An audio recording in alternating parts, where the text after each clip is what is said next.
Good evening, ladies and gentlemen. Thank you for tuning back in this evening for ongoing coverage of the war in the Middle East. We have a lot of major breaking news to bring you guys this evening. Again, if you were tuning in for last night's reports, you'll know that we were, again, waiting on this 48-hour deadline to come to a conclusion here. We have some new information on that. We'll be getting into that here shortly. We'll be covering all of the major events that have happened over the last 12 or so hours, getting everybody caught up on what's been going on over the course of the day, not just across the Middle East, but again, we're covering kind of a global intelligence picture here, getting everybody kind of caught up on what's been going on geopolitically in the world, and of course, covering the major developments here in this conflict. Before we begin, again, if you guys could hit the like button down below the stream, again, it helps get the algorithm's attention and get this reporting out to more people. Wonderlust, good to see you. Thank you so much for the super chat there. Highly appreciate it. It says, keep up the good work. Been here since Ukraine. Well, good to see you tuning back in. Wonderlust, good to see you. Good to see you. Paul, good to see you. Suicide Jockey, good to see you. Good to see you. Nathan, good to see you tuning in. Too Tall, thank you so much, man, for the super chat there. Highly appreciate it. And thank you for tuning in tonight and keeping the live chat in check. Same with you, Rakasan and Miss Tiger Eye. Good to see all my mods tuning in tonight. Not sure if I saw... Oh, Digit's in there as well. Digit, good to see you as well. Again, big shout out to all the mods tuning in this evening. And again, helping to keep things in check. Hollow, good to see you. Hollow Fang, good to see you. Liquid Light Aerospace, good to see you. Kathy, good to see you. Wonderlust, I think I already mentioned you. Lead Farmer, good to see you tuning in. Good to see you. Rakasan, I think I already mentioned you as well, possibly. Enigmatic, good to see you tuning in. Uranus, good to see you. Liminal, good to see you. Good to see you. Again, guys, we have a lot of big news to go over this evening.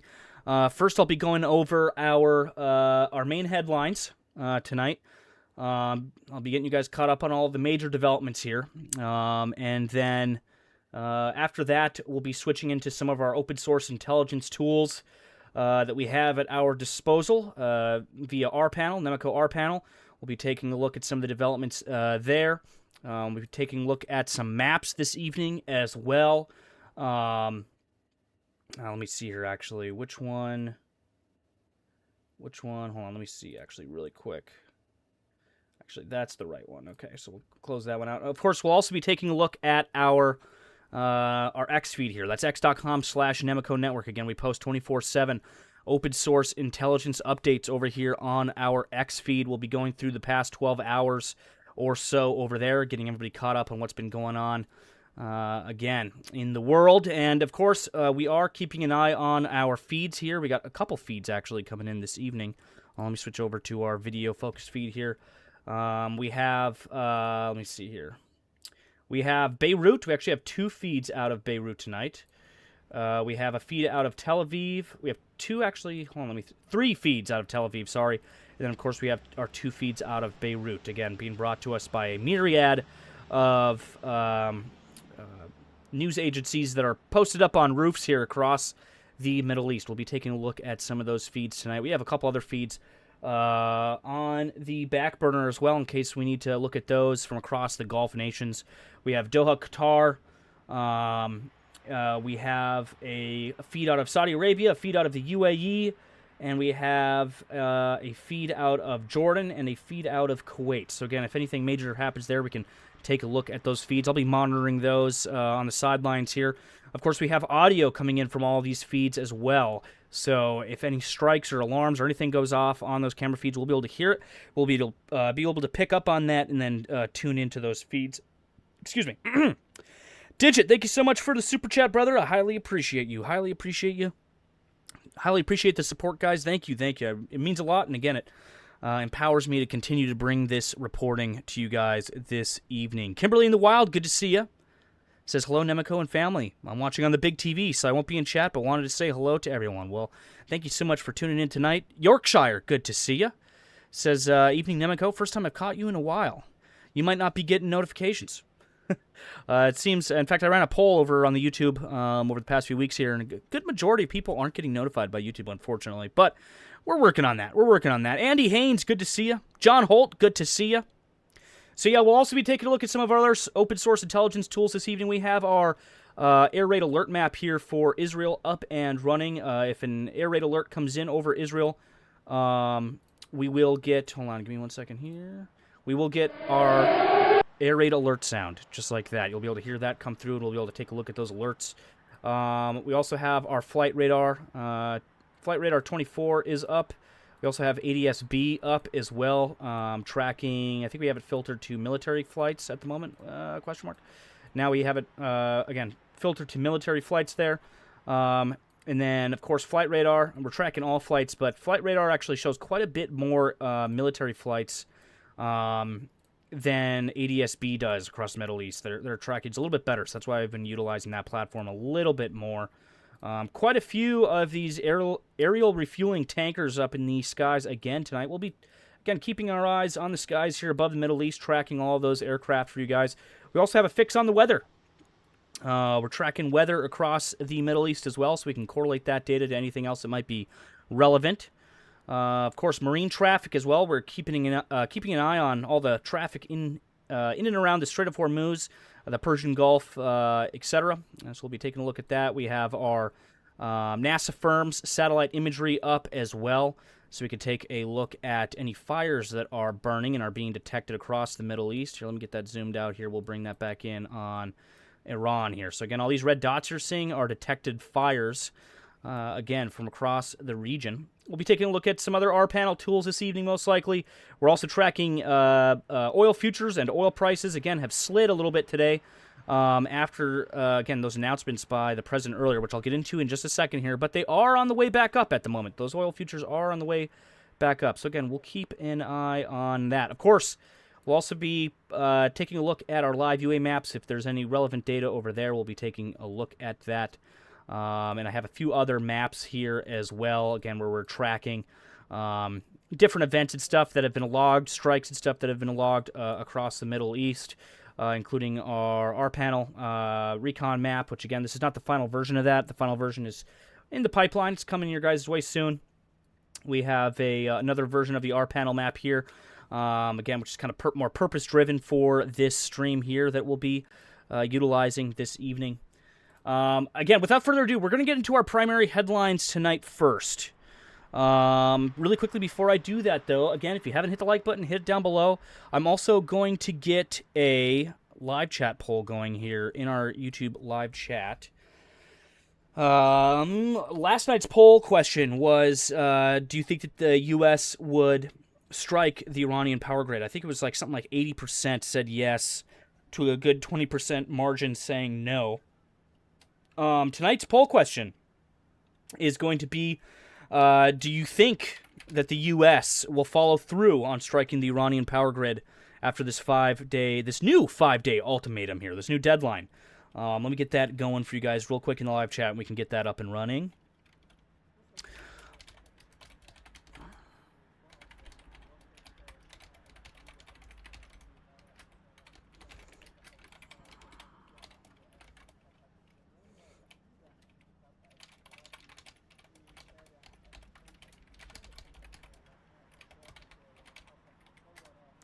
And I've gone past my character limit. Well, we'll just do that. That'll work. That'll do. All right, that live chat poll is up and running. Also, big shout out to everybody tuning in on Twitch again this evening. So sorry, last night Twitch was having some technical issues. It for some reason would not accept our stream ingest from our restreaming platform for some reason. But it's back up and running this evening. So again, shout out to everybody that's tuning in over there on Twitch and all of our subscribers over there on Twitch as well. Good to see you guys. Thank you so much for stopping by. So again, first we're going to start tonight's reporting off with our primary headlines. And then we will work from there. Okay, we have a lot of news to go over here for this evening. Again, for those just tuning in, you're watching Nemico Network, again, with your ongoing coverage of the war in the Middle East here via our open source intelligence report here tonight. Today is Monday, March 23rd, 2026, day 24 of this war. And this morning, something happened, again, that a lot of us didn't see coming. something that we haven't really seen once in the entire 4 weeks of this war so far. And we're going to get right into it. Again, this morning, President Trump posted on Truth Social that the United States and Iran have been having, in all caps, this is, I'm directly quoting from his Truth Social here, very good and productive conversations regarding a complete and total resolution of our hostilities in the Middle East. All right? So again, he came out and said that they've been having really good talks, right? Really productive conversations, but hold here, all right? Hold your horses. We got more, all right?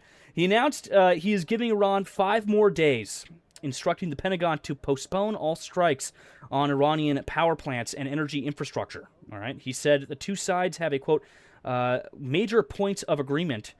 He also said, quote, at the end of this period, I think it could very well end up being a very good deal. And then he added, of course, in classic Trump fashion here, he said, quote, either Iran will agree to a deal or otherwise we'll just keep bombing our little hearts out, end quote. Again, the markets heard the deal. Of course, we saw those oil prices come down. Those markets, again, heard them loud and clear, and they erupted. S&P 500 futures surged nearly 3%. Dow futures jumped 1,000 points. In fact, if I actually jump down to our market section here, give me 1 second. Again, you could see from last night's stream, we were in the negative. We were in the red here almost across the board.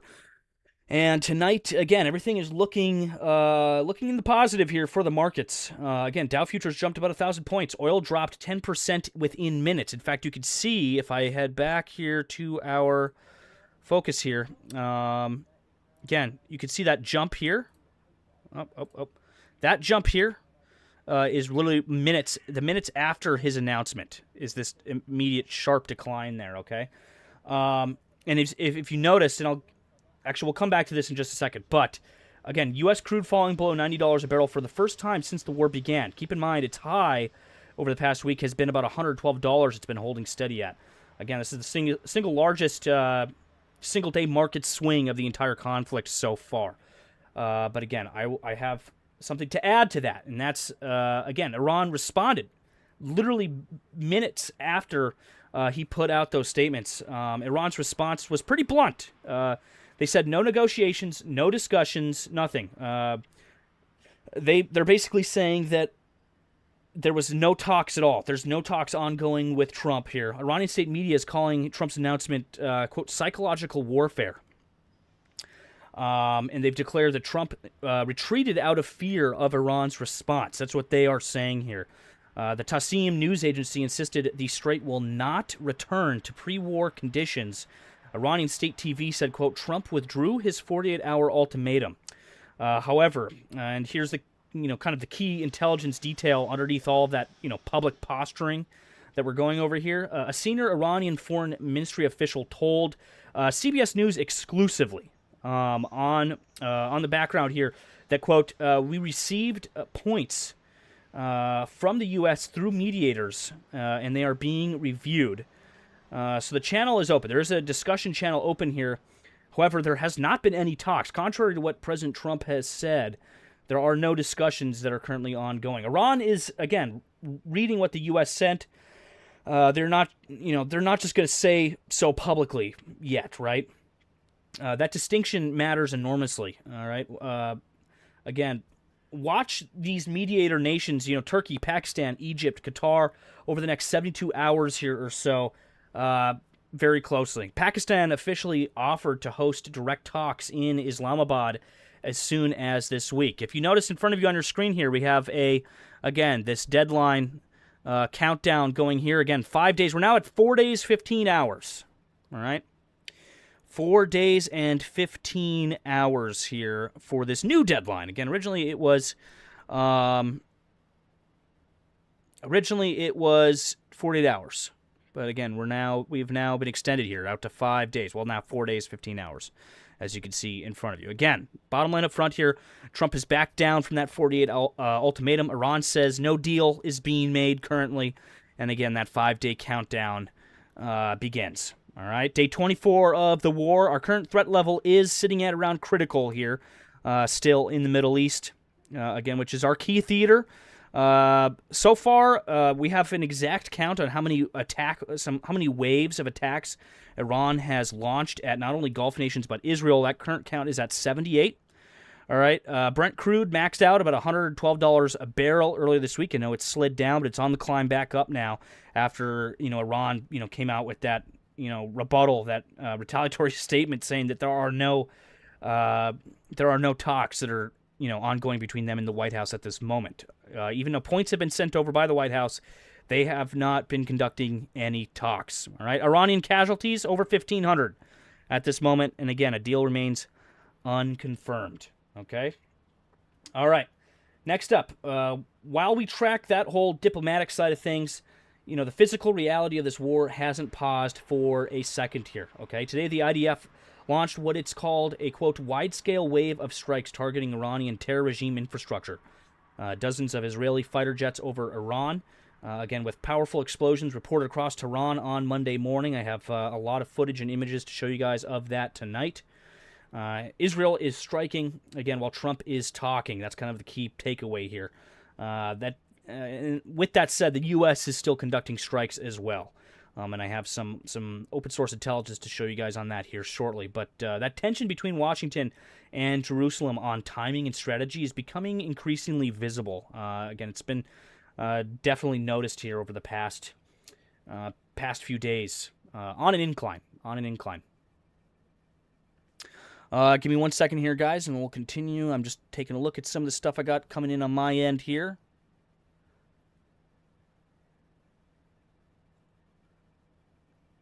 Andy, good to see you. Thank you so much. Aqua, good to see you. Good to see you. Gallon Tech, good to see you.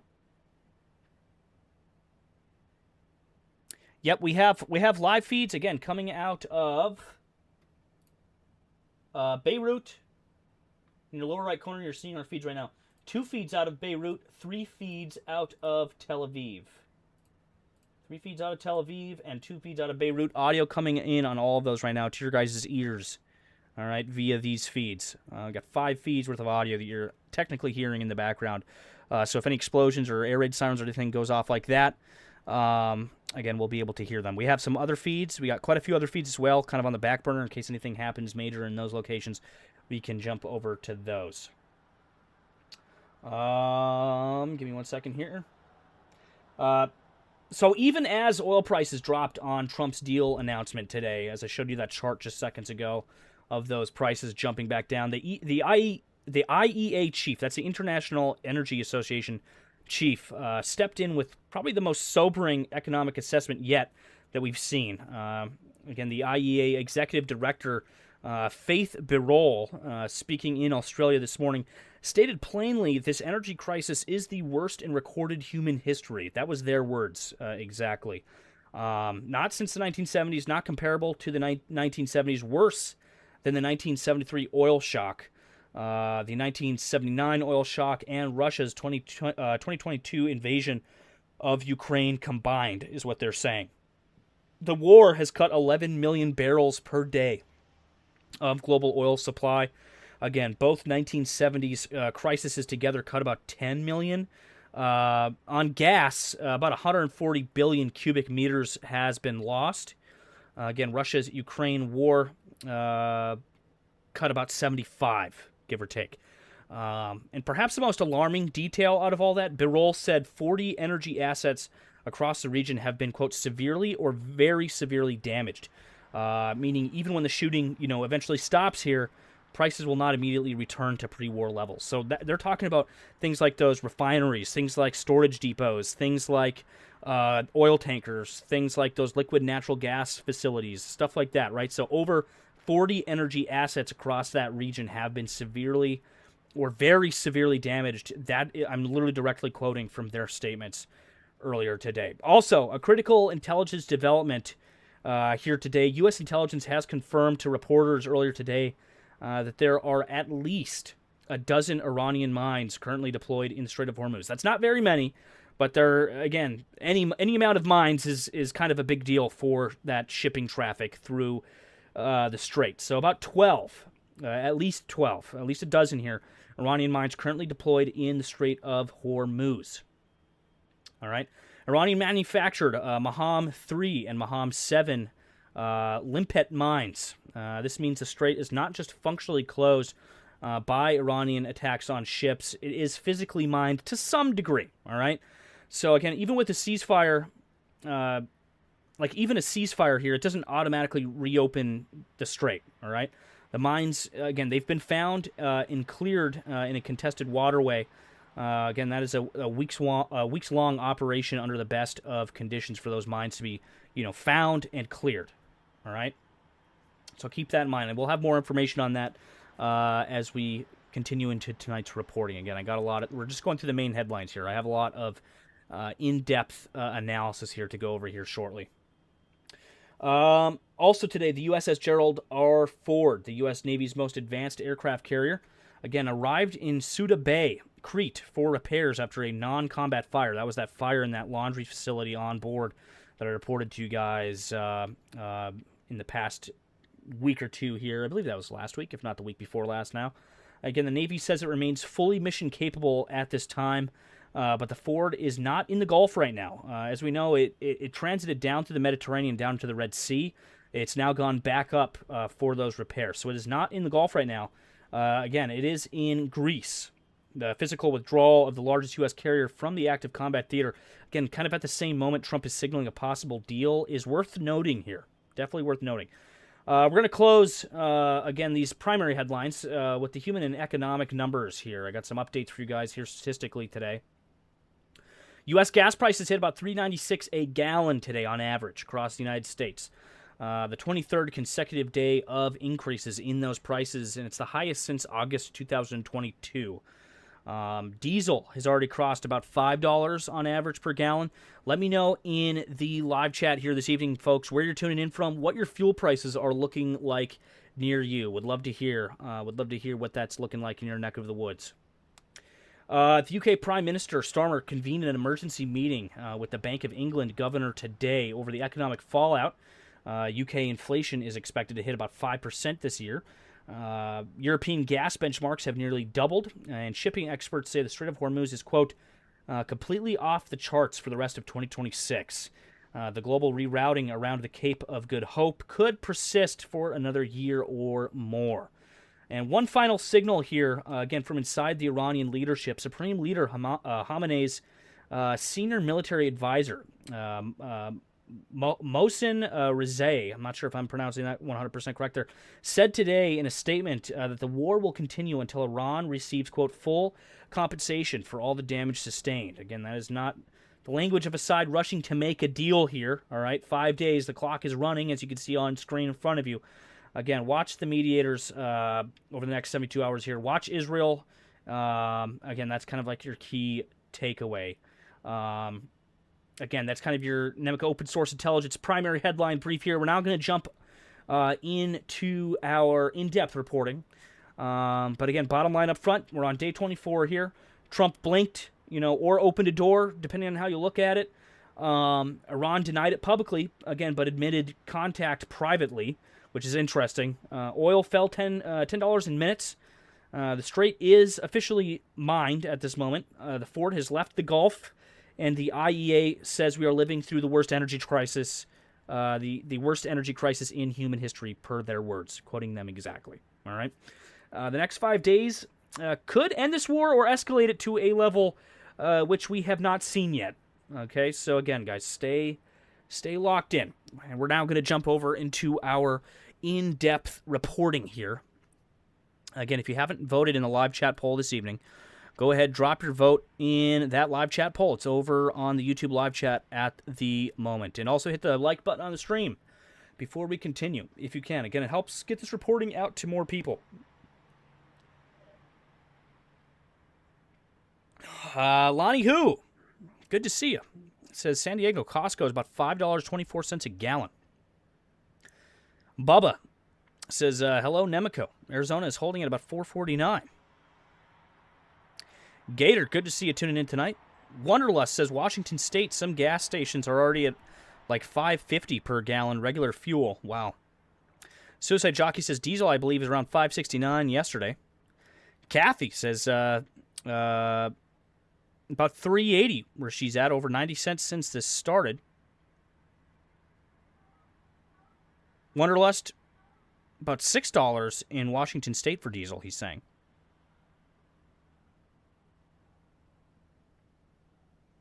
Philip says Tulsa, Oklahoma, about $3.30 a gallon. That's not too bad. That's not too bad. I think it's about 3 where we're at here.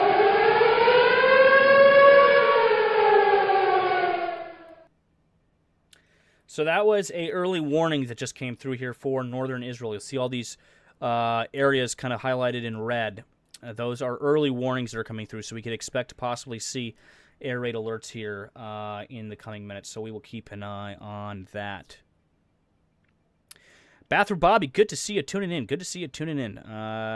He said about $5.88 in Spokane, Washington for regular fuel. Wow. Gaffords, good to see you. Says Missouri, $3.94 Wednesday. Digit says at Costco where he's at $5.99.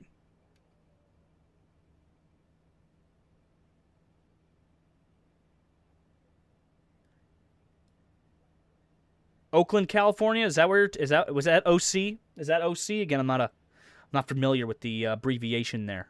OC, Oakland, California. I believe he's referring to $5.99. $5.99 a gallon. That's pretty up there. Oakley says about $6 in Northern California. Gizmo, good to see you tuning in all the way from Germany. Good to see you. Says about €2.20 euro per liter. RXX, good to see you. Says Australian diesel is about $3 Australian per liter. That sounds pretty high. Orange County. I see. Orange County, not Oakland. I was trying to decipher that one here. All right, so we're gonna hop into our kind of in-depth stuff here. Let me know in the chat what you guys want to start with first. Do you guys want to look at the briefs first, or do you want to look at maps first? Let me know in the live chat. Charles, thank you so much for subscribing. Highly appreciate it. Debetus says Ohio near Cincy. Not sure if I'm pronouncing that one correctly. Is about $3.69 a gallon, which is actually down. That's good.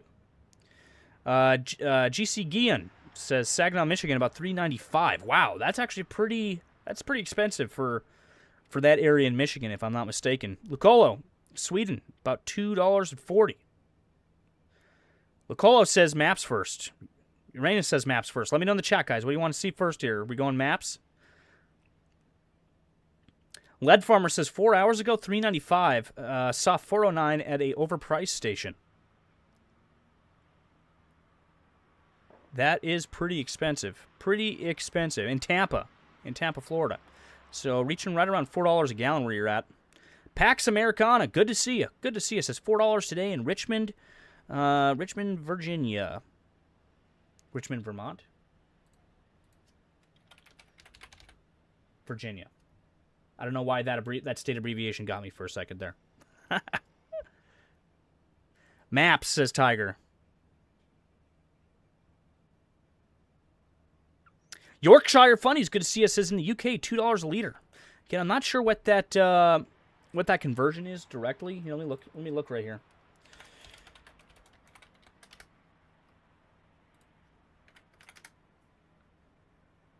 That's only about $2.32. That's pretty cheap.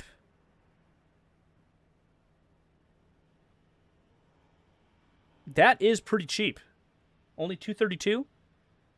Or is that British pounds? That I think you guys might be getting me on that one again. Hold on. That's about $2.68 if we're talking pounds here. I think the general consensus is we'll start with maps. We'll start with maps here. And we'll start with, let me see here. 19, are we ascending? Let me see here. Yes, we're starting with our oldest and going to our newest.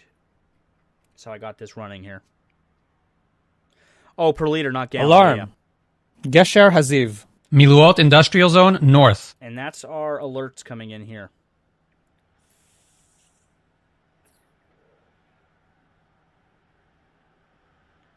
So close to half a gallon. So, yeah, again, we were getting air raid alerts here coming in across northern Israel along the, again, kind of that northern border, southern border of Lebanon, northern border of Israel here. Again, most likely attacks from, due to detection of missile launches, again, probably from southern Lebanon area, from Hezbollah into northern Israel is what we're looking at here. Pax Americana says about $7 a gallon in Britain. Okay, I take that back. That is pretty expensive. Philip Mason says, did we ever find anything out about those 2 planes flying in the storm? No. I did look into it a little bit after last night's stream. Saw no reports on it. Again, your guess on that one is as good as mine at the moment.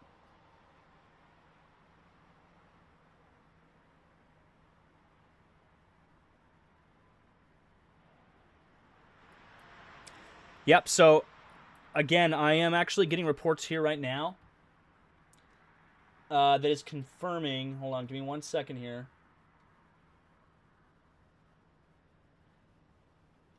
Give me 1 second, I'm just checking the feed real quick to see what I got coming in.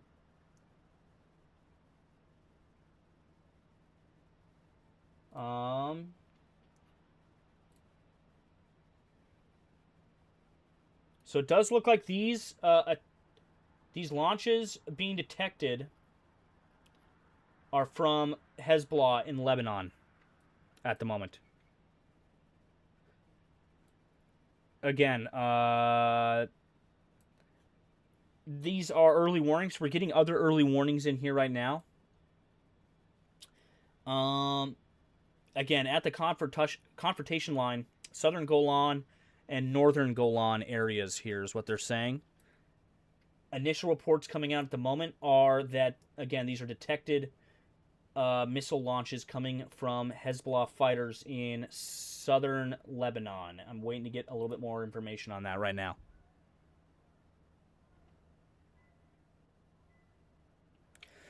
With that said, we'll keep an eye on this situation here. We're going to jump into our maps first. I'll start getting you guys updated on everything that's going on there. Actually, you know what? You know what, guys? We have a lot to go through on the maps. I am going to start with the briefs. I'm sorry. I'm sorry. We're going to start with the briefs first, okay? Because the briefs, again, we can get those knocked out pretty quick, and then we can jump over into the maps and get kind of like a more detailed fix on where some of this stuff is going on.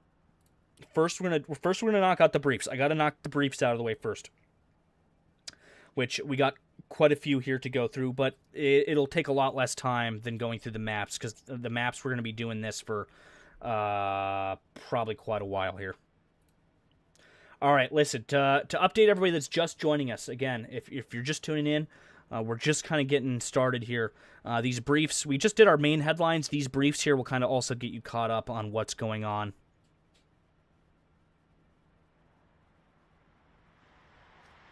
Lead Farmer, are you still receiving me?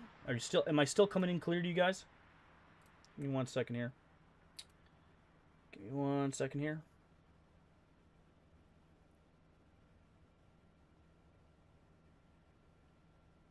He said Nemico drop ISP. I think we're still online. I think we are still online. Let me know if I'm coming in loud and clear to you guys at the moment. Let me know in the chat if you're still receiving. He said, "Oh, this was me. I'm good." All right, good. All right. Without further ado.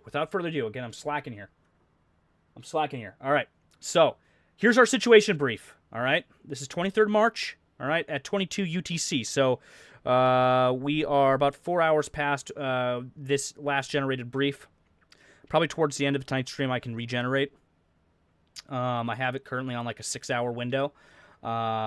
So we'll possibly get our updated brief generated by the end of this stream. But for right now, again, the U.S.-Israeli war on Iran has entered its 24th day, again, with significant diplomatic and military developments unfolding simultaneously.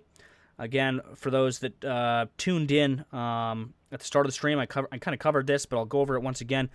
President Trump announced he is postponing all strikes on Iranian power plants and energy infrastructure for 5 days. You notice our counter that's going up here, all right? Again, we're at 4 days, 14 hours, 56 minutes at the moment until the end of that deadline. All right?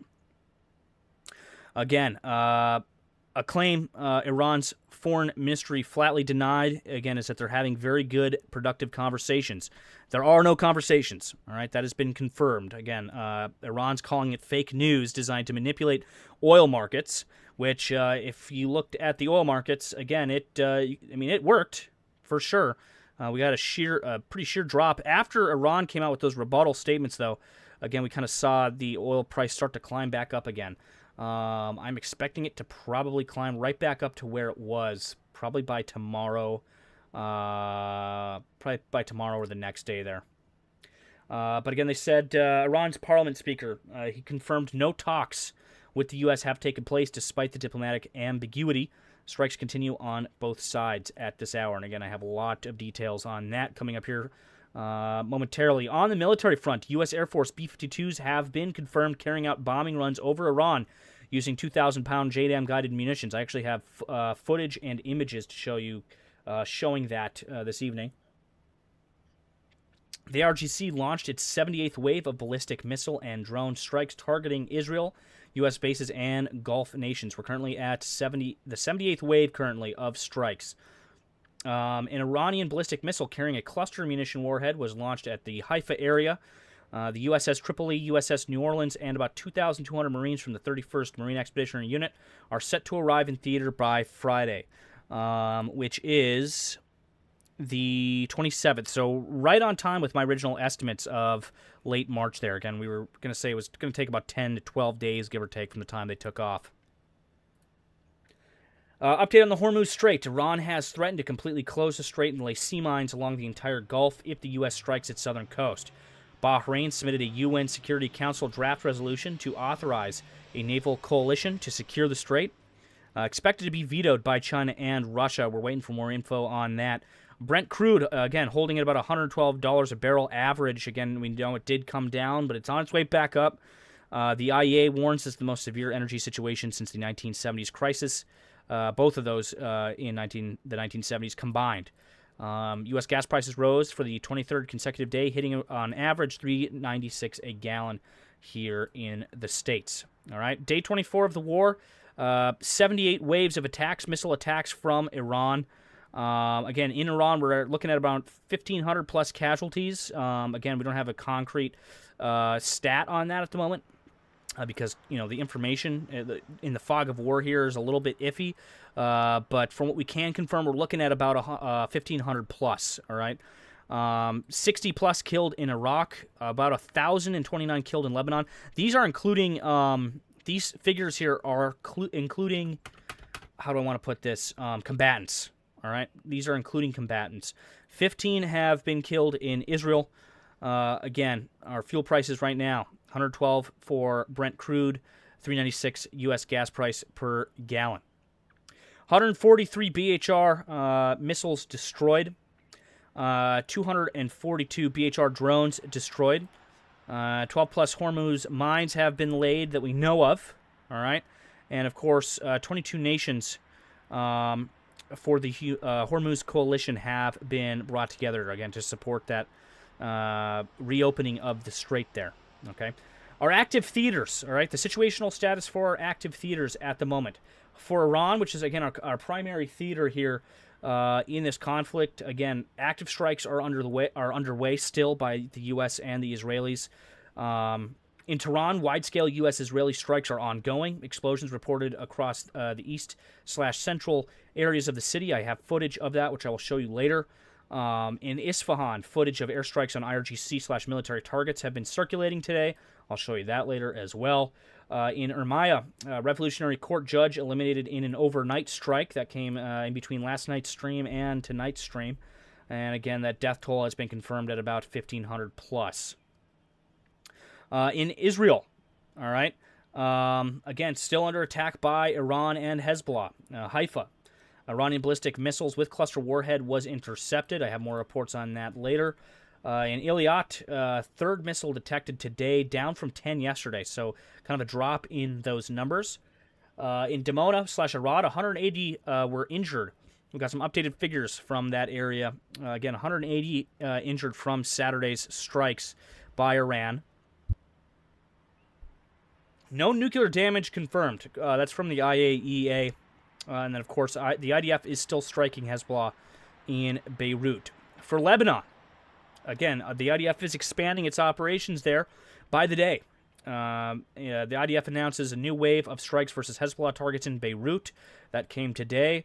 In South Lebanon, elite Hezbollah Radwan forces are in action. IDF is, quote, making serious headway. That came from an IDF statement earlier today. And about 1,029 killed in Israeli strikes since March 2nd, says the IDF chief, again saying the fight has only just begun there in Lebanon. In the Strait of Hormuz, again, we're still in a critical threat situation there with 12-plus Iranian mines detected by U.S. officials. That's coming from CBS News. Iran threatens to lay additional sea mines if that south coast is struck. 22 nations are willing to contribute to the naval coalition per Bahrain UN draft. Again, shipping transit off the charts for the rest of 2026. Again, it's basically out of the question until this situation resolves itself, and probably for a little while after that. In Kuwait / the Gulf states, again, they're continuing to defend themselves against incoming attacks from Iran. Kuwaiti Army General Staff confirms air defenses intercepting Iranian missiles and drones. Sirens were sounding earlier today. In the UAE, Indian national was injured by shrapnel from an intercepted ballistic missile near Abu Dhabi. I have more reports on that later as well. Bahrain, 143-plus missiles and 242 drones have been destroyed since the war began, they reported just earlier today. In Iraq / Syria, again, increasing activity from those pro-Iranian proxy groups there. The U.S. Strikes hitting the PMF positions east of Ramadi.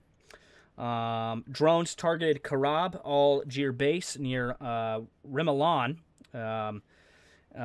North Hasakah, Syria, which is a U.S. position. Again, Syrian government arrested a PMF cell in Deir ez-Zor. 60-plus people were killed in Iraq so far. So that's kind of like your per theater situational status there.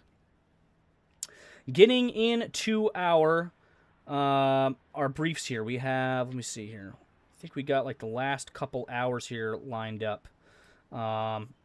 Again, a former IRGC commander issued a threat warning today. We can actually check that out here.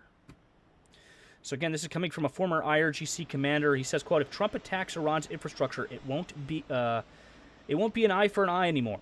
It will be an eye met with a head, a hand, and a foot. America will be crippled, they said. Ponikus, good to see you.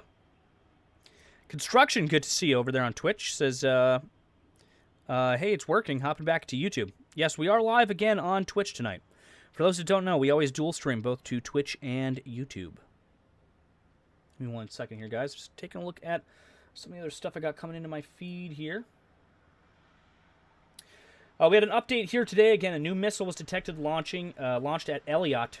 Again, only the third missile today towards Israel. Yesterday we had 10 at this same time.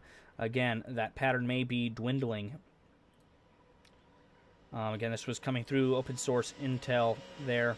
Loud blast reported in Kashan, central Iran. Multiple IRGC missile cities have been struck tonight in Iran. And saying, curious to see if launches will dwindle over the next week. That was yesterday. And then literally a day later, again, those statistics have started to update. The Israeli Air Force has announced a new wave of strikes against Lebanese and Hezbollah targets in Beirut. That came about 2013 UTC. Bahrain submits that draft for UN Security Council resolution targeting Iran, authorizing member states to secure, quote, freedom of navigation and counter threats from the Strait of Hormuz, including within coastal waters, until the Security Council decides otherwise. Again, note, likely China and Russia will veto. We're waiting to see how that develops there. Prime Minister Netanyahu convenes an urgent security cabinet meeting. That was at 2018, or actually that was, hold up. If we view that here, my times might be a little off on that. That was at, yeah, right around 3:16 p.m. Central Time that news was released. 4 launches today from the Islamic regime. 1 landed in Lebanon. The rest were intercepted. Again, let's see if this dwindling pattern continues. Again, it does look like those missile strikes, or the amount of missiles that they're launching, or the amount of waves that they're launching per day, is starting to diminish somewhat. Also, earlier today, IRGC issues immediate evacuation warning for northern Israel, including Haifa, calling it a, quote, closed military zone. When Israel issues an evacuation for Tehran, Iranians actually evacuate. But when IRGC issues one for Israel, everyone laughs. And that was coming through, I believe open source intel, if not Scent Defender earlier today. Via Scent Defender earlier, Bahrain has submitted that UN Security Council resolution, again, that will allow nations to voluntarily commit to a naval coalition to secure the passage for shipping through the Strait of Hormuz. Again, we're still waiting to see how that develops here. Again, China and Russia are expected to veto. In a statement from the Iranian parliament speaker earlier today, he said, quote, Iran is fighting for humanity. The world is either with Gaza and against this colonial terror regime, or it stands with the Epstein class and child torturers. There is no middle ground. Very interesting accusation there from the Iranian parliament speaker today. Shots fired, one could say. Shots have been fired, one could say. Earlier today, this is about 2033 UTC, Iranian missiles were intercepted over Israel's Negev region. We had some footage posted earlier tonight at 2038 UTC. Again, this is footage of a CRAM system in action against drones over Erbil, Iraq. I'll bring that up for you guys here. We can watch that. Here's that footage here. Warning to headphone users in case this might be a little loud. کجا چه دنیا خرابیه بابا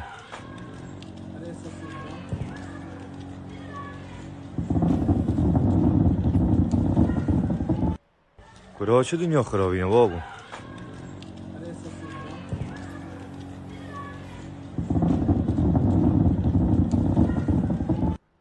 کجا چه دنیا خرابیه بابا Those CRAMs have been very busy in Iraq over the past few weeks. We've seen a lot of this footage of those CRAM systems kicking into action there. Again, in this case, again, they were taking out drones.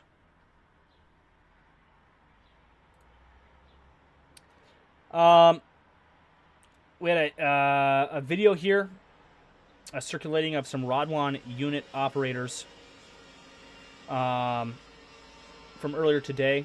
Some images, actually. This was posted by a member of the IDF here, of them being captured.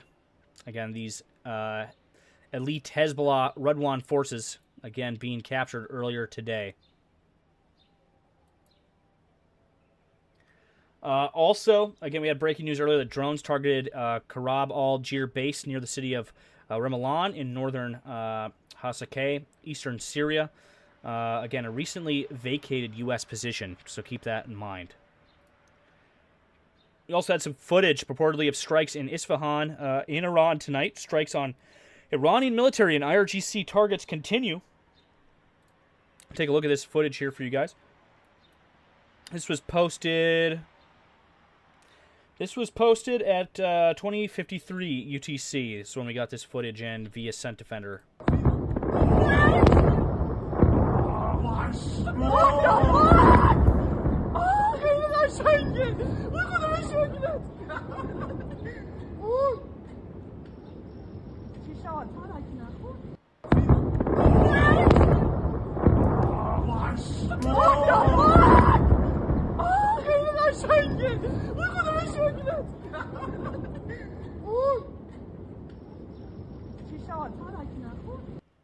Again, strike's still ongoing there in Isfahan. I have more to show you on that here later tonight. At 2103 UTC, Mossad's chief's pre-war assessment, again, said bringing down the Islamic regime could take many months, possibly up to 1 year. Meanwhile, U.S. officials say it's unlikely to overthrow Iran's theocratic regime or permanently block its nuclear program, even with military pressure. That's coming from the Washington Post. Also at 21:13 UTC, at least a dozen underwater mines believed to be Iranian manufactured have been located in the Strait of Hormuz. U.S. officials via CBS News reported, again, mines identified but not yet neutralized. Possibly there are more mines there. That's something that they're going to be looking for over the next few days here. According to Bloomberg, Saudi Arabia has told the U.S. that it is willing to host Iran nuclear talks as a neutral mediator. This is one of many mediators that have come to the table, again, offering this same thing here. 21:38 UTC. We had a couple images posted here today of just like different aircraft, that we're seeing transiting to the region. If I show you here, we actually got this graphic here that was done by Intel Frog here today, and it shows just a list of all of the C-17s that have been en route to the Middle East over the past few days. Again, it says here, a significant movement is underway from U.S. Army, Navy, and Air Force bases in CONUS to the Middle East, comprised of at least 35 C-17 flights since March 12th, with 11 more flights on the way. And then they listed some of the origins there. But again, a lot of those destinations are either in Israel or bases in Jordan. So a lot of assets moving to theater from the U.S. here. And we'll be keeping an eye on that here pretty closely over the coming days, especially as the USS Tripoli plus New Orleans plus that 31st Marine Expeditionary Unit are set to arrive by Friday, give or take. 21:38 UTC, we had widespread reports of intense explosions in Tehran during those minutes there. I have some footage I think I'll be able to show you here later of some of those strikes that occurred in Tehran. Also, the IDF is making serious headway in Lebanon. We actually have a video here. Actually, sorry, is this a different post? Okay, so this is just some of the graphics that they had put out of some of the areas they've seized. The Israeli Defense Forces have seized the northern side of the town of Qiyam. They've also, again, it says the Israeli army is besieging the town of Taiba from the north, in addition to infiltrating the center of the city. Battles have been reported in villages of Atarun and Marun al-Ras. And the Israeli army controls the village of Aita al-Shab. And if we go over to our live UA map here, I can actually show you. So again, in purple here is a lot of the areas that they've taken. And the red is areas that they are currently contesting for at this time.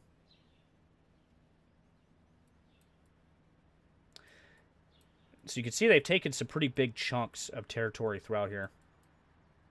And they are currently holding that territory.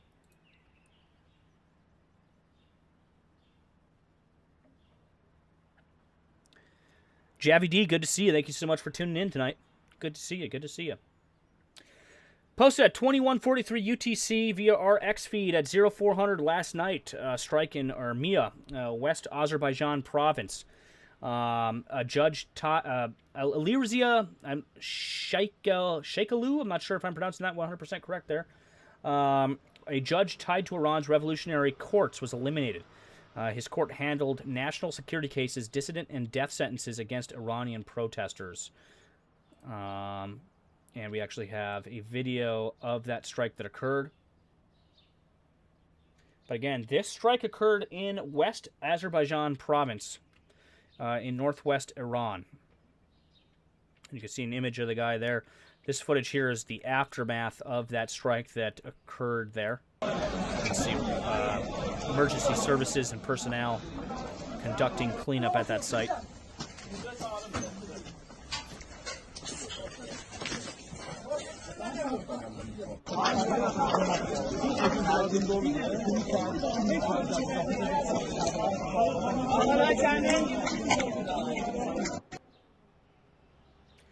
Lebanese resident condemns Hezbollah for firing rockets from near his home in Chama, southwestern Lebanon. This was posted at 21:43 UTC.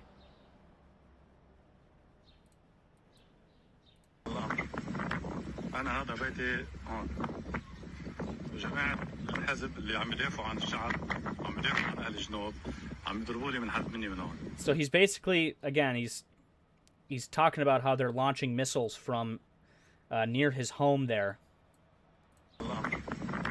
أنا هذا بيتي هون وجماعة الحزب اللي عم يدافعوا عن الشعب عم يدافعوا عن أهل الجنوب عم يضربوا لي من حد مني من هون.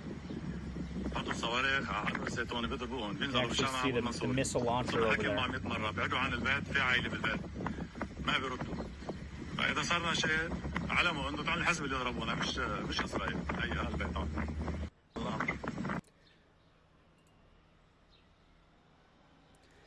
At 21:48 UTC, we had some breaking news that Kuwaiti's air defenses are intercepting incoming missiles and drones. That's coming from the Kuwaiti army.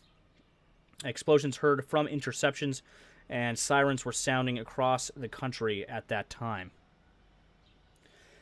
Also, at 21:48, we had some other breaking news. Multiple Israeli and U.S. airstrikes have hit sites across the Iranian capital.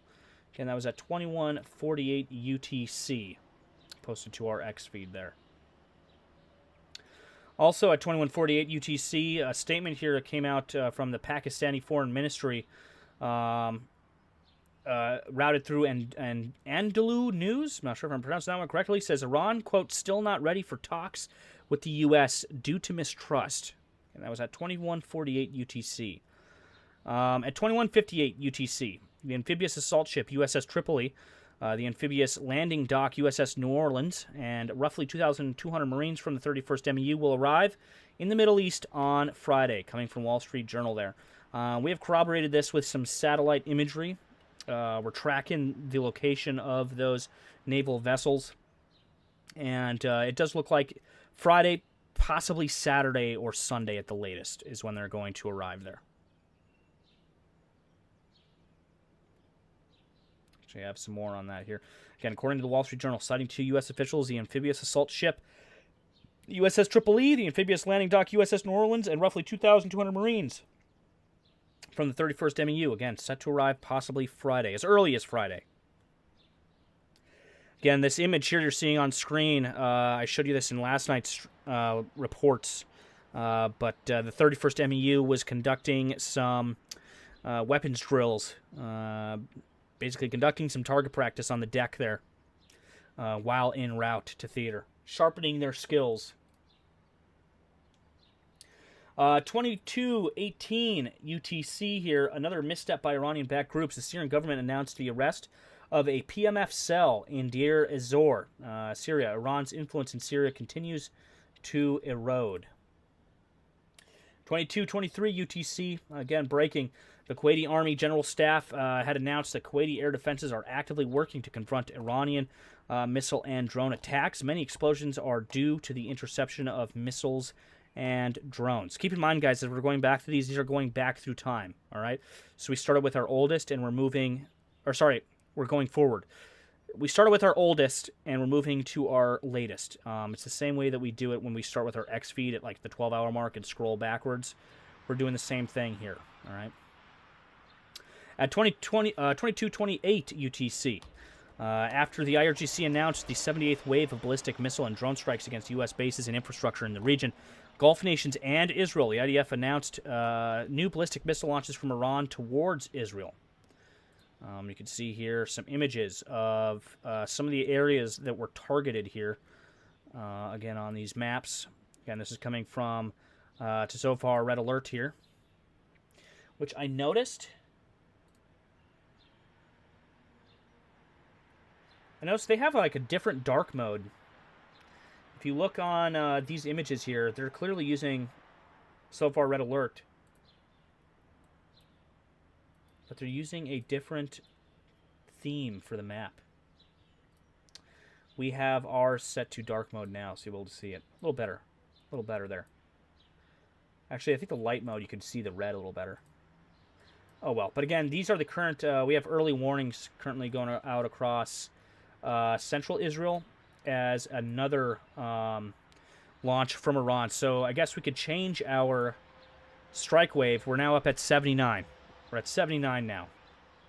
So we'll have to update that here when the next brief gets generated here shortly. Yes, Ms. Tiger Ice just said in the chat, IDF a short while ago, the IDF identified missiles launched from Iran towards territory of the state of Israel 1 minute ago, and we're seeing those early warnings here, right? And probably in a few minutes here, we'll get the actual air raid alerts coming through, and so we'll hear it here first. We'll see them here first, then we can jump over to our Tel Aviv feed.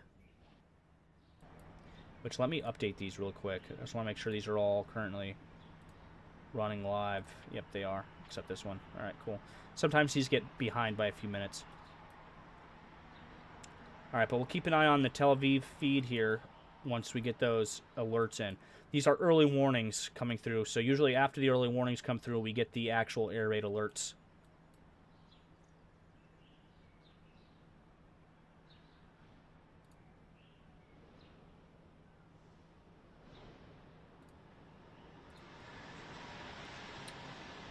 So yeah, we're now up from 78 to 79. 79th strike wave has just been launched from Iran towards Israel. 22:33 UTC, according to Al Jazeera, citing local police sources. Strikes, likely the U.S., are currently being carried out against Iranian-backed Popular Mobilization Front. Oh, Tel Aviv, Southern City, and Jaffa. Tel Aviv East. Ramat Gan East. Kiryat Ono. there is our air raid alerts, just as I said. And we should hear the sirens sounding here from Tel Aviv in the next few minutes. These are all the alerts coming through right now.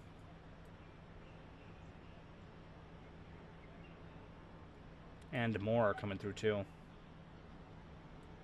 So usually, I mean, like almost all the areas that get highlighted for an early warning command, or sorry, early warning from the home front command, usually get an air raid alert. And there we go.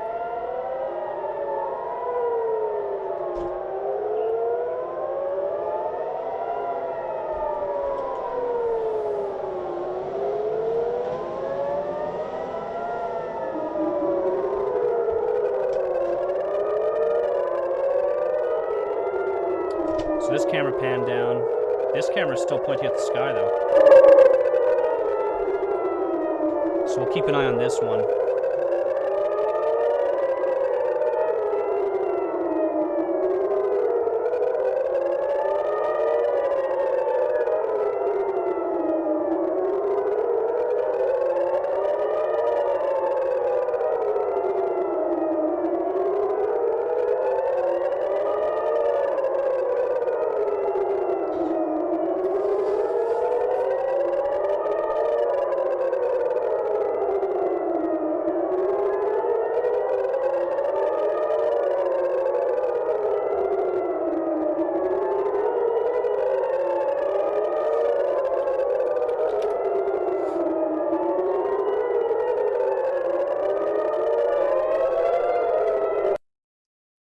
Oh, 1 second.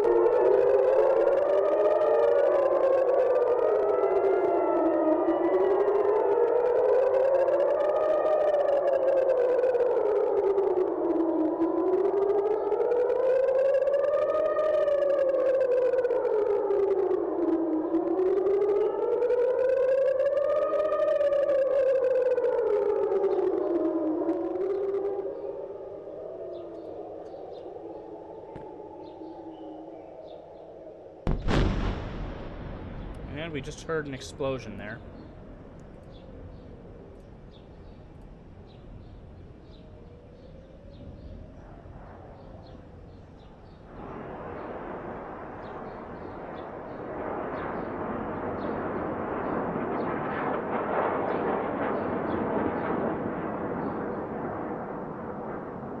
Oh, and we could see some interceptors there getting launched.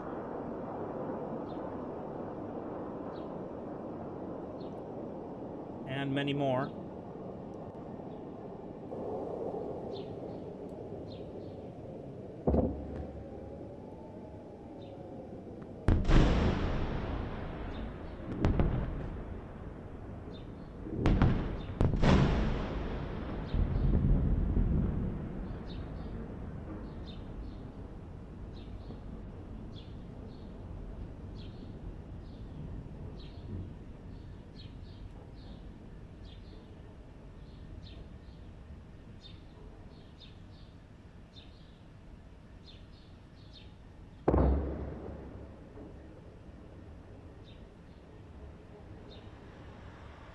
So yeah, another round of strikes there from Iran. That is their 78th wave of strikes so far. And we are hearing more explosions from interceptions.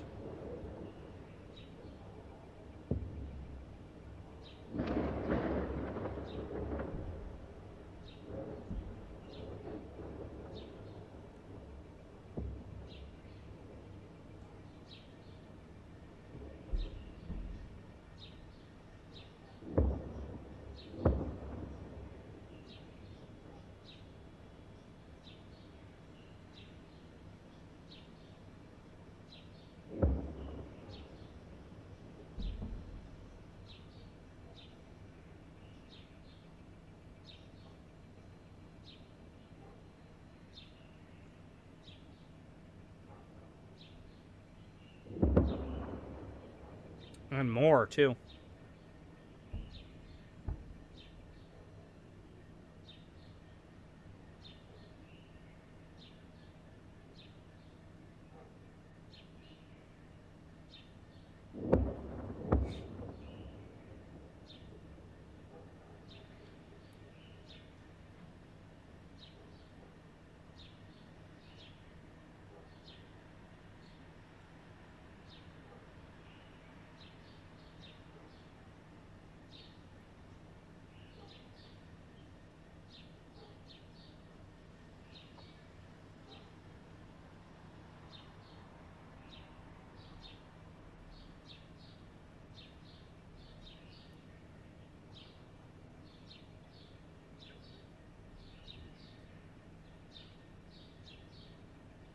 So yeah, for those just tuning in, we just witnessed quite a large barrage there of interceptors get launched here. We heard multiple explosions, some pretty large explosions across Tel Aviv here.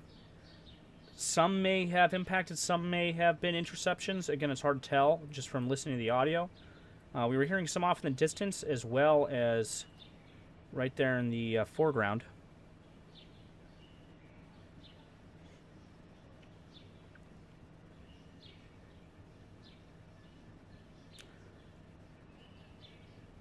I'm looking to see if there's anything coming in yet about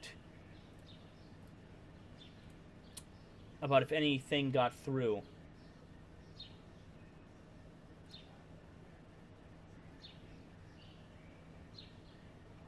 Yeah, just the latest 23 seconds ago. Sirens heard in Tel Aviv in central Israel amid Iranian missile attack. Their 79th wave of missiles launched. Nothing being confirmed yet if anything got through or not.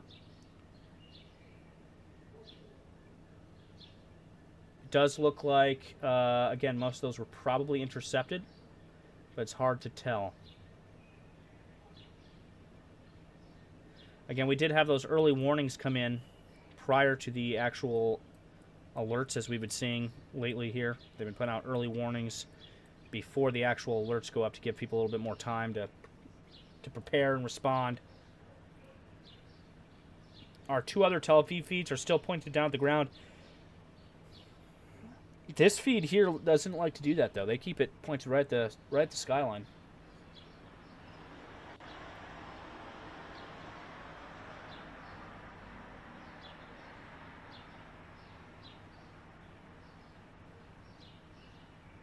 So again, yeah, just those for just tuning in. We're to those that are just tuning in tonight. Again, we just witnessed another missile barrage here from Iran on central Israel and Tel Aviv, and again, we saw quite a few interceptors getting launched here, and heard quite a few explosions there. Not sure if they were from ones that got through, or if those were. Or if those were maybe just interceptions that we were hearing. Probably just interceptions.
John Johnston, thank you so much for subscribing. Highly appreciate it. Highly appreciate it. Again, guys, I'm just kind of looking at the latest that's coming in here. We'll get right back into our reporting here in just a second. But again, we just saw that missile barrage here. Inbound to Israel. I'm just trying to take a look at some of the sporadic reports that I got coming in here.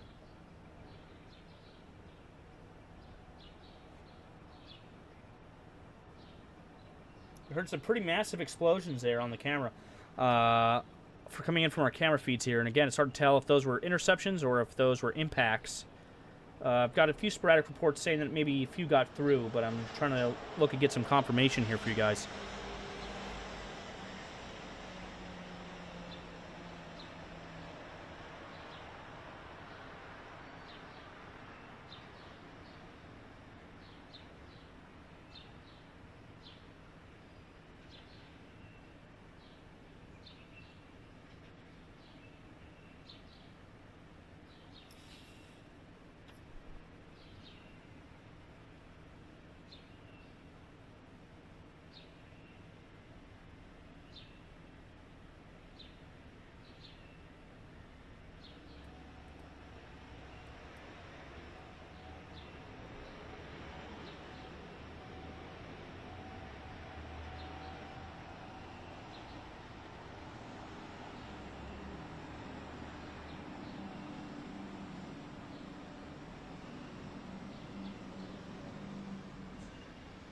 Give me 1 second here, guys.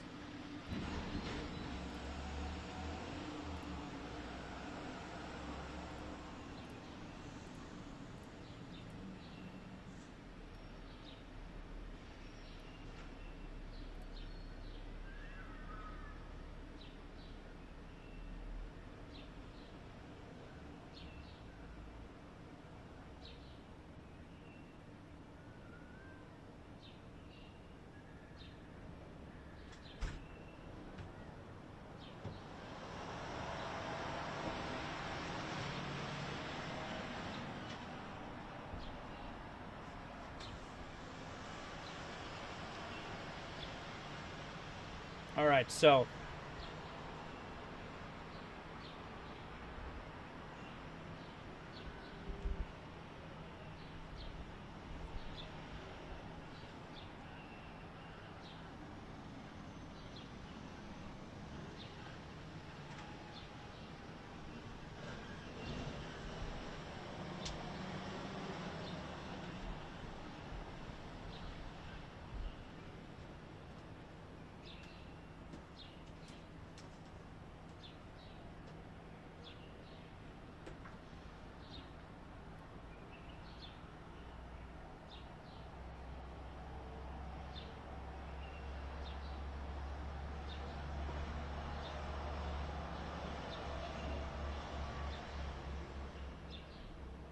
yeah, I've seen some sporadic reports that some maybe have gotten through and hit open areas. Hit nothing substantial, no substantial targets at this time. But again, we're still in like the few minutes after that strike, so again, it takes a little bit of time. It takes a little bit of time for that news to come in, but we'll come back to it. We'll keep an eye on that. Isaac's Hikes, good to see you. Thank you so much for stopping by today. All right, we're going to continue again going through our reporting here. We're getting there. We're getting towards the end, but or we're getting towards the end of our briefs, and we'll hop into some of the other in-depth stuff here. But again, we'll keep an eye on Tel Aviv.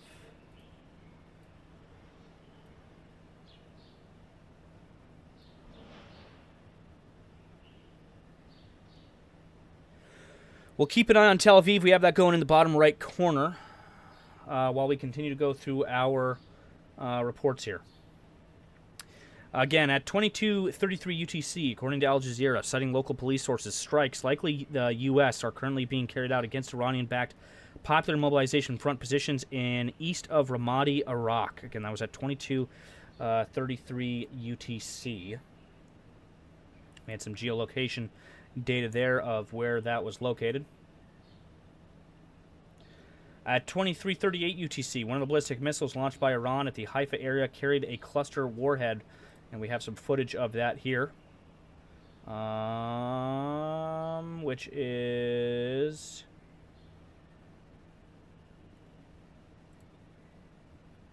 Where was that footage?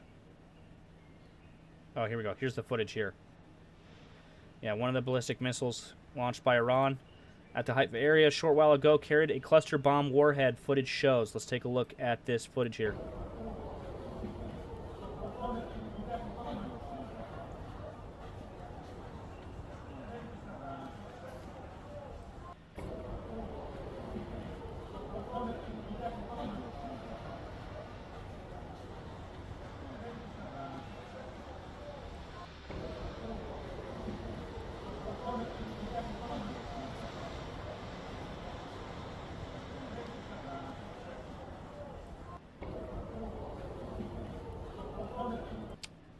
Again, there we have it, that footage showing what looks to be, again, a ballistic missile.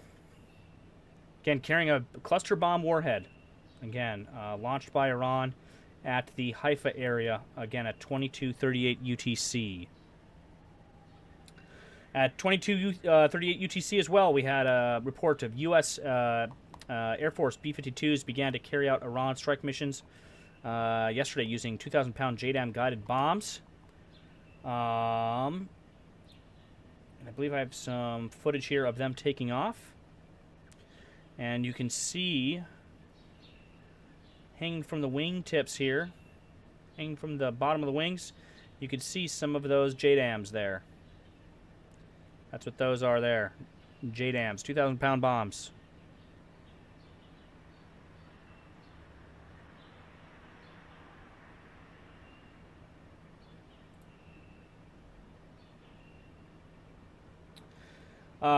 Tucker Carlson made a interesting tweet earlier today. He said, "Just stop talking about Israel. And who cares about Israel?" he says. As at 22:43 UTC, we got that retweet again. That came from, I believe, Scent Defender. Might have been Intel.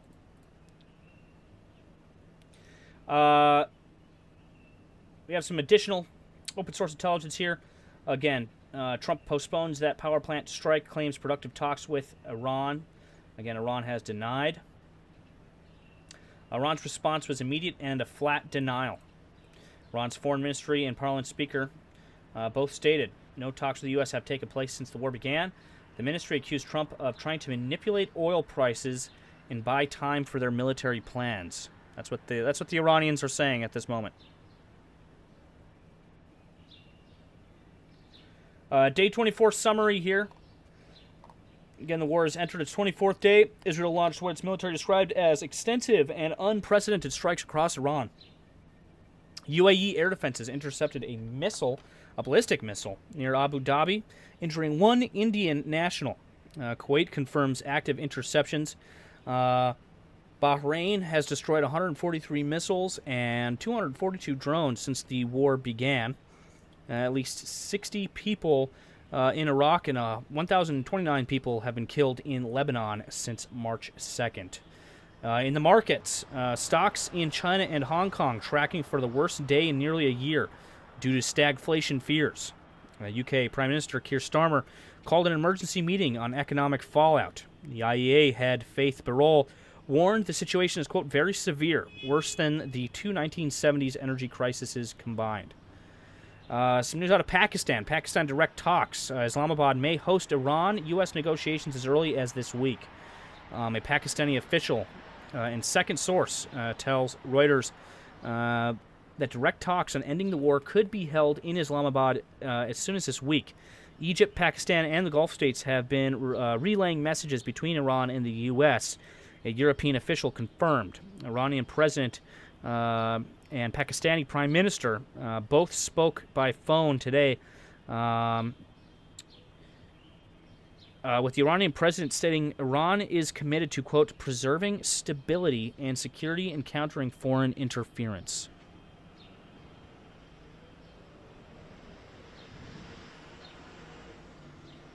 Too Tall in the live chat says the Buff can carry around 22,000-pound JDAMs with those pylons. I heard at max capacity they take off with only about a quarter tank of fuel, like a quarter of their fuel capacity, because they can't physically take off when they're fully maxed out with munitions like that. They're just too heavy, so they only fill up about a quarter of the way in fuel, and then once they get airborne, they refuel in the air via like a KC-135 or something along those lines, in order for them to be light enough to take off the runway, but then of course get fueled in the air to be able to head to target. Some other analysis from earlier today. A hunt for Iran's enriched uranium takes center stage in week 4 of this conflict.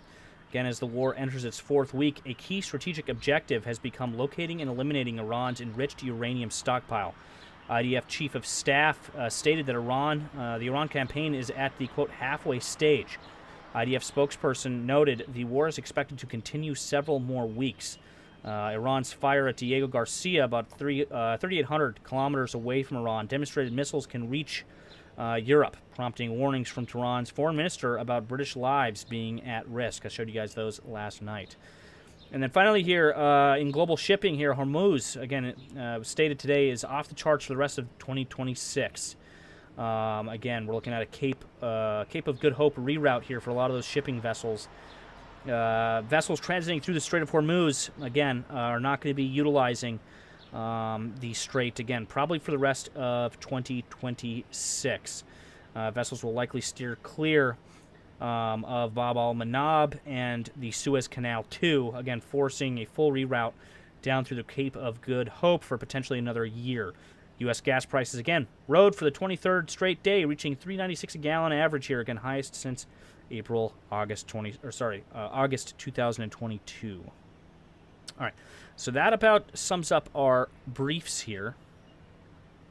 We're now going to hop over into the map, and we'll take a look at what's going on over there. Let me refresh it real quick. Oh, hold on, give me 1 second here. Give me 1 second here to bring that back up for you guys.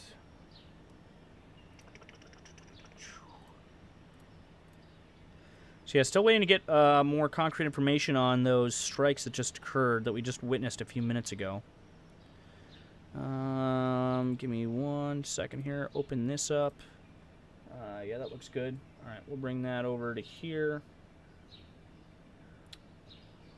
Let's go to dark mode so it's a little easier for you guys to see here.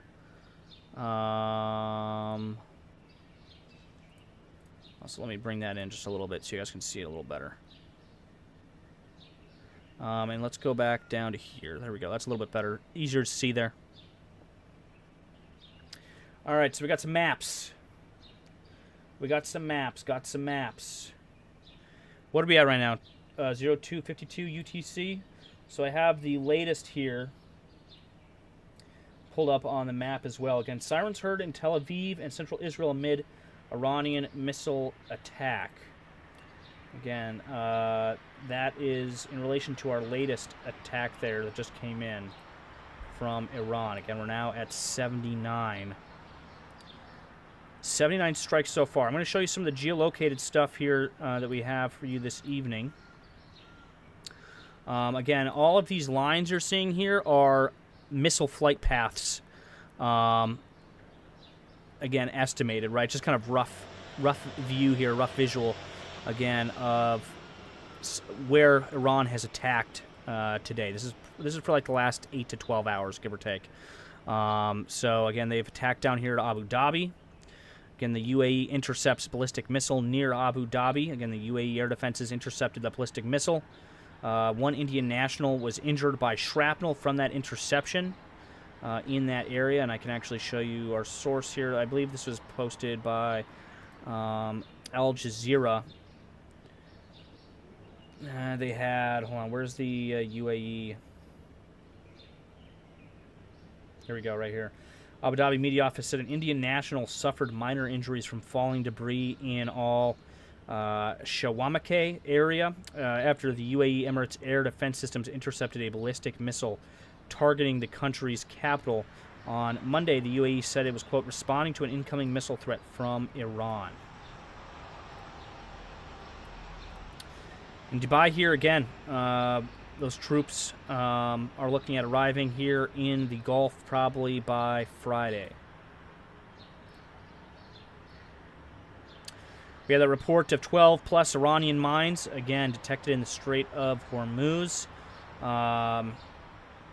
Mines identified but have not yet been neutralized. So again, they've identified those mines there in the Strait of Hormuz, but they have not neutralized them as of yet.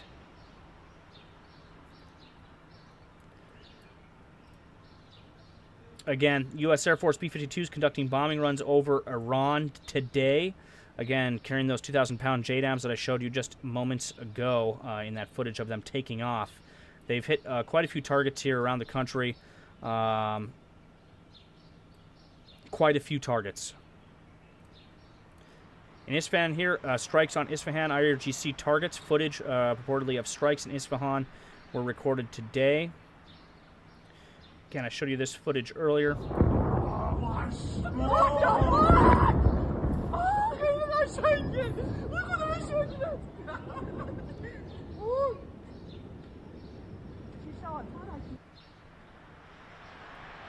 Zooming on Tehran here. Again, Mossad regime says the fall could take about 1 year. Again, Mossad's chief's pre-war assessment was that bringing down the Islamic regime could take many months, possibly up to 1 year. U.S. officials say it's unlikely to permanently block Iran's nuclear program, even with military pressure. Multiple U.S.-Israeli airstrikes hit Tehran today. Again, multiple U.S. and Israeli airstrikes have hit sites across the Iranian capital. Widespread reports of intense explosions. An Al Jazeera correspondent said the size and volume was unprecedented, especially on the eastern side of the city. Again, that came in today about 4:46 p.m. Central Time, or about 21:48 UTC. Zooming out here, Kuwait air defenses were intercepting missiles. That was at 21:48 UTC. Again, the Kuwaiti Army General Staff says air defense is actively intercepting Iranian missile and drone attacks. Sirens sounding across the country. Explosions heard from interceptions. That was at 21:48 UTC. Bahrain, in a report earlier today, said about 143 missiles and 242 drones have been destroyed. Again, since the start of the conflict. What are we seeing on that? Well, I gotta update this real quick.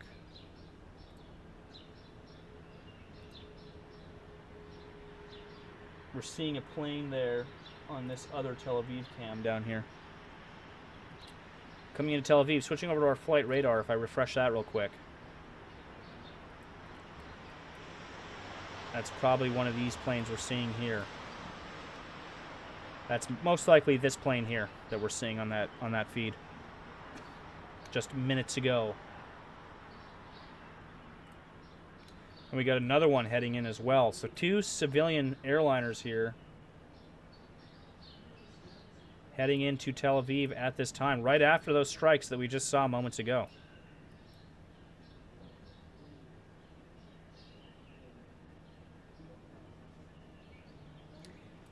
In Riyadh, Saudi is willing to host Iran nuclear talks. And Saudi Arabia has told the U.S. it's willing to host Iranian nuclear talks as a neutral mediator. Again, this is one of many nations that have been saying this over the past 48 hours here. What we had: Pakistan, Riyadh, Turkey, Oman. There's been at least 5, I think, that have come out and said that they're willing to host talks.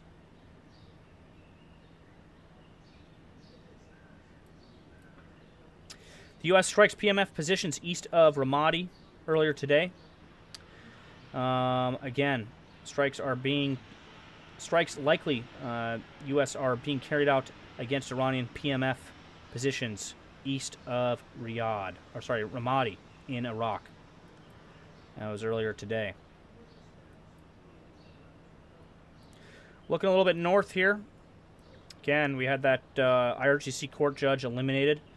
Again, in western Azerbaijan province. Earlier today, I showed you that report just a little bit ago. In Erbil, we had that footage of that sea ram engaging those forces there. I showed you guys that a little bit earlier as well. کجا شدیم یا خرابیم بابا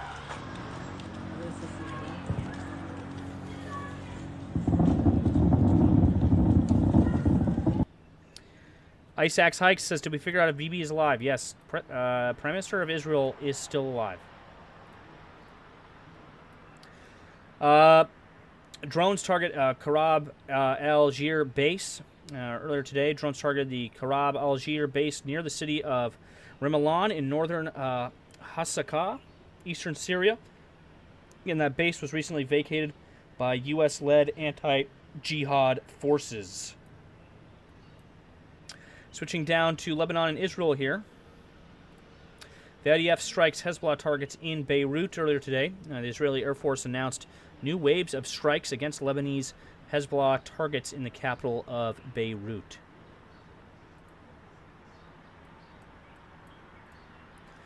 Iran cluster bomb warhead again fell on Haifa earlier today. One of the ballistic missiles launched by Iran at Haifa area carried a cluster bomb warhead. Footage of the warhead circulating. Again, we've seen many of those clips. Many of those clips over the past few weeks here. Again, Netanyahu convenes that urgent security cabinet today in Israel, again to review the latest developments of the Iran conflict. An Iranian missile was intercepted over Negev. Again, in Israel. It says here, Iranian ballistic missile intercepted over Israel's Negev region. I actually have a video here to show you of that interception that took place.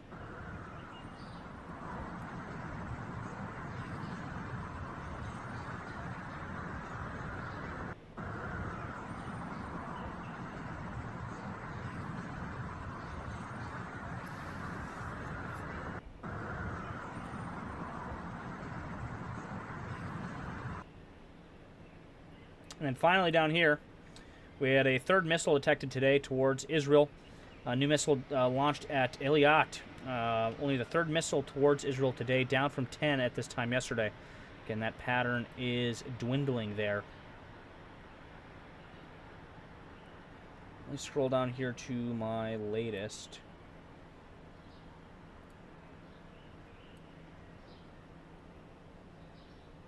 Get the last 50 pulled from the feed here. We'll actually switch over to our X feed now, and I'll take a look at those directly. Give me 1 second here.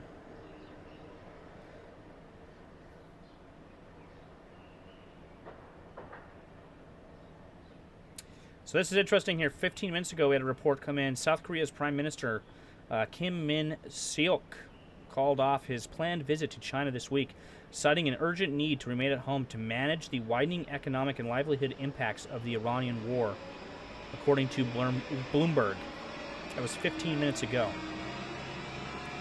Again, 26 minutes ago, we saw those sirens sound across Tel Aviv as that Iranian missile attack was launched against Israel. 31 minutes ago, our favorite North Korean leader, as we've said here before, North Korea, number one Korea. North Korean leader Kim Jong-un called the U.S. a perpetrator of state terrorism and repeated that South Korea is, quote, the most hostile state on Monday, wrapping up a session of the country's rubber stamp parliament, according to North Korean news. How about that? How about that? A perpetrator of state terrorism and repeated that South Korea is the most hostile state. That's very interesting. J-Balls, thank you so much for tuning in tonight. Good to see you, man. Good to see you. Good to see you.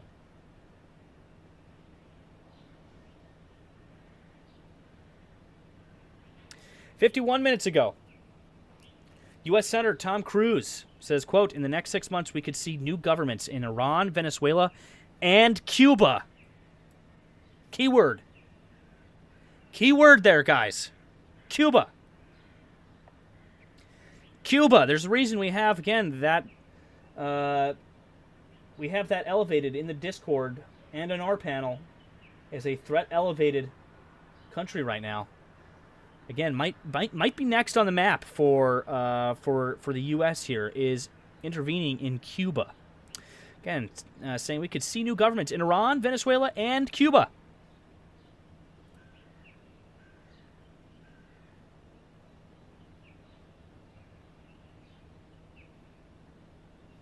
Interesting stuff. Interesting stuff.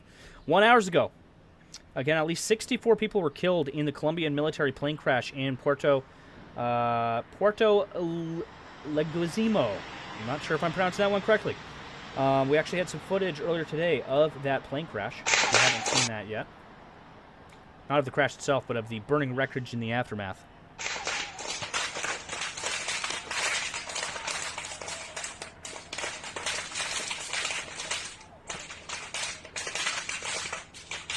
Said here in this post, 110 people were on board. 110 people were on board, but again, currently 64 bodies have been recovered. So that number is most definitely going to increase.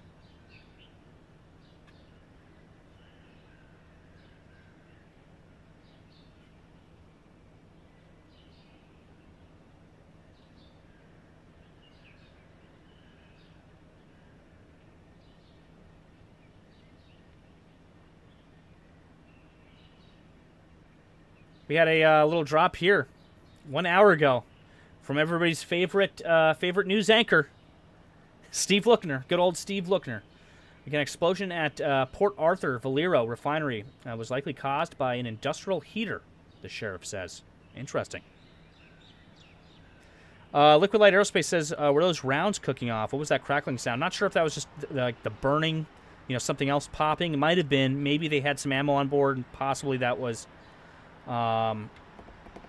some ammo cooking off from that fire. However, I don't have confirmation on that at the moment. I noticed that when I watched those videos earlier, but I wasn't able to get a fix on what we saw there.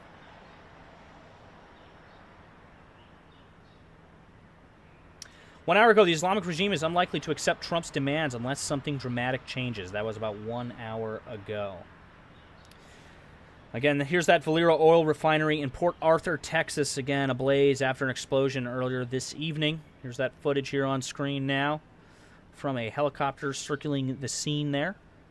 Yeah, Suicide Chucky says it didn't sound like ammo. I mean, unless the audio is just a little skewed there. Didn't sound violent enough to be ammo cooking off, but again, who knows? If we get some more information on that, I'll definitely bring it your way.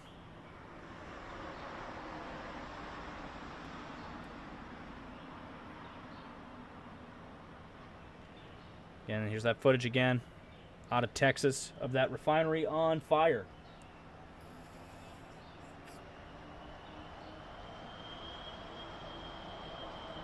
Here's another video here of that refinery. No reports of injuries.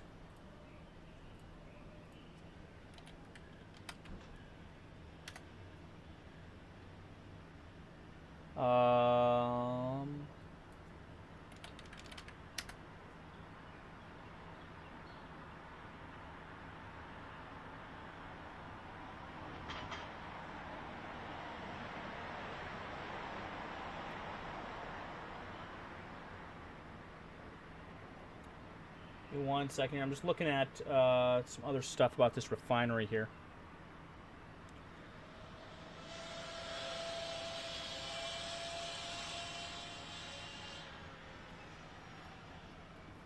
Yeah, so initial reports coming out are saying, again, that this was caused by a malfunction with an industrial heater. There was some initial speculation that this may have been like an attack or something like that. Again, does not look to be the case at all.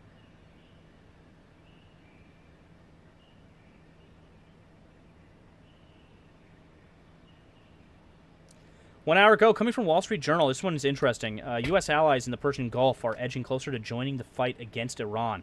The Crown Prince, Mohammed bin Salman, is now eager to reestablish deterrence and is close to a decision to join the attacks. Again, it's only a matter of time before Again, before they join in on the conflict there. Here's some other footage in reference to that Port Arthur, Texas oil refinery that exploded. Footage reportedly shows the effect of a large explosion. This is from somebody's like outdoor security camera here.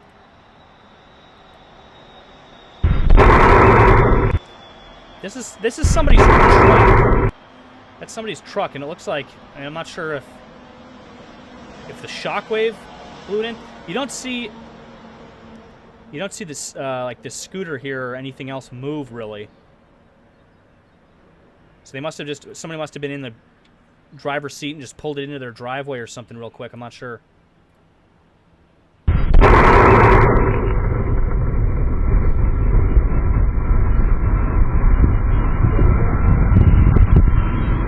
Pretty massive explosion though. Oh, so okay, if I only watched the full clip, I'd see. Yeah, so he was pulling into his driveway here.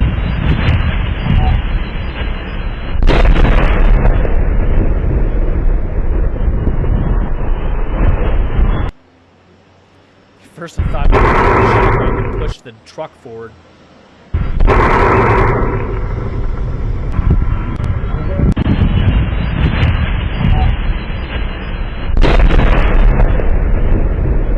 Pretty sizable explosion took place there. Again, here's some other footage as well. This was breaking when we came on to the air tonight, right as I was going live. These reports were starting to roll out. Some of this footage was starting to roll out here.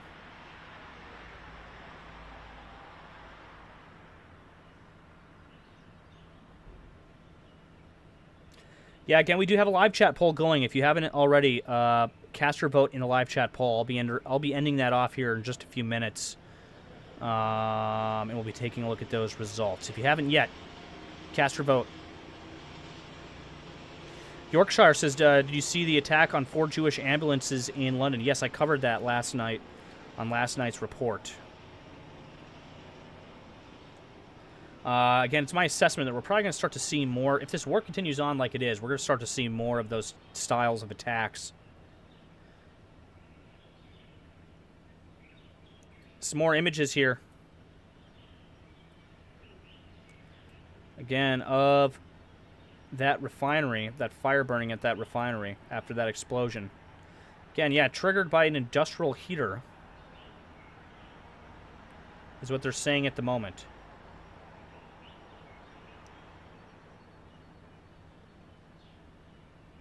Another separate clip here of that as well.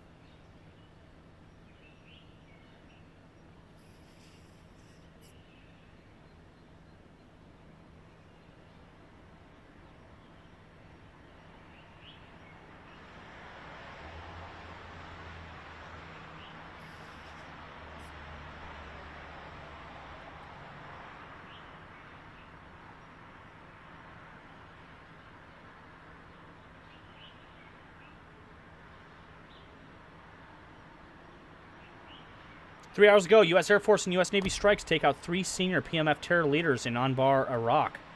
Local reports frame them as martyrs following that strike there.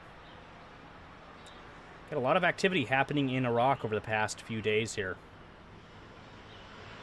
3 hours ago, the IRGC linked FARS network is no fan of negotiations with President Trump. We have that translated post here. Over the past 4 decades, Iran has gained no benefit from the path of negotiations. This is coming from FARS News out of Iran here. Again, from the path of negotiations with America. Each time these negotiations have led to the weakening of national interests. In the past year, negotiation has turned into an opportunity for attacks on Iran. This experience clearly demonstrates that the interests of the Islamic Republic will not be secured through the path of negotiation.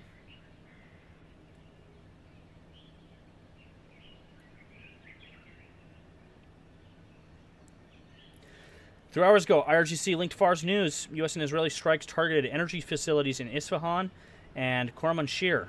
That was 3 hours ago.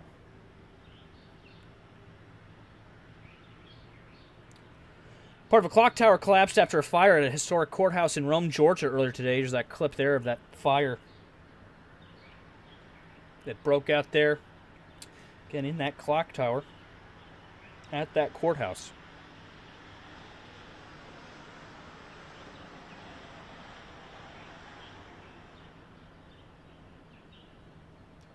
Showed you that one earlier. We had some updated stats here from U.S. CENTCOM today. And they've been putting these out about every week, sometimes a couple times a week. Again, currently about 9,000 targets have been struck, 9,000 plus combat flights, 140 Iranian vessels damaged or destroyed.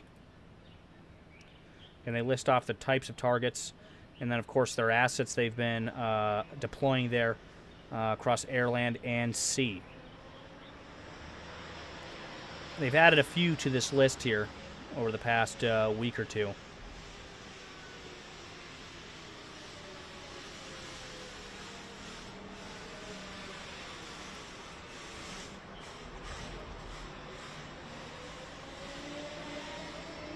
Three hours ago, Central Israel, again, working to intercept more missiles there. That was 3 hours ago. Again, if we go back to our archive here, I can show you... I believe that was actually this right here.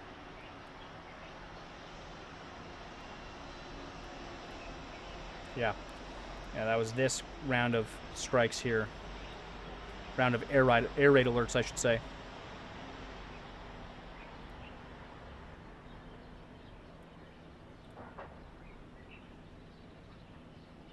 According to CBS, citing a senior Iranian foreign ministry official, Iran has received points from the U.S., and they are being reviewed. Again, this follows a slew of contradictory statements made by both the U.S. and Iranian officials on the matter today.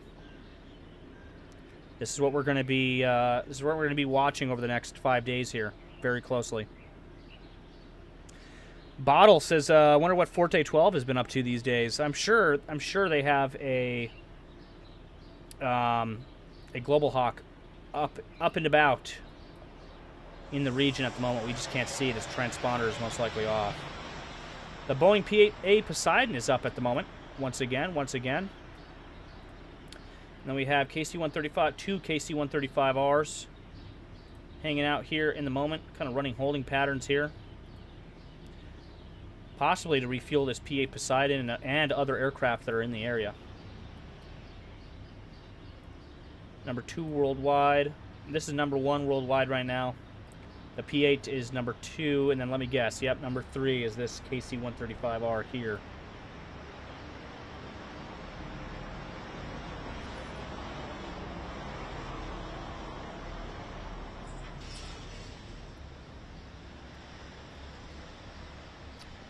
Again, 4 hours ago, the IDF has begun hammering IRGC Quds forces recently. There's a little bit of a graphic here that was provided earlier today of some of the strikes, that have been conducted on different targets there.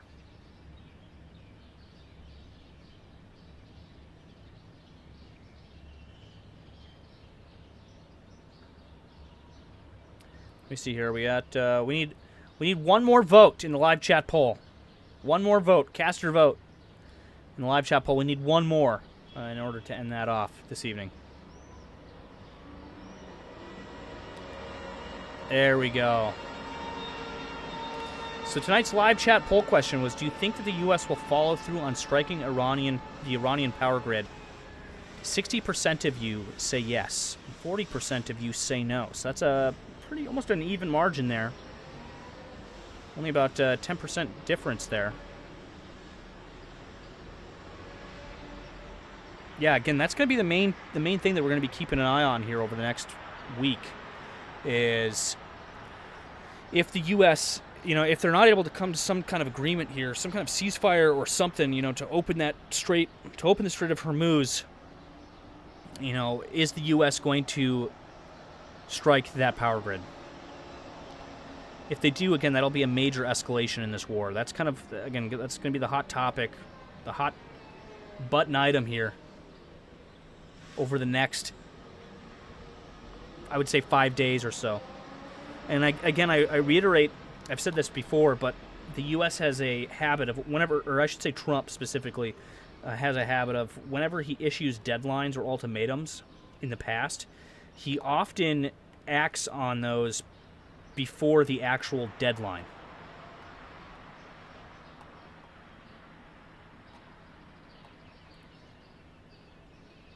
Yummy, good to see you. Says, I saw news about Australia. Is it real? Not sure what you're referring to there, but I'll take a look. Too Tall says, if the U.S. does carry out those strikes, it will make Iran uninhabitable. That's the idea. That is the idea.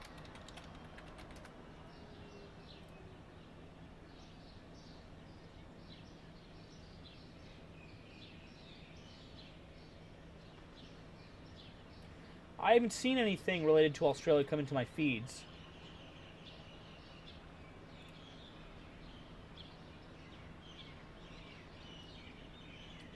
1080p Potato posted this in the Situation Room a short time ago. This is some footage of multiple interceptors over Tel Aviv during those missile strikes that we saw earlier from Iran. This is some footage that was captured on a camera there of those interceptors being launched.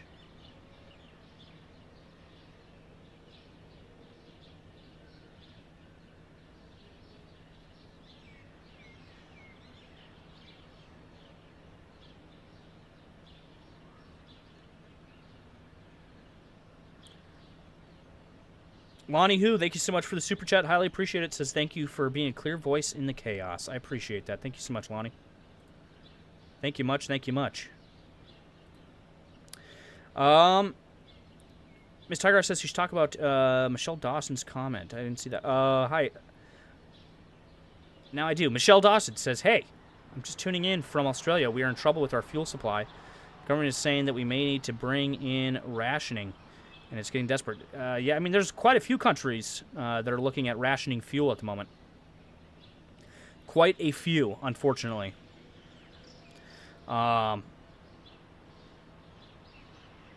There was what was the other country yesterday that we were covering?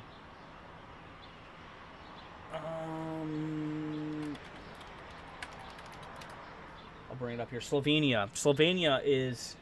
again, became the first EU country to introduce fuel rationing during this crisis. That was yesterday. Curtis West, thank you so much for the super chat there. Highly appreciate it, Curtis. Thank you so much, man. Thank you so much. Again, your guys' support, again, helps me continue to bring this, this reporting to you guys. Helps continue to improve the content that I bring to you guys as well. So the sun is rising here in Israel this morning. It is 5:22 a.m. Let me go ahead and update my main camera feeds here. Give me 1 second. Make sure these are all updated out of Beirut and Tel Aviv. And they are all updated.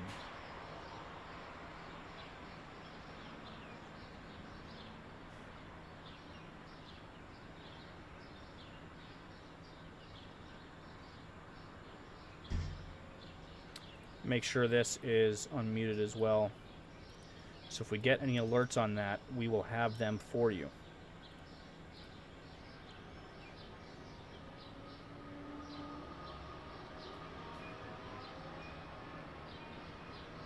1080p Potato also sent this footage over. This is coming from Fatook's News. Again, more footage over the skies of Tel Aviv during that strike that we witnessed on camera here just a few minutes ago. 3, יש פה מלא נפילות, איציק. בום.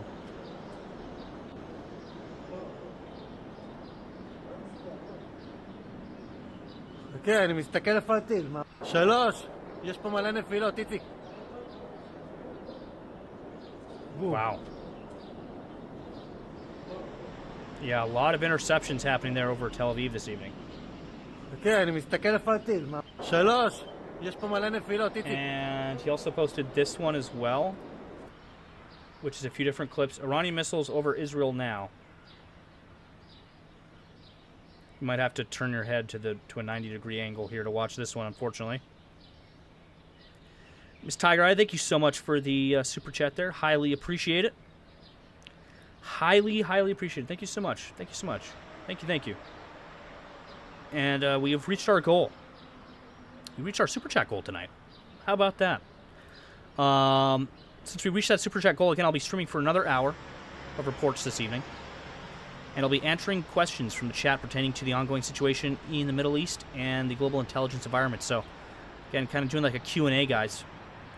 If you have any questions at all, send them over in the live chat, and I'll be answering questions. Honestly, you could pretty much ask questions about anything. I don't really care. But prefer ones pertaining to, again, the ongoing situation in the Middle East here in relation to Iran. But if you have questions about Ukraine, you have questions about any other situation that's ongoing, I can try my best to answer them.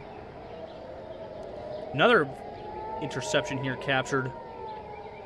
So this is reportedly coming out of Tel Aviv this evening. Yeah, for those just tuning in, again, we're covering the ongoing war in Ukraine here.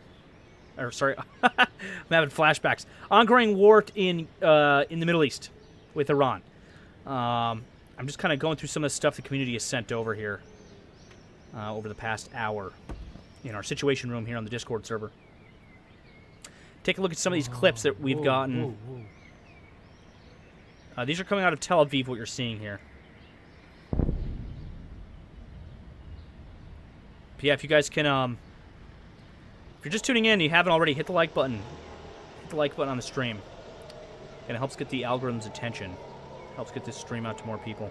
Yeah, this is actually one of the most intense clips I've seen. Well, not intense, but one of the most clear clips, I should say, of these interceptors so far tonight in that strike that we saw earlier. You can see just how many locations they're launching from here across Tel Aviv.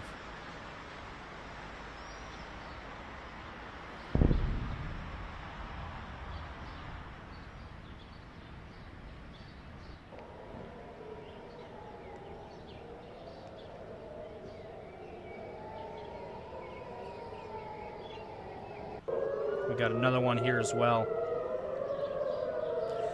I just realized we haven't seen Epi. I don't think we saw Epi yesterday as well. Epi, if you're tuning in, let me know. Drop a message in the live chat. I haven't seen a message from our favorite Scotsman, our favorite Scottish national. At least in a day or two. At least for the past few streams. And another clip here as well. Again, all these are allegedly coming out of Israel from this evening. From the, again, that kind of round of strikes that we saw just a little while ago here on stream.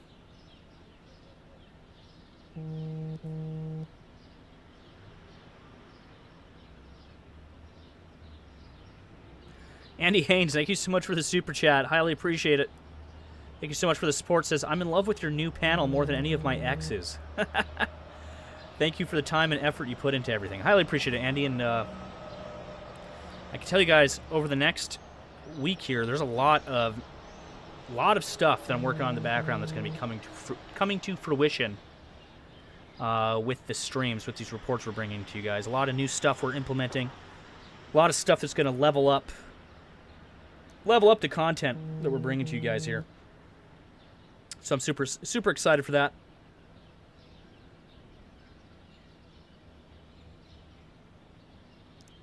Oh, Miss Tiger Eye says Epi was here last night. Okay, I might just be remembering. Words are hard. Remembering incorrectly. She says he burnt his nose hairs and eyebrow. Well, I hope he's doing okay. I hope that didn't take him out of the fight. Yeah, Digit, I was hearing that as well. It's this video clip. It's whoever's shooting this footage here, their phone was vibrating. It got me for a second, too. Yeah, Andy, thank you so much. Miss Tiger Eye, thank you so much. Curtis, thank you so much. Leoni, thank you so much. Highly appreciate you guys. Thank you so much. All right, next up here. Hold on. We'll get to this map in a little while here. Wes posted a couple images of the sea mines that Iran is utilizing. Give me 1 second here to... I want to let me paste this. There we go. All right, give me 1 second here. Let's go back to the focus there. And I will drag these over to here. And over to here. These are the sea mines that Iran is currently utilizing in the Strait of Hormuz. These are the ones that, again, have been deployed. These are the type of mines. Ignore the little wheelie cart. I'm pretty sure this is the mine itself here. This is just like a little cart, I think, that it was on in this picture, if I'm not mistaken. Because I've seen these before without whatever this is. But I think they're mostly utilizing these Maham 7s. These are the Maham 3s. From reports I'd seen earlier, these Maham 7s are being utilized most. These little wheels, I'm pretty sure, like they roll off. They're put onto these and they roll off whatever vessel that they're deploying them from, and then they kind of detach from this platform here, and it's just the mine itself, if I'm not mistaken. But usually, like, when they're actually, like, in the water, they don't have, like, this platform on it. I'm pretty sure it's just the mine floating.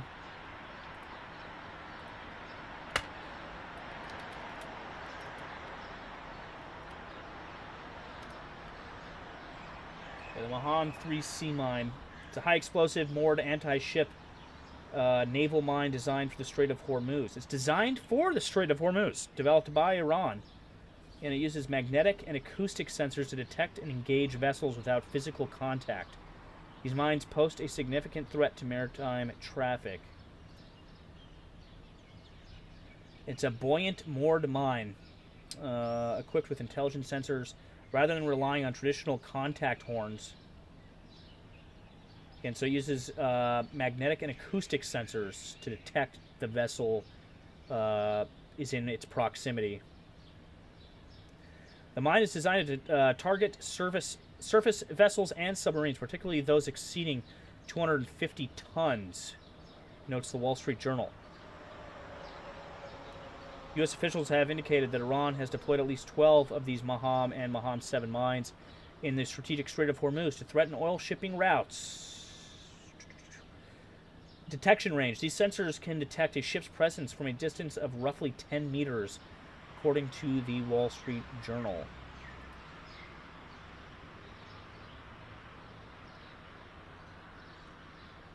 Coming from Cat UXO, I'm actually reading about the sea mine has a single magnetic sensor and 2 passive acoustic sensors.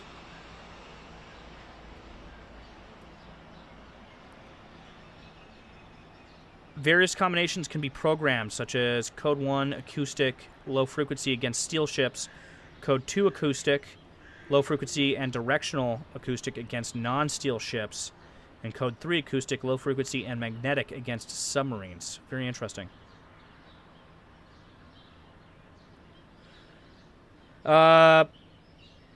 J-Balls asks, what's the thing hanging off the side? I think this is something for, like, buoyancy, possibly? I'm not sure.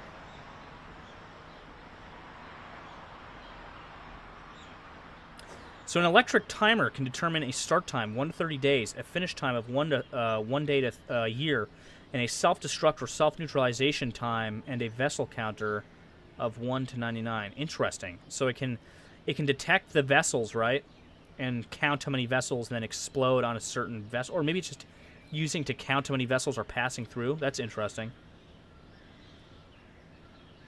I'll see if I could find what that thing is. Let me see here.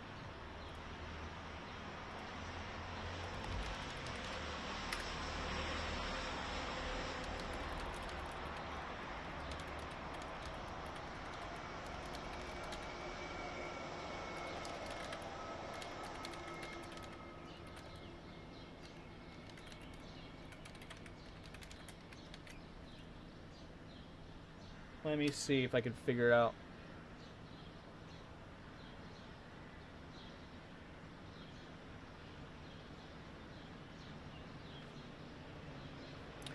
It could be like a protective cover for one of the mine's contact sensors, like for one of the detonators. Naval mines like these use contact horns or sensors to detect when a ship hits them. The green ball is typically a safety cap or shipping cover placed over one of those sensors. It helps prevent accidental activation during handling and transport, protect the sensors from damage before deployment. Beneath that cover is usually a contact fuse mechanism, sometimes called a Hertz horn or similar trigger system. When deployed, these covers are removed so that the mine can function properly. Lonnie Who, thank you so much for the super chat. Says, anyone know where Mehmet and Dasha landed? I've heard Mehmet is in Canada. Dasha is still in Poland.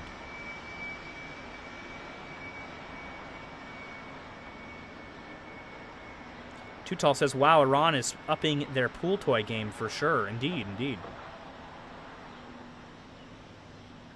Ice Hacks asks, are those mines gluten-free and halal? I believe they are. I believe they are. They're at least gluten-free. I'm pretty sure.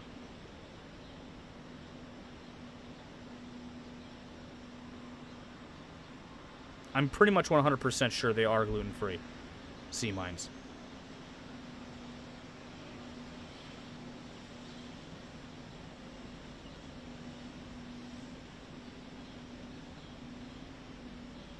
Andy Haynes says, looks like my nan's old teapot. One hell of a nan.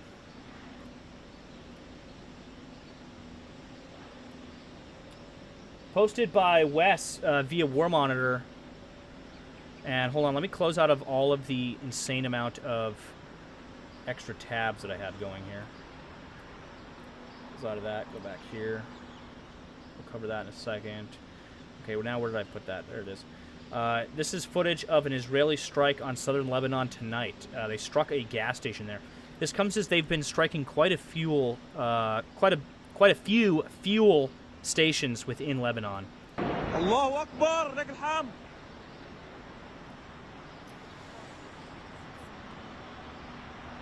محطة الأمانة مفرم مخيم رشدية.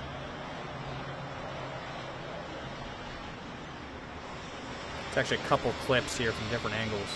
Allahu Akbar, لك الحمد.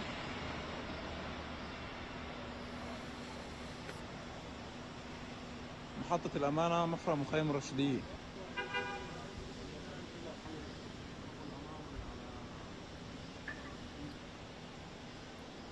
Oh wow, actually hold up. Yeah, Brent crude still on its way up, just hit 100. Just hit $100, ladies and gentlemen. So it is, as I guessed it would, it is on its way back up. 1080p Potato posted this earlier. This is footage, I believe, from tonight. Again, still waiting to get confirmation on this. Again, this footage shows one Iranian missile escaping 10 Israeli interceptor missiles. Take a look. עוד אחד.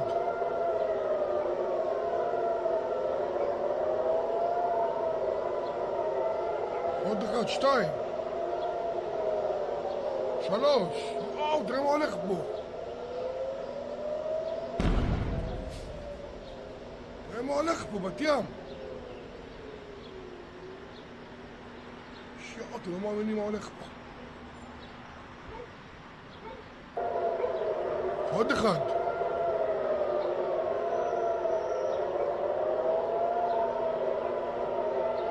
עוד אחד, שתיים. שלוש. וואו, תראה מה הולך פה.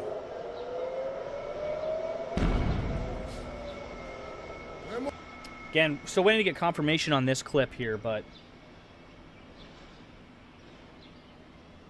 interesting. Again, thank you to 1080p Potato, aka Jared. Thank you, Jared. Appreciate you.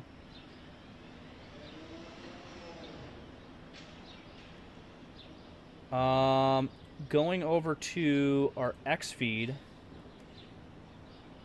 This is that footage I showed you just a little bit ago. Again, footage shows the efforts of Israeli air defense systems over Tel Aviv during Iran's most recent ballistic missile strikes on the country, which we witnessed tonight live on our broadcast here tonight via those Tel Aviv feeds.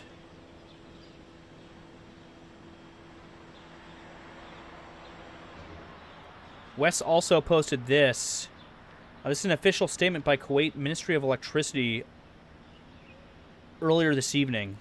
They just posted this, or this morning, I guess, there in Kuwait. It says here the official spokesperson for the Ministry of Electricity, Water, and Renewable Energy announced that 7 overhead power lines have gone out of service in several areas of the country due to damage caused by falling debris resulting from air defense operations. This has led to a partial power outage in some areas of the country, and work is underway to restore power as quickly as possible.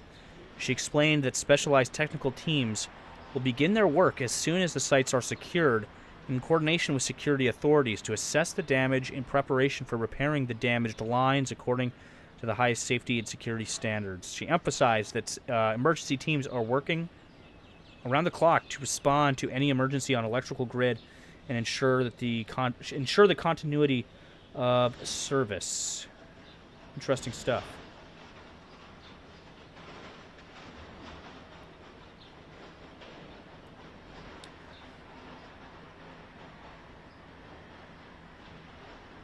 Uranus says, "Oh, it's coming my way. It's getting bigger. Better film." Yeah, a lot of these clips. There was one I saw earlier this week that was the definition of that.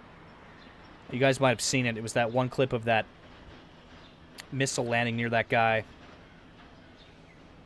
I want to say that was in Israel. I can't remember off the top of my head. There's been so many clips that we've seen, but there's that one footage, again, that missile, like the interceptor missed it just barely, and then the missile like lands probably like a half block away from the guy.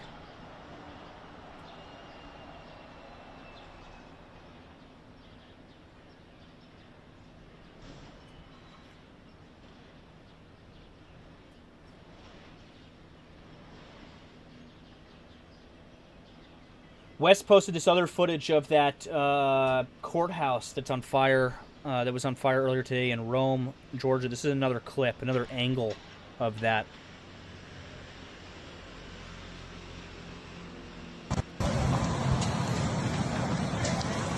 It's from earlier today.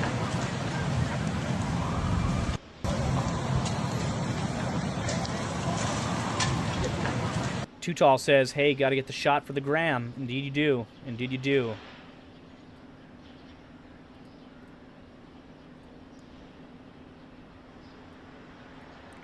Refresh my panel here and see. 3:13 UTC, so that was a little while ago here.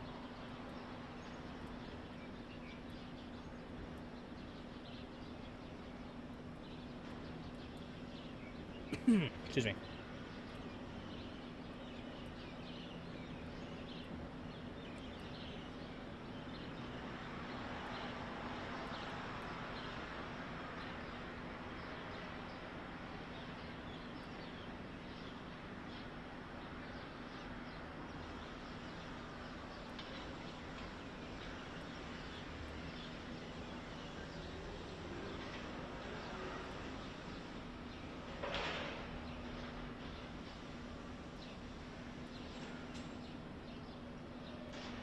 Okay.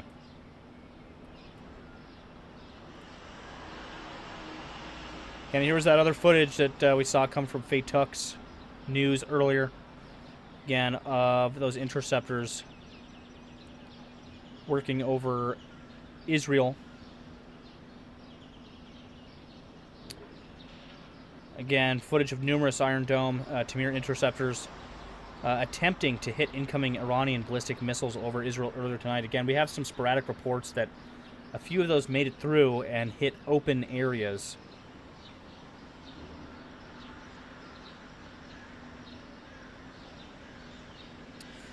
J-Balls asks a great question, says, I wonder if Iran will try any more cyber attacks. A bit surprised they haven't again by now. Yeah, they have attempted a few. We very well might see that. We might see more of that activity here over the next few weeks. Again, when they run out of, missiles and drones and other ways to kinetically attack, I'm sure they're going to try some other methods for sure.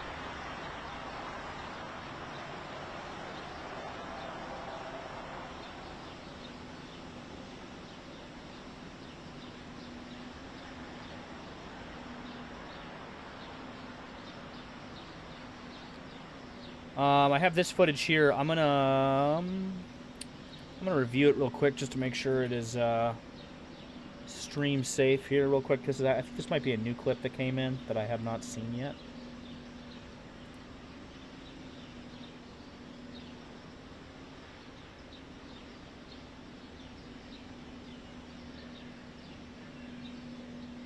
Yeah, it's not. I don't know why Twitter even flagged this one.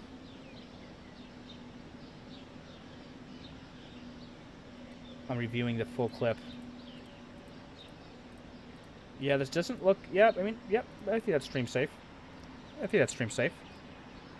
This is just showing some of the emergency crews conducting rescue efforts after that C-130 crash today in Colombia. Announced that 6 airmen lost their lives as a result of the incident. Roughly 40 were injured. But here's the thing. We saw that post earlier that said that there was 64 bodies.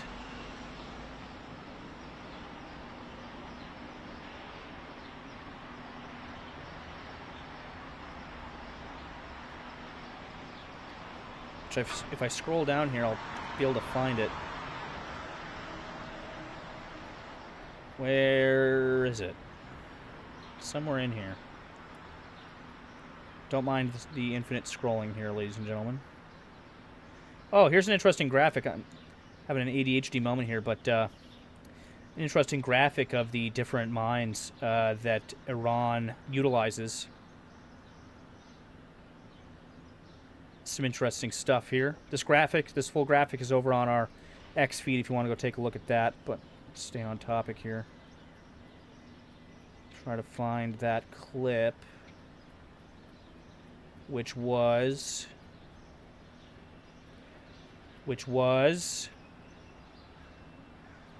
somewhere in here, somewhere buried deep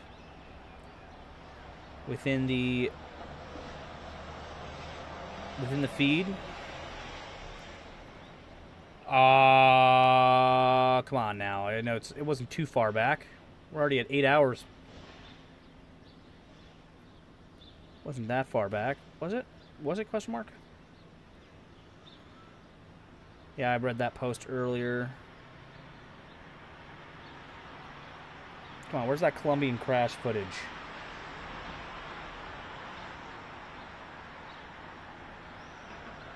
Hold on here. I'm just going to find this. Infinitely scrolling here. Infinitely scrolling into nothingness.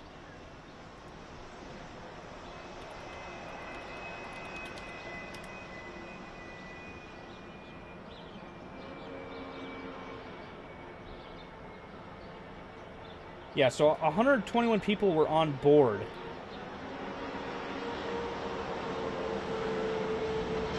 We saw that post might have gotten removed, actually, because I'm not seeing it in the feed.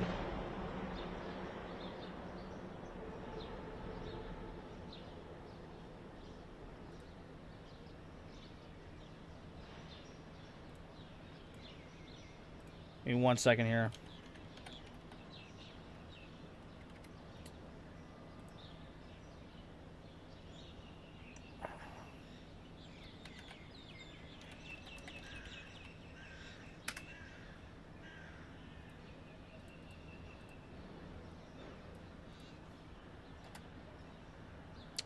Where is that? Is that over here?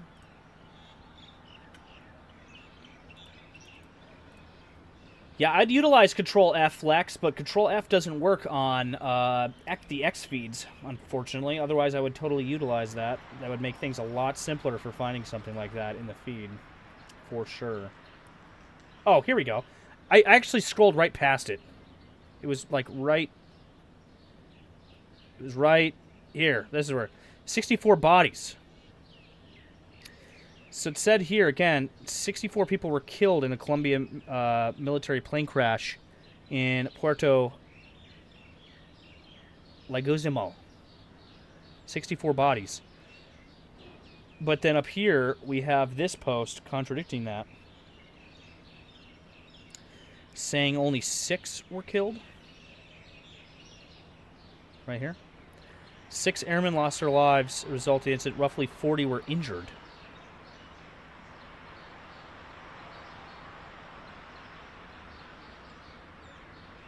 So, again, we'll have to wait to get more concrete information on that one. That's for sure. Seems to be some conflicting information coming out. Wes posted this one with the comment saying it might be a fact check, no clue. So take this one with a grain of salt here. This is coming from an account called Monitor X on X. It says here now a direct impact in central Israel. I'm pretty sure they're referring to those strikes that occurred earlier this evening. Let's take a look. But again, take this one with a grain of salt. This might need a fact check on this one.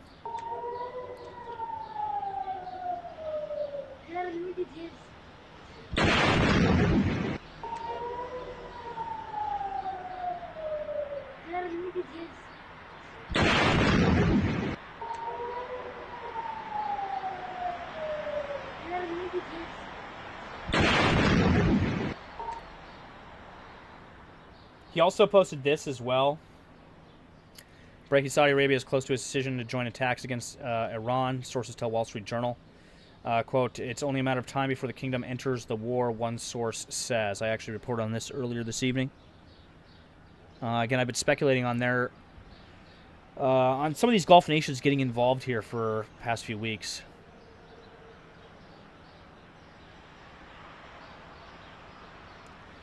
Lex says a C-130 would be 5 to 6 airmen. The rest would be passengers. Well, yeah, I think that's where the confusion might be coming from here.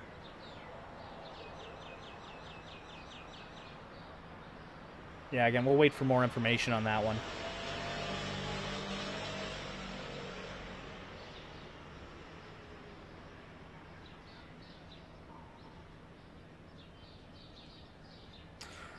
Yeah, I'm interested to see what the markets are going to look like tomorrow. Again, we're still...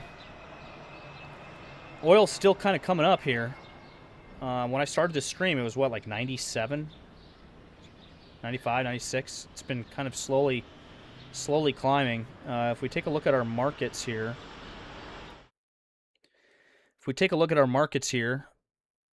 everything is still in the positive. At market open tomorrow, that could change, especially after all these conflicting statements that have come out from Iran over the past couple of hours here.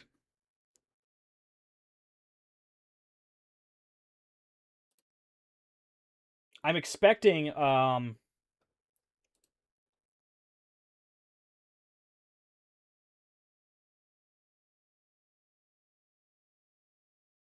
expecting oil prices to increase significantly over the next 5 days.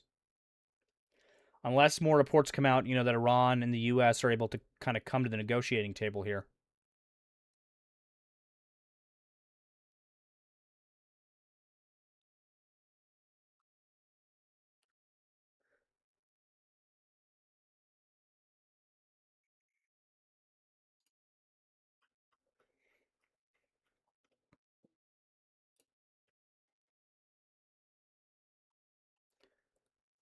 Back over here. Yeah, there we go. So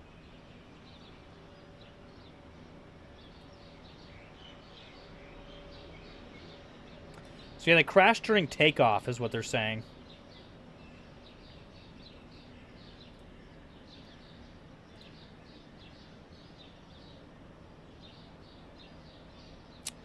Our KC-135R is over the Persian Gulf at the moment, and our P-8 Poseidon seems to be heading off west.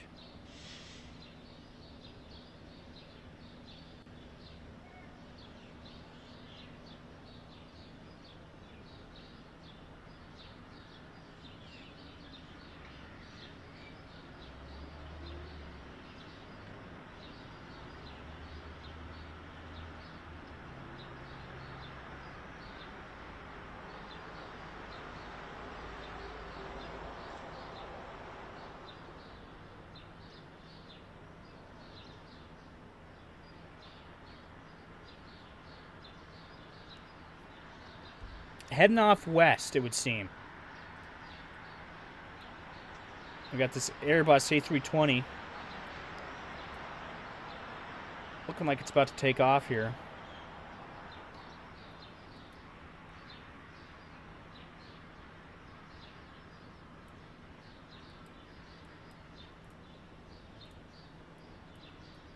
transponder probably went dark on this KC-135R back here, and it's just kind of jetting off into nowhere. That's how that usually works when those transponders go dark. It often glitches out. We got a couple others up as well at the moment.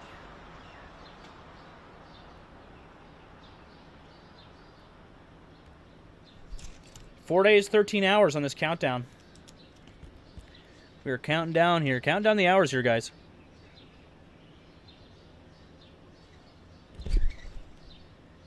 Hearing something on our... Not sure if that was the Beirut feed or one of our Tel Aviv feeds here.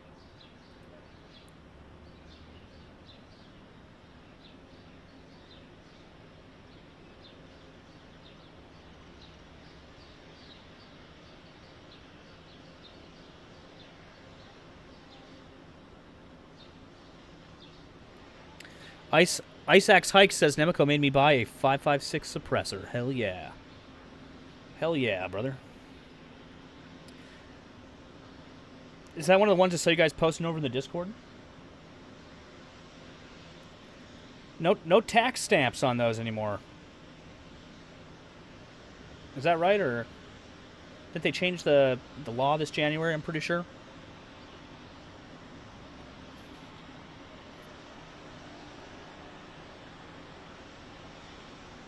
Wish they would have done that years ago.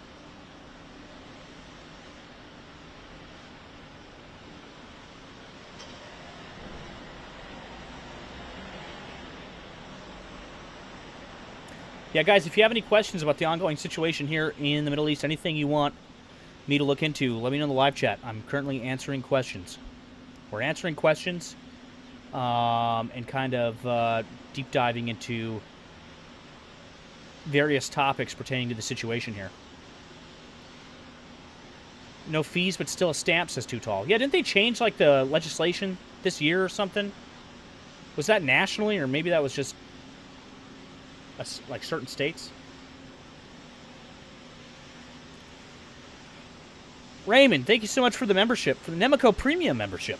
Highly appreciate it, Raymond. Good to see you. Good to see you. Good to see you tuning in this evening.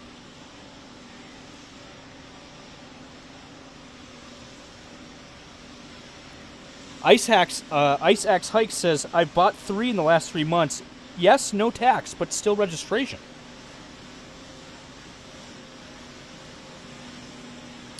Dinosaur says this Valero plant catches fire often, he says.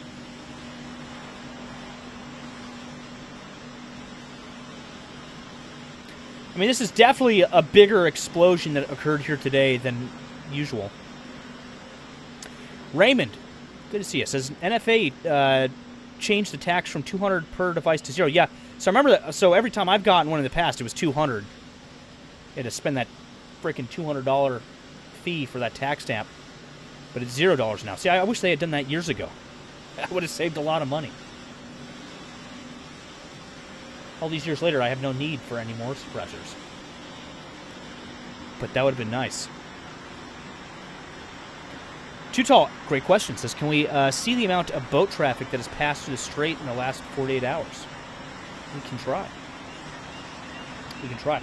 Let's see if I can get, give me 1 second here. Give me 1 second here.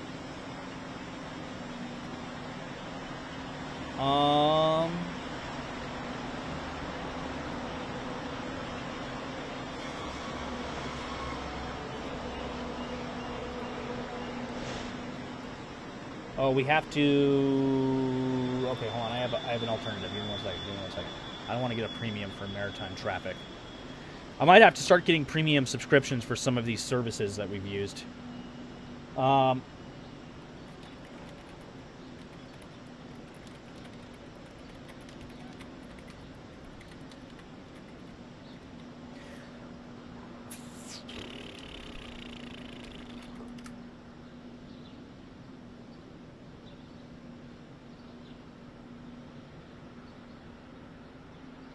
As of March 23rd, in the past 48 hours, about 20. Reports indicate about 20 ships, including Indian, Pakistani, Syrian, and Greek-owned vessels have recently passed. Some vessels are paying up to a $2 million for safe passage through the strait. Again, they're paying that to Iran. We've been hearing reports of that for a while.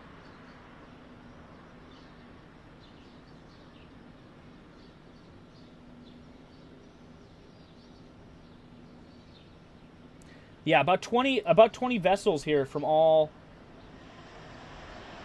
reports that I'm seeing here. About 20 in the past 48 hours, which again is severely reduced from what it normally is. Currently out here we got a couple. We got this Iranian flagged general cargo vessel.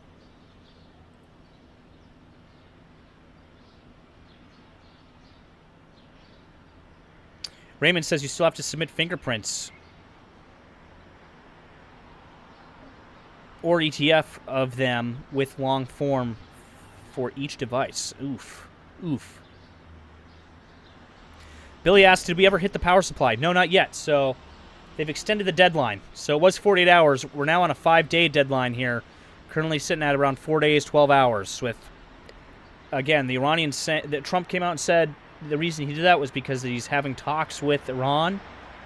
And then the Iranians came out and said there are no talks happening with the U.S. at all. You know, Trump said that talks had occurred. And Iran basically came out and said no, that he's just basically saying that to ease the tensions in the oil market. But then we had some other reports that the U.S. did send over like around 15 points of discussion that the Iranians are reviewing. So again, it's kind of hard to know exactly what's going on there with that.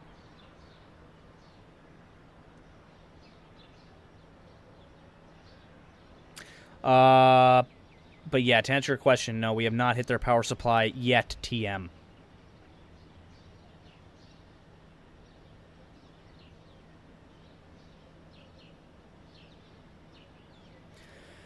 Yeah, $2 million for these vessels to transit the strait. What was that there?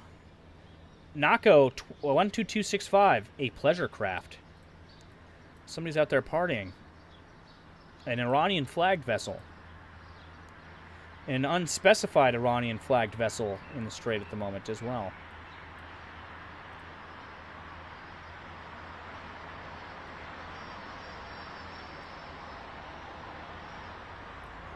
These passenger vessels often take traffic from Bandar Abbas across to these islands here, where again there's quite a bit of infrastructure on a lot of these islands.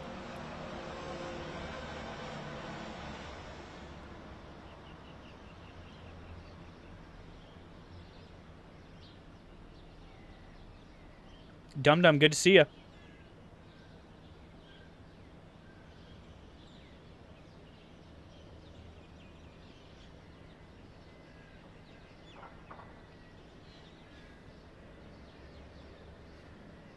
Forbidden shenanigans. Noted. Noted, man. Liquid Light Aerospace with a very, very good observation. Saying that deadline does align pretty closely to when that Marine Expeditionary Unit is set to arrive around this Friday or Saturday.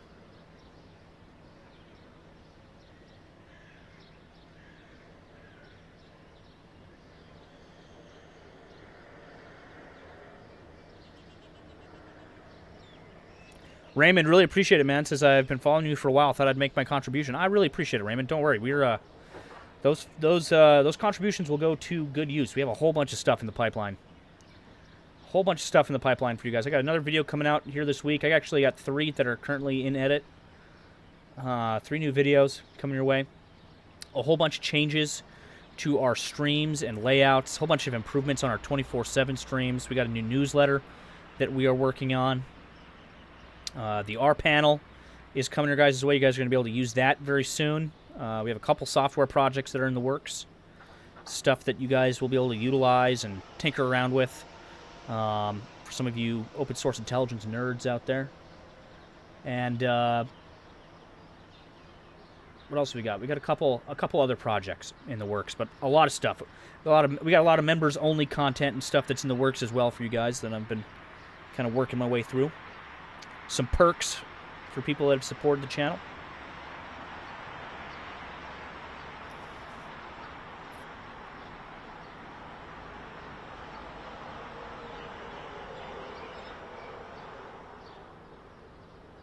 Yeah, as Lex Rodriguez says, the report is that the U.S. is negotiating with Iran's parliament speaker, who the U.S. is recognizing as the leader currently. Yeah, again, there's been conflicting reports.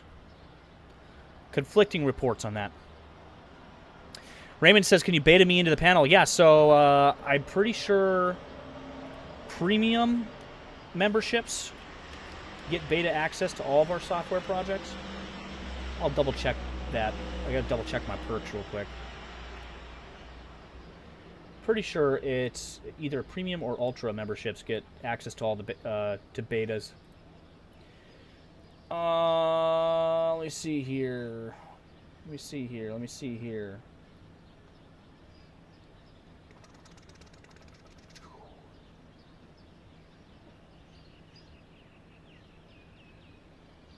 Where is that?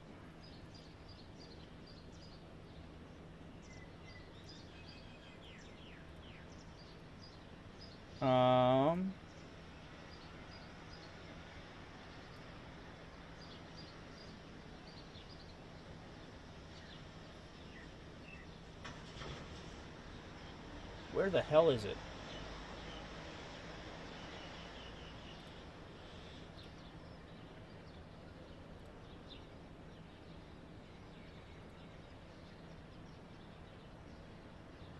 Yeah, Nemico Ultra memberships get access to the new projects, get beta invites. However, honestly, guys, for rPanel, I'm probably going to push it out to everybody that's a member or a subscriber or a supporter, because I'm going to do like a public beta test, stress test on that at some point here in the next probably few weeks, give or take. And I'll probably end up pushing it out to all supporters and members, not just those ultra members, but ultra members are guaranteed to get access to all betas, all software betas. I'm probably going to change some of those perks around here soon. Probably work on that here in the next couple days here. Add a couple things to that so you guys get a little bit more bang for your buck.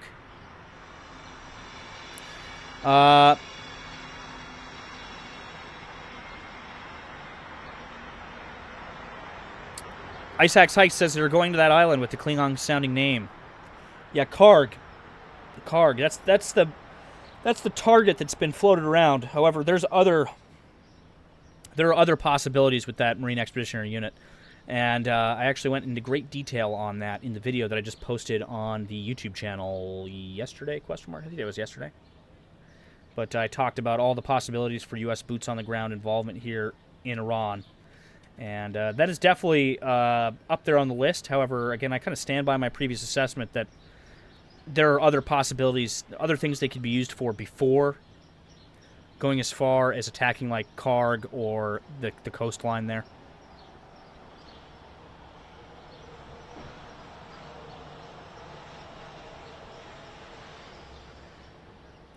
Tendo 8-Bit, good to see you, man. Thank you so much for tuning in tonight. It says, Yo, Nemico, sorry if this has already been asked, but the explosion in the Texas refinery on live map, it's showing a different color than blue. Did we get hit? No. So at the moment, the reports coming out is that it was an industrial heater that malfunctioned that caused that explosion there. There was some initial reports going around that maybe was like a domestic terrorist attack of some kind. However, it does not look to be the case at this moment. However, that story is still, they're still investigating that. I do believe, though, that it was related to that industrial heater and not a terrorist attack. In fact, now that you mention it,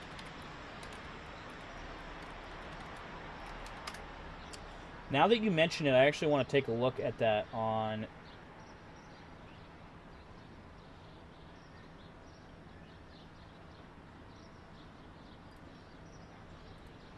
Yeah, they had we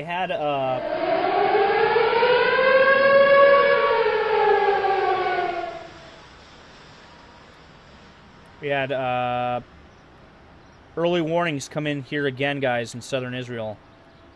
So we're probably going to see another round of air raid alerts here pretty shortly. Yeah, I'm looking at the live viewing map for USA, and they did shade it red.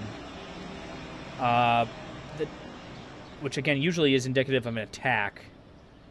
But no. I do not believe, again, that was an attack. Again, it's being attributed to a industrial heater that malfunctioned. An industrial heater that malfunctioned there.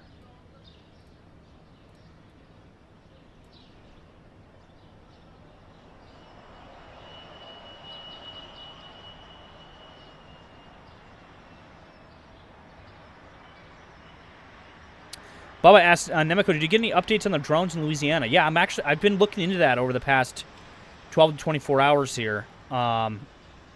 Miss Tiger Eye sent over some information and is trying to get some footage, actually, that she may have access to. Oops, I actually moved that. Let's not do that. Some footage that she may have access to. Again, still looking into that, but that's a very interesting report. And it did turn out, it was covered a little bit on mainstream news, very briefly. And it's kind of an interesting situation. Kind of a mysterious situation there with those drones. I'll tell you, that's not the only, after looking into it, that's not the only reports that I've seen of that type of activity at U.S. military installations domestically here in the States. There has been other reports of activity in and around U.S. military installations.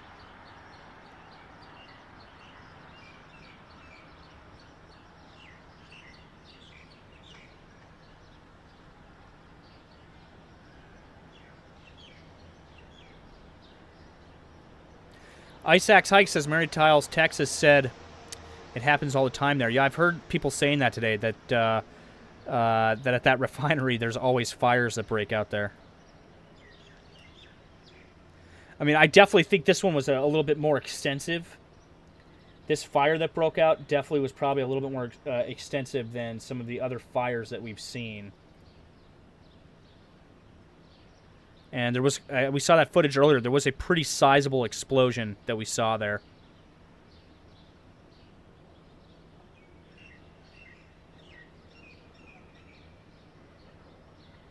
Andy Haynes says, am I remember correctly that Mohammed Baghir is on Israel's hit list? I'm 99.99% sure that he is, yes, indeed, on. I don't think there's anyone that's not on Israel's hit list when it comes to Iranian officials. They have shied away from killing like the foreign minister and a couple of their diplomats, but as I said, I can say with a good degree of confidence that there's probably nobody that is not on Israel's hit list when it comes to Iranian officials.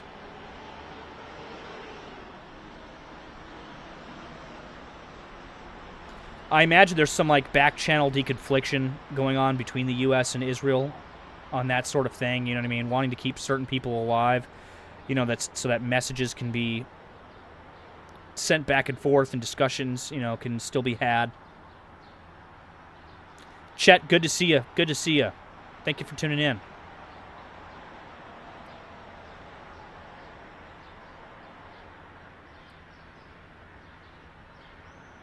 Good to see you. Good to see you.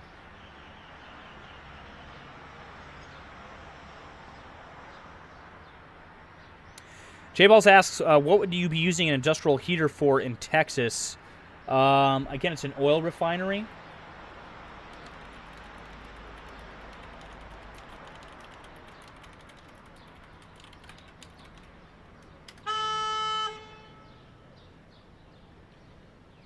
Industrial heaters, also known as fired heaters or process heaters in oil refineries, are crucial for raising the temperature of crude oil and hydrocarbons to precise levels. They enable control and optimize critical processes, including atmospheric and vacuum distillation, cracking, and desulfurization, typically operating above 400 degrees centigrade to break down hydrocarbons into products like gasoline, diesel, and ethylene. And yeah, somebody just honked at us. I'm not sure Not sure what that was about. Does that guy know us?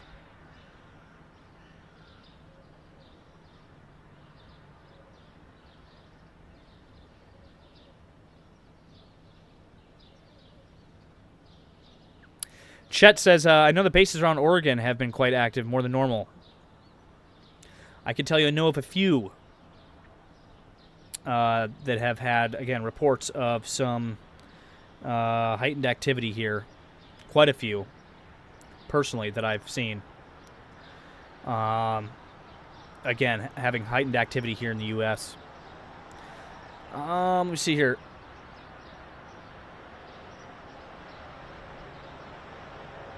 This Tiger Eye says, side news, Russia officially signs a deal with Vietnam to build its first nuclear power plant. Interesting. Raymond says, I just got off watching S2 Underground. One of my favorite creators, Raymond. I love S2. In fact, I've been using his maps. His maps are a work of art. The S2 Underground maps, this data. Alarm. Wadi al-Na'am And south. here we have those Abu Tlul. air raid alerts coming in. Segev Shalom. Tse'elim. Be'er Sheva east. So again, air raid alerts here coming in for southern Israel. At this time, most likely another launch here from Iran, putting us at the 80th. We're at 80 waves now. When we started this stream tonight, we were at 78 waves of strikes. We're now at about 80. But yeah, S2 Underground, I've been feeding some of his data from these maps into rPanel and using it for some analysis. Excellent stuff he's been doing. Excellent stuff. I've always loved his content. I've been watching him for a long time. He's really good. Really good.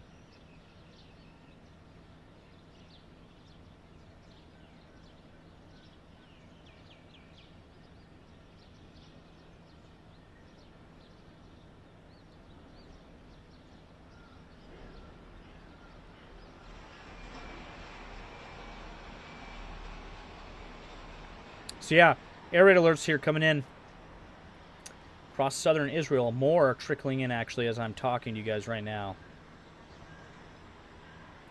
And I'm checking to see if there's any new reports.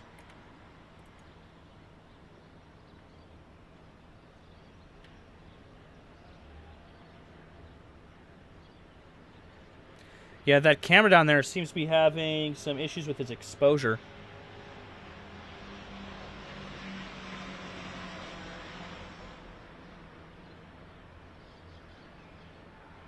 Raymond says, I'd love to see you, him, and the Enforcer do a collab. I would love to do a collab with S2. S2, man, he's one of the most level-headed open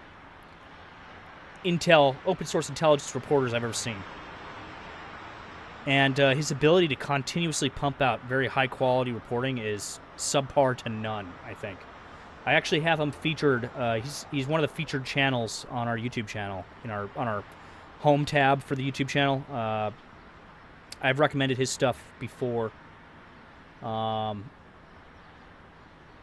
I really admired his sense of reporting. He's been a huge inspiration for me over the years. Actually, I've been watching him since well before Ukraine even. He's been a huge inspiration for some of the work that I do.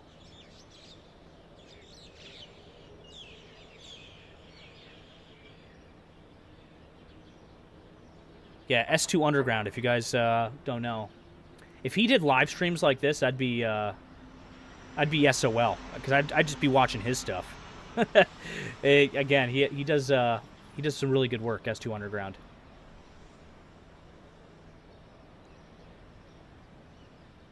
I also like Ryan Macbeth. Yeah, he does some good stuff too, Raymond. Yeah, I really like those that, stay straightforward and facts based, and go into like the detail. That's what I try to do here. You know what I mean? Again, we try to stay unbiased, and we try to focus on factual data and going into like analysis on the facts. You know what I mean? And on the data. And that's the type of content that I, again, promote, that I like people to watch. That I promote people to watch, I should say.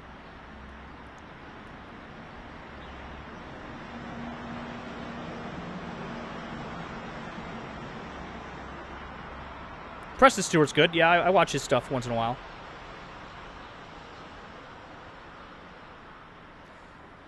Wes says tanker in the Persian Gulf is back online. I'll take a look at that here. Indeed it is. Yeah, it picked up transponder signal again.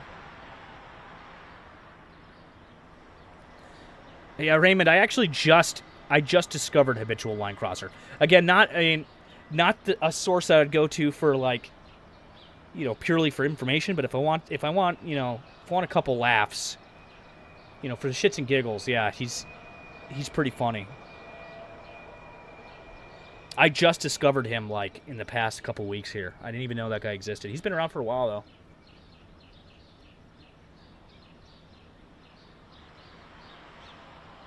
Yeah, but his Iran series has cracked me up.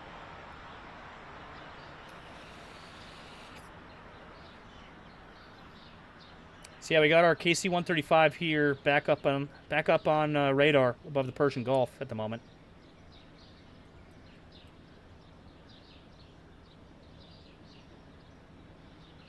Yeah.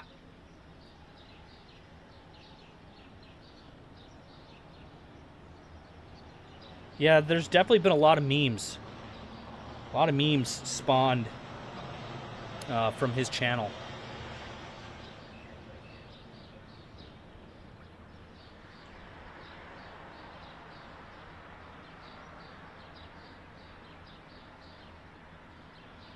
Isaac's Hike says the Dasha cat story got me into Nemico way back then. Yeah, we gotta have like a reunion stream with Dasha and Mehmet at some point. I think that'd be pretty fun, especially if he's in Canada now. I could like link up with him at some point.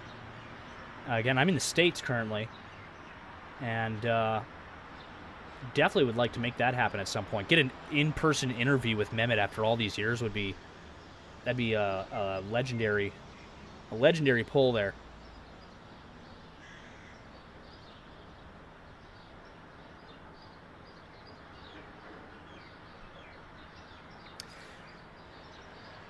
British Bread Brian says, if the sea mines are just floating around, they can easily just hit a ship. Yeah, I mean, again, the U.S. says they've spotted where those mines are somewhere in the strait here. They haven't given us exact locations of where they are. They're, again, probably somewhere in this area here, across the strait. There's only 12 of them. But yeah, in theory, if they're just floating around, they could definitely hit a vessel. We've had 20 vessels transit the strait over the past 48 hours. But this is a lot of ground here. There's a lot of open water, all right? For 12 little sea mines, again, there's a lot of open water. You would need a lot of mines to fully, physically close the strait. However, just having 12 of those mines, just the knowledge that there are 12 mines sitting in the strait right now is enough to keep vessels from transiting, right? Especially when it comes to, like, we've been talking a lot about, like, the insurance, insurance companies insuring those vessels to go through the strait. That's a reason why a lot of them are just hanging out, like, in these clusters here, just waiting to transit the strait on both sides, right? That's why you see these clusters all over the place, because they're just in a standstill at the moment. But just the idea that there are mines there is enough to inhibit traffic through the strait. That's something a lot of people don't realize or don't take into account, is that just because it's only 12 mines or whatever, it doesn't matter how many mines are there. Just the idea that there are mines there is enough to close the strait. Not to mention, just the idea that Iran could attack any one of these vessels with a missile from the coast, or a one-way attack boat or something like that, or a drone,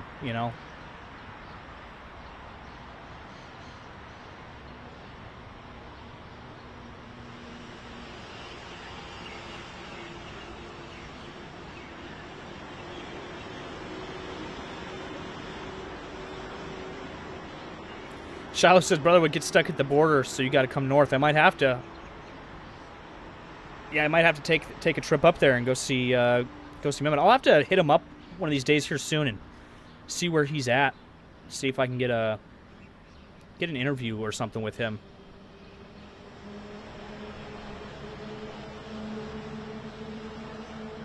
Uranus says TARP interview when? Maybe. Maybe at some point.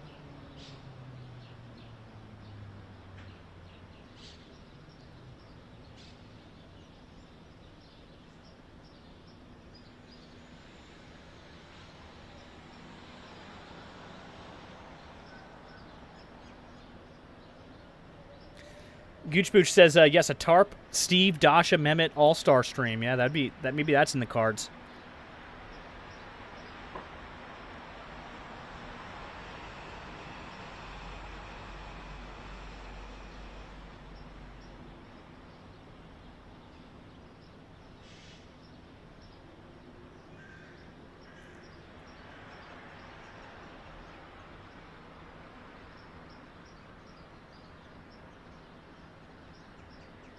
Yeah, I've seen nothing about, like, them actually moving any mine, like,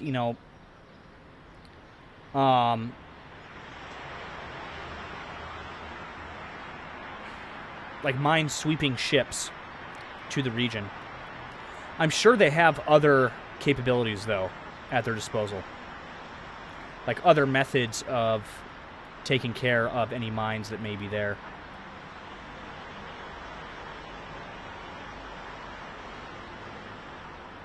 They have spotted them, so we know that they have used some kind of capability to identify them.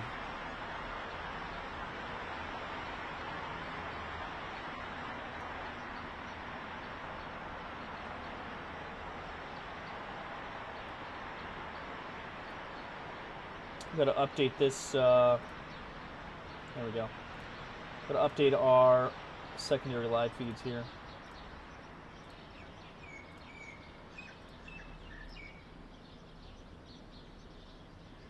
There we go.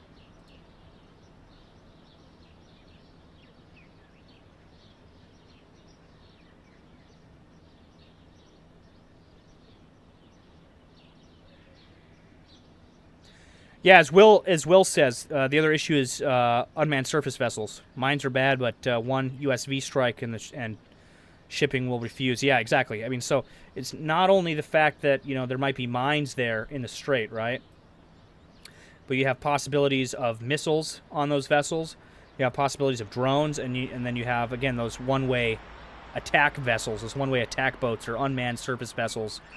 Again, just you could think of it as like a sea drone, essentially. It's just a boat that's automated, filled with explosives.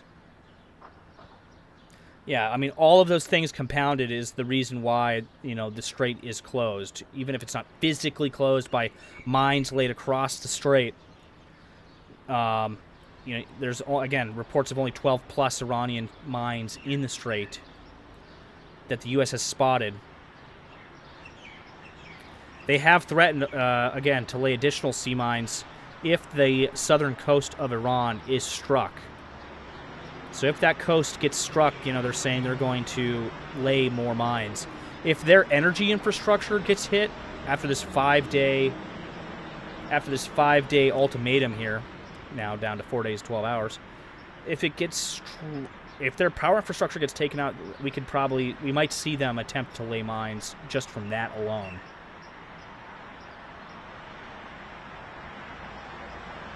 And that'd be a huge, huge escalation.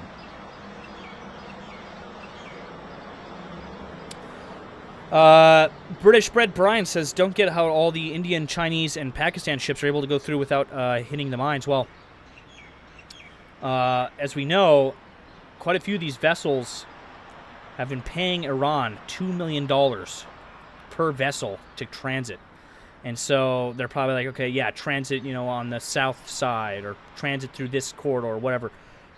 You know what I mean? Or this many nautical miles off of this island is safe. You know what I mean? I imagine that's what's going on. Yeah, as Shiloh says, well, if they're letting them through, then they'd probably tell them where to avoid. Exactly.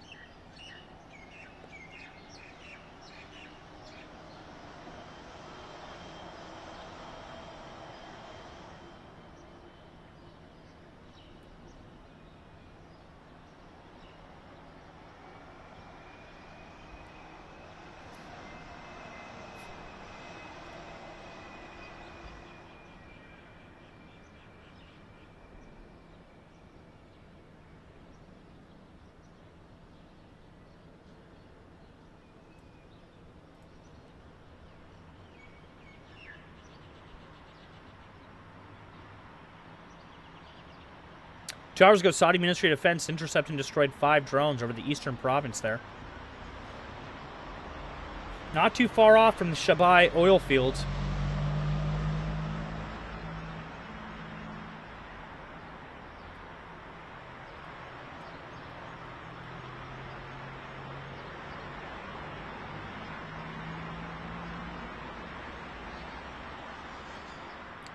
Which is these here.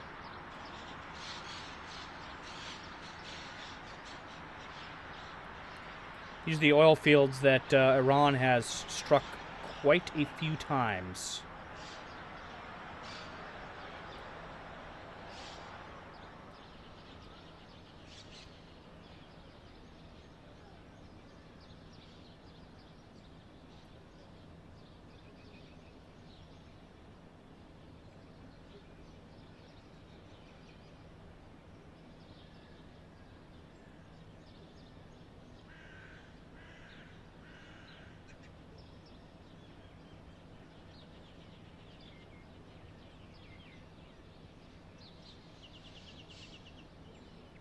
Lex says the ships that passed through last night went north of Larak and far to the east. So if I was a betting man, I'd say that that's probably where there are not mines.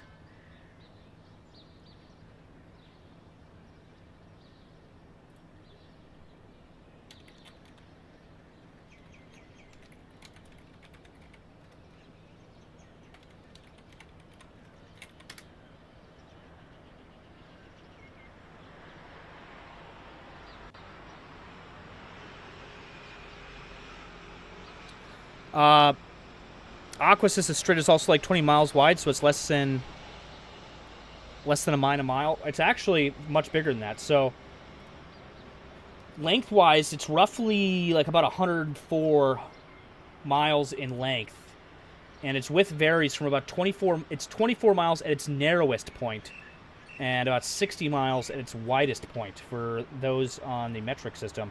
That's about 167 kilometers long, 39 kilometers at its narrowest point wide, and 97 kilometers at its widest point wide. So that's a lot of open water. There's a lot of open water here. I mean, it's very hard to put it in perspective. You look at things like, you know, this island here.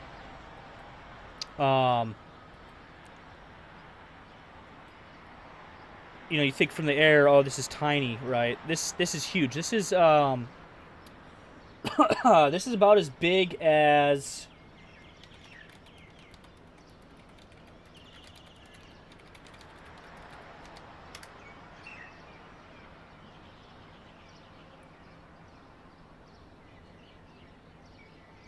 I think I heard somebody refer to this island here specifically as big as Iwo Jima. That might have actually been S2 in his report that he did the other day. He was talking about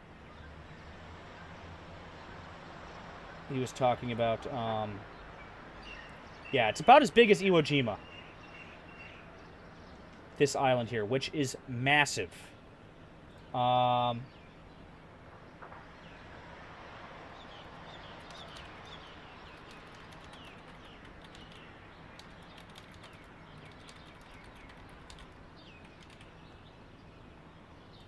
Put that in perspective for you, it took 70,000 to 80,000 U.S. Marines to capture Iwo Jima. Actually, about over the 36-day battle was about 110,000 total U.S. military personnel committed to capturing Iwo Jima. So, an island that size, right?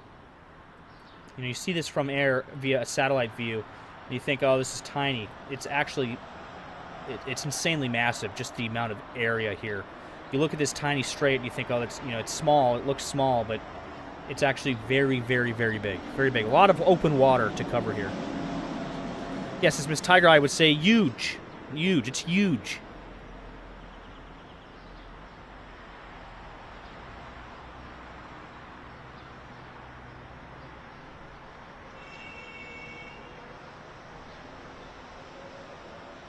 Yeah, this is the Shaba oil fields, again, where they've... Iran has struck many areas within this area here in Saudi Arabia.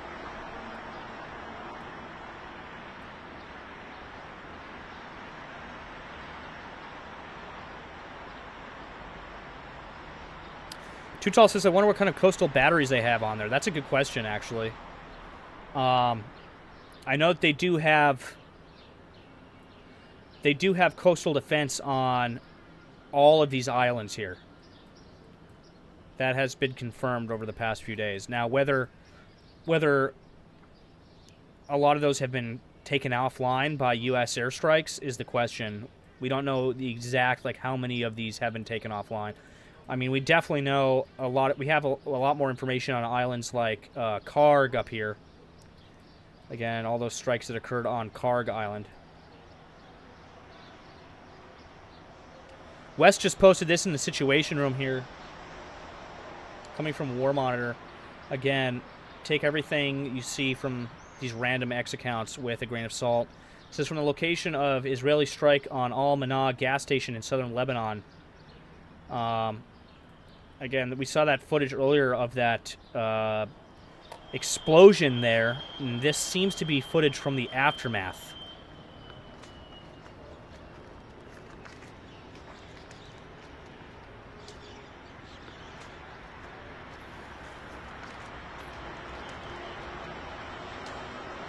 Again, this looks to be footage of the aftermath.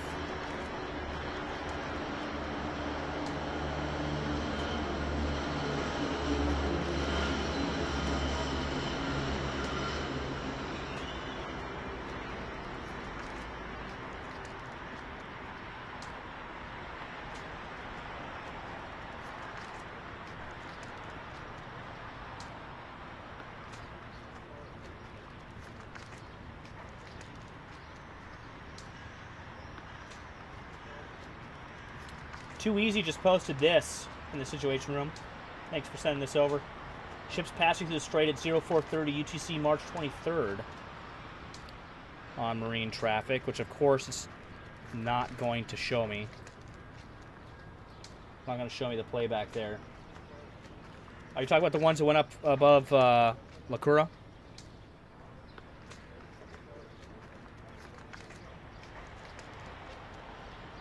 Raymond's asking, what's your local time? I'm on Central. I'm on Central time. But I operate primarily off of UTC or Zulu time.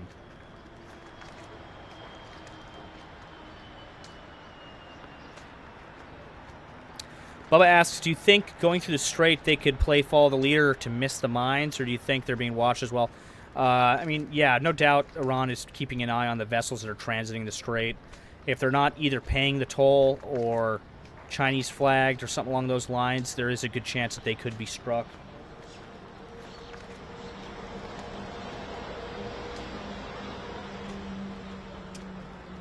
Too Easy says, type in the vessel name Pine Gas. Alright, take a look here. Go to playback here, vessels... Pine Gas, LPG tanker. Play yesterday's here. Oh, I see. Okay, yeah, so this is it transiting here. Yeah, it's been going through here. So possibly they laid mines around here.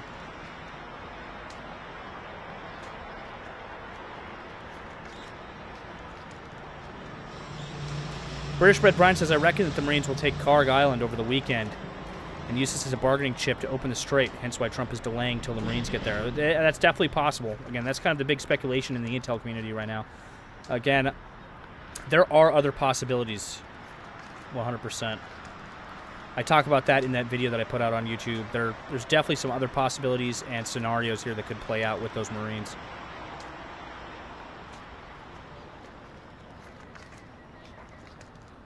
So yeah, as you saw, that vessel went up in between these two islands here. Between Larak and Hoshem Island here. And then transited down. So yeah, it could be that this is like a safe channel here for them to transit. Maybe they've laid mines throughout here. Too Easy, thank you for sending that over. Appreciate it. Appreciate it.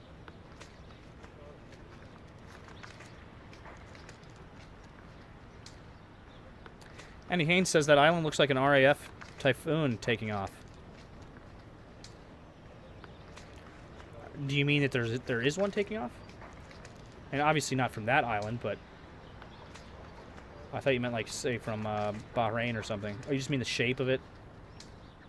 You had me thinking there was a typhoon taking off from one of these airports here or something. Civilian traffic still coming in here. Quite a few of these airports. Dubai International, dead as a doornail. Dead as a doornail at the moment. No traffic coming in and out of Dubai International.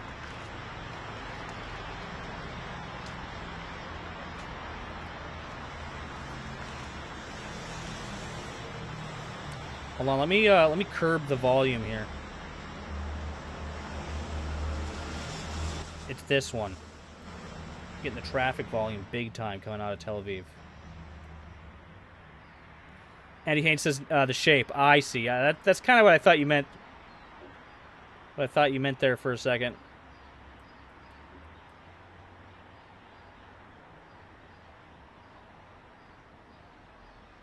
Salty Southerner says, so what is the plan now? The RGC has been lobbing missiles at Israel still. If it's no dice on the surrender, we're back where we started. Again, as I said before, you know, I think the U.S.'s next big plan here is to strike that power infrastructure across Iran, which would be debilitating for the IRGC. That would be, as Miss Tiger Eye put it earlier, huge. That would be huge. That'd be a huge development.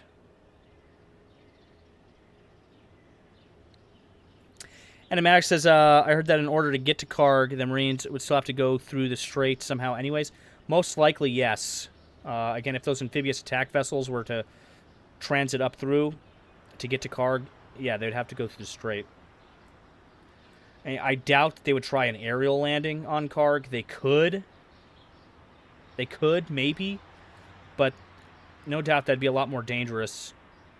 They could just transit up to the strait and go and hit that island there.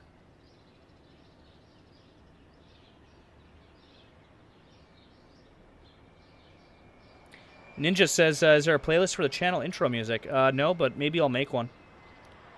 Maybe I'll make one at some point.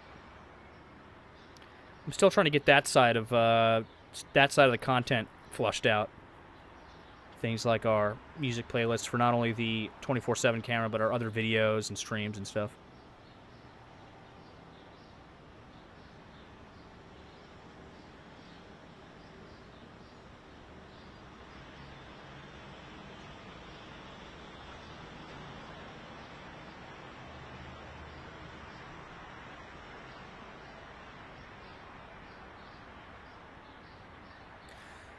As Liam says, surely they wouldn't use Marines for an aerial landing, though. Yeah, so there's not only the Marines, but there's a possibility of the 82nd that's been tossed around here.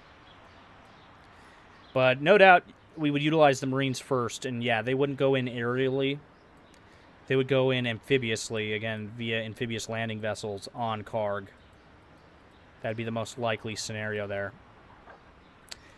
Which, if we saw that occur, they would most likely bombard the island very heavily. Again, we would do like a second wave of bombarding the island's military sites to clear the way for those Marines. And they'd probably bombard some of the other, some areas around the coastline and some of these other islands in the area as well in preparation for a Marine amphibious landing. Honestly, in my mind, if they were to transit through the strait, to take Karg Island, they would probably do aerial bombardment at a bunch of sites along the coast just to, again, guarantee kind of safe passage of those vessels up to Karg.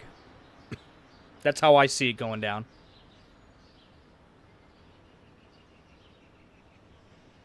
Yeah, I see some confusion in the chat there. Yeah, there is no negotiations going on between the U.S. and Iran at the moment. That has been confirmed. There are no negotiations. There was a 15 points of negotiation, 15 points that could be discussed, sent over from the U.S. that Iran is reviewing. But contrary to reports from earlier today, again, there has been no direct talks. There's been no communications between Iran and the U.S. And Iran has said, very specifically very adamantly over the past couple days here. Even today, they've stated that they are not wanting to negotiate, nor do they have any desire to do so.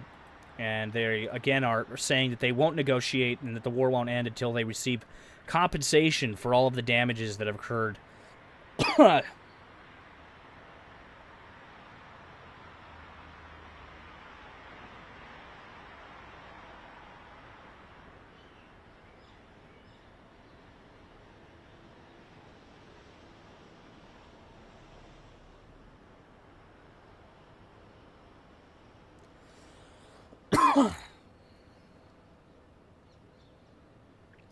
Name says 82nd Airborne.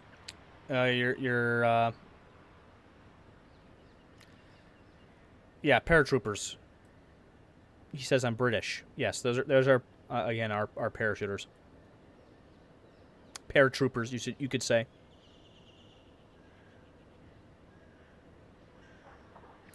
Aerial insertable forces.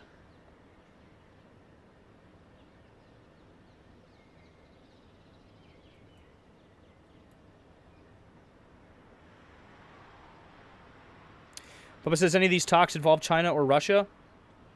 Not at the moment. We are waiting on a veto decision, though, from China and Russia on a separate issue. All right, let me see if I can pull that up here.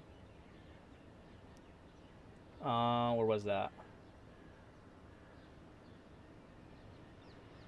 Where was that here? Right here. Bahrain submits a draft UN Security Council resolution targeting Iran, authorizing member states to secure freedom of navigation and counter threats in the Strait of Hormuz, including within coastal waters, until the Security Council decides otherwise. Again, China and Russia are expected to veto that decision.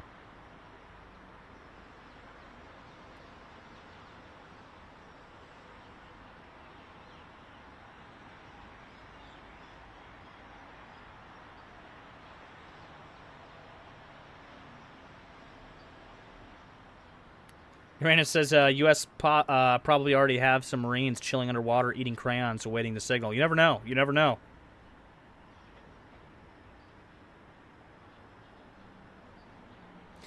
Too Tall Tom says, so do you think any of the Marines are playing Karg Island map on Battlefield to prepare? Does Battlefield have a Karg Island map?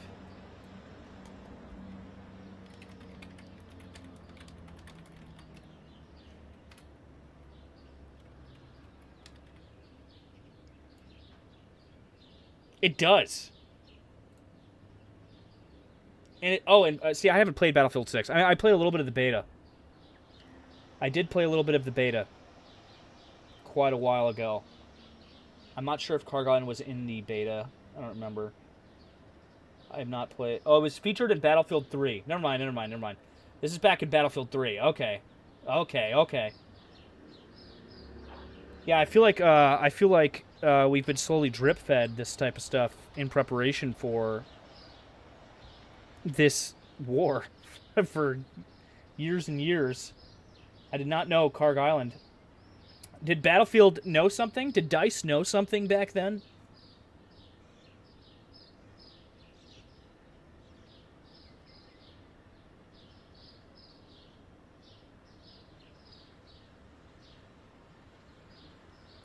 Yeah, Karg Island is a map featured in Battlefield 3 and is one of 9 maps in the Standard Edition. The map is inspired by the real Karg Island, roughly 8 square miles, approximately 20 square kilometers. The island contains an airfield, a paved circuit serving the northern region, and the Chemco oil facility in the south.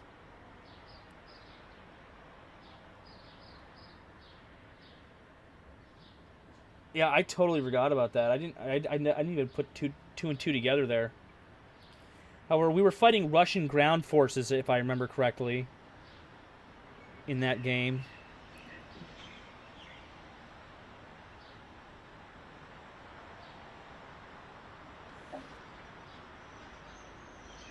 Liam says, do you know if it's true about the Russian diplomat offering not to give Iran intel if the U.S. stops giving Ukraine intel? Is that true? I'd heard, like, unconfirmed rumors of that, but I don't believe that is true, no.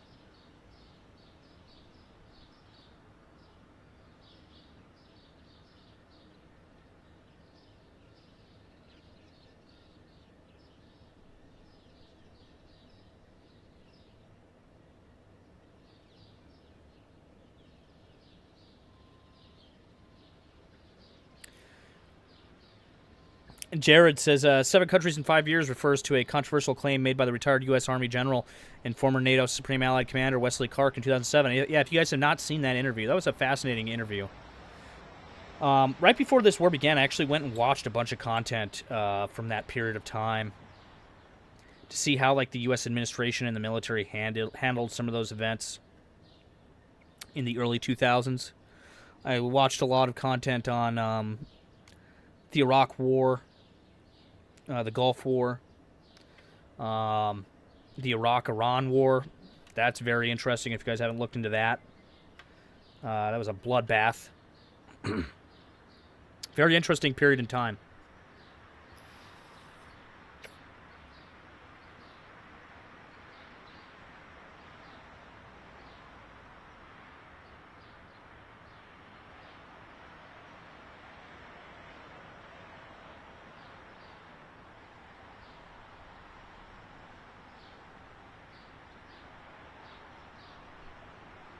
Yeah, as Salty Southerner says, and again, that has been the assessment for years, 90% of their oil flows through Karg.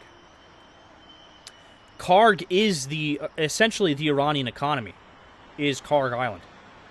You take Karg and you totally cripple the Iranian economy. Interesting, they have these docking piers out here for oil vessels.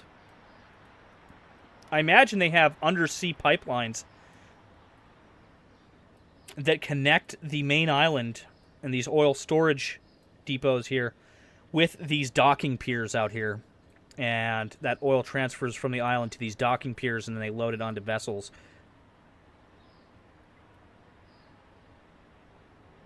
I imagine that's what those are for. I mean, they also have the other docks here on the east side of the island, but the depth... Like, here's another one of those docking piers right here. You need those vessels to be out, again, at a certain depth to come in to be able to fill up. No doubt there's probably oil. Yeah, see, these are oil pipelines here. And if you follow them back, they go underground here to these oil storage vessels here. Fuel and oil storage vessels, and then they get piped out here. And I imagine this docking over here, they probably have pipes that are maybe going under the water. Or, again, this imagery is from, what, like 2018, I think?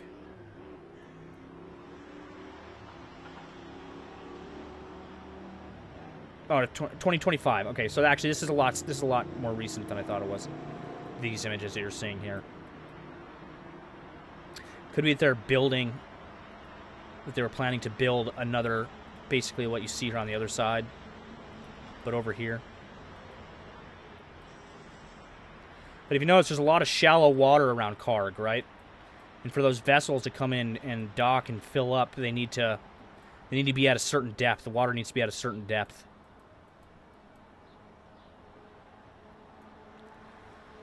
Liam M says, what map are you using? This is rPanel. This is one of our rPanel maps here. This is using a combined satellite imagery from Esri, Maxar, and EarthStar. This specific imagery you're seeing here is late 2025, November 2025.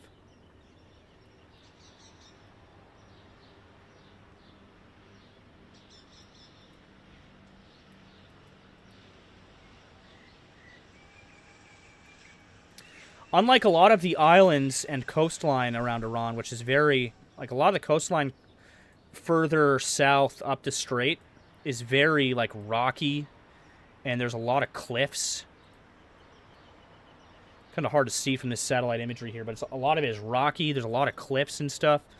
Even at some of these other islands, like if we go up here, hold on, let me zoom out. Like these islands here, a lot of the coastline is like rocky cliffs. A lot harder to conduct an amphibious landing on. Especially like Lakar and stuff. Very rocky.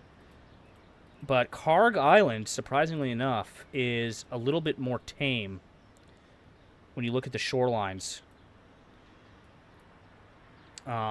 Like they could again land at quite a few of these areas here, and make their way up onto the island. Liam, unfortunately, this rPanel stuff is not available to the public yet, but will be soon. Will be soon. TM. Bubba says Flight Radar has a Triton up in the air near Taiwan. I'll take a look at that real quick. A Triton up in the air near Taiwan.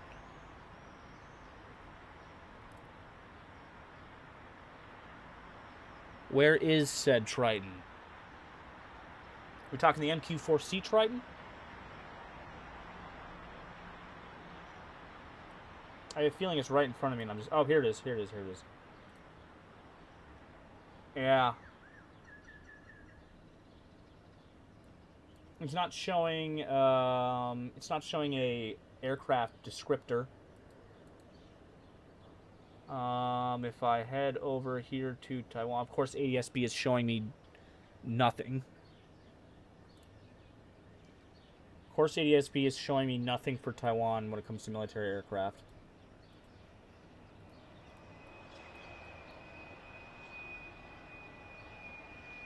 An Airbus A320 Oman military hanging out in Oman. And then switching back to our flight radar. You see a lot more military aircraft via flight radar 24. Which is unfortunate. I prefer to use ADSB Exchange. I just like their platform more, and it kind of sucks that lately, like, for some reason the tracking has been lacking when it comes to military aircraft.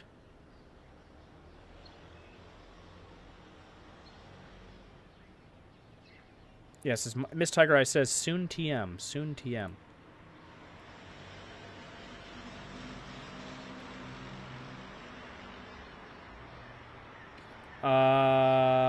Did it disappear? Oh, it's out here. Okay. Oh, here's the Triton. Okay, okay, okay. I missed it. I missed it.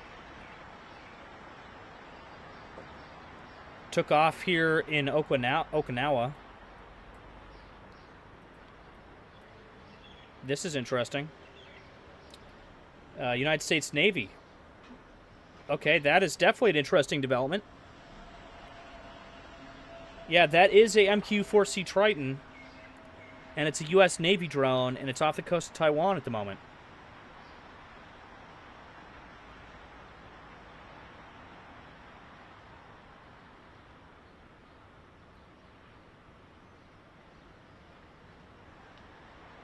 Very interesting. I'm going to actually check my...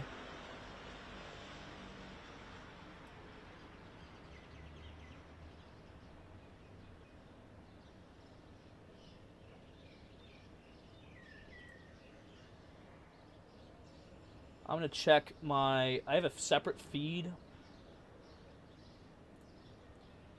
for China, Taiwan.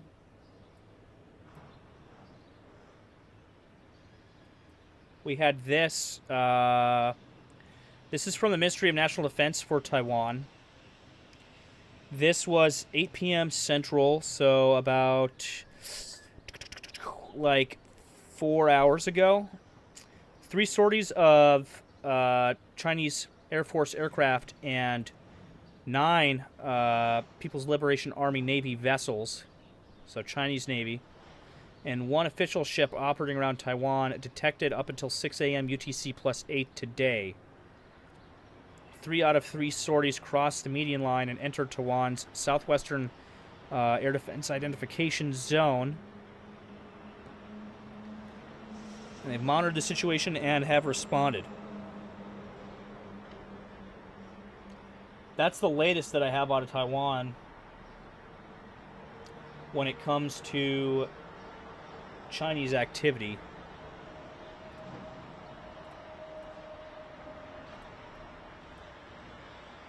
One second here. But yeah, this is interesting. Some interesting activity here.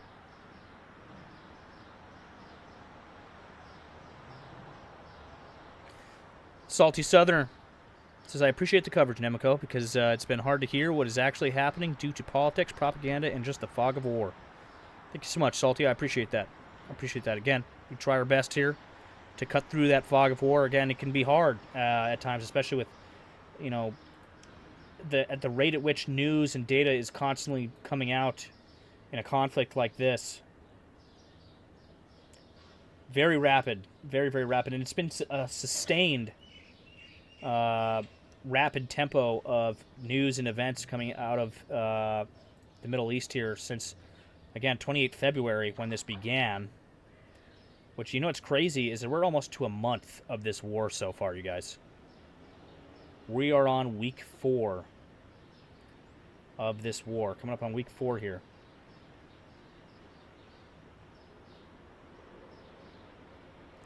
Liam says, I think that might not be American, though. It does say U.S. Navy.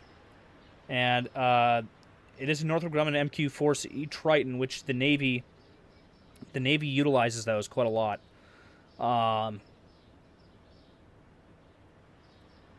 Very possible that this is indeed a U.S. Navy aircraft. Where's Taiwan? Taiwan, there we go.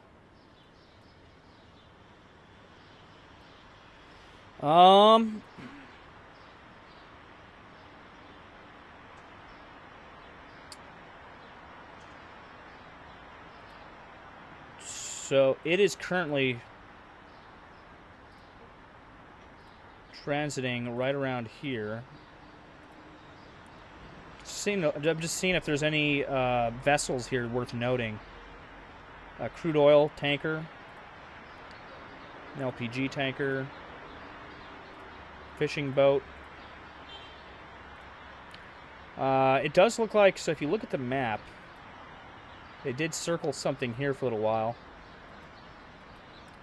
They went up here and did a little lap over there.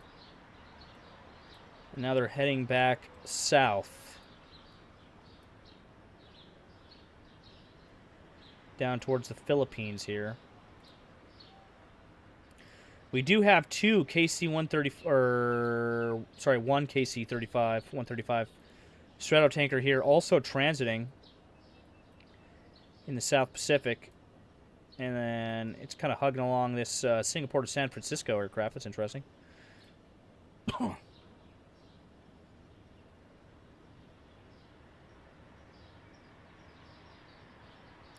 Liam says there was a second one over the Holian Airport, east coast of Taiwan, that I noticed about 10 minutes ago as well. Yeah, I saw that one. When I first looked at the map, I was looking at that one over here. Yeah, that was a different drone. That one seems to... They were just kind of running a holding pattern here above this airport. If that's the same one you're talking about there. That definitely looked like a different drone. This, again, is giving a United States Navy transponder here. And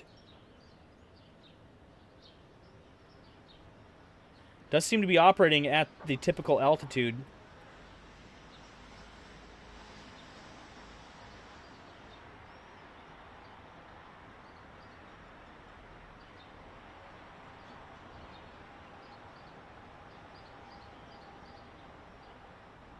Yeah, Bubba, I saw. So I think you guys are talking about the same one that I saw over here that's disappeared now. Is this the one here? It's over here at this Holian Airport, if I'm pronouncing that correctly.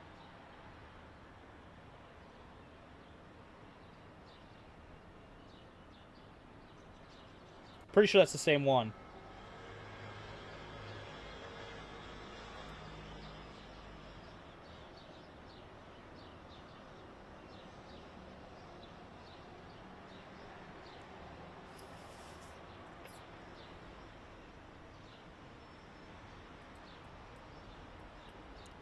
It is? Yeah, yeah. Again, I don't think that one is an MQ-4C Triton. It didn't seem to have any identification on it. It just said drone. It was at a lower altitude, and it was just kind of doing some holding patterns above that airport there.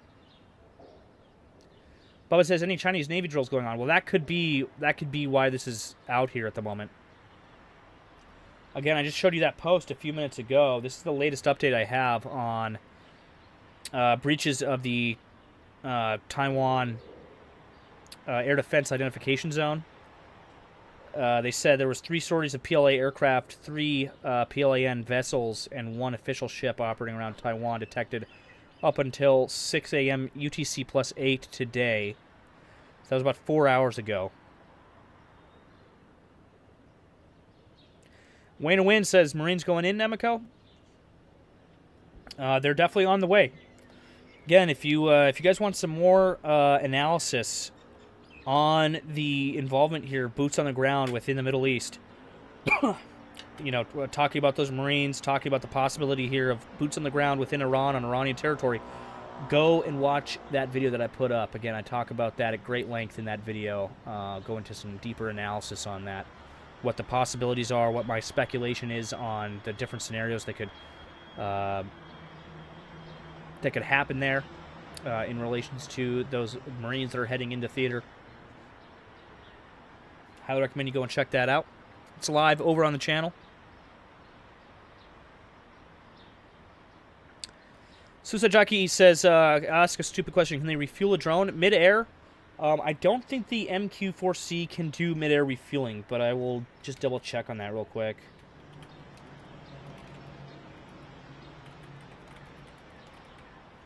I don't think it can. No, the MQ-4C Triton unmanned aerial vehicle is not capable of mid-air refueling.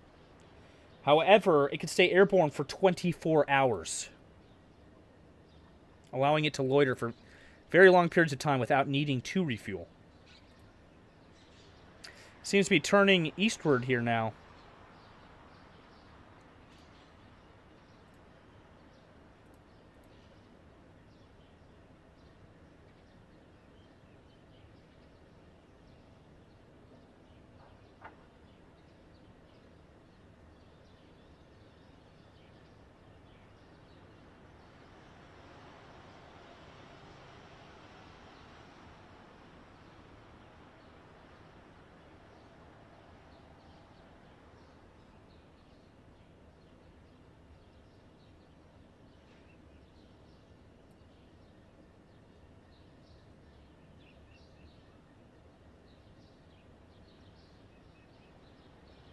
Checking some of my feeds here. Again, we seem to be in a period of no reports coming in.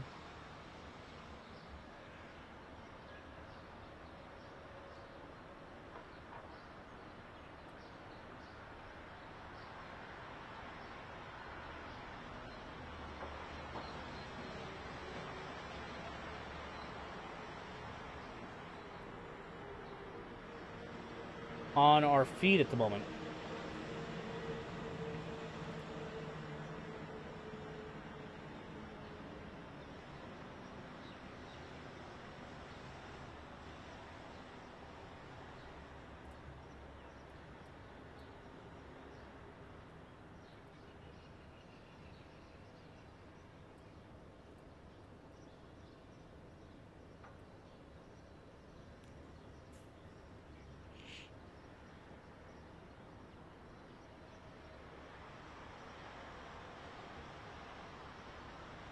Which is interesting.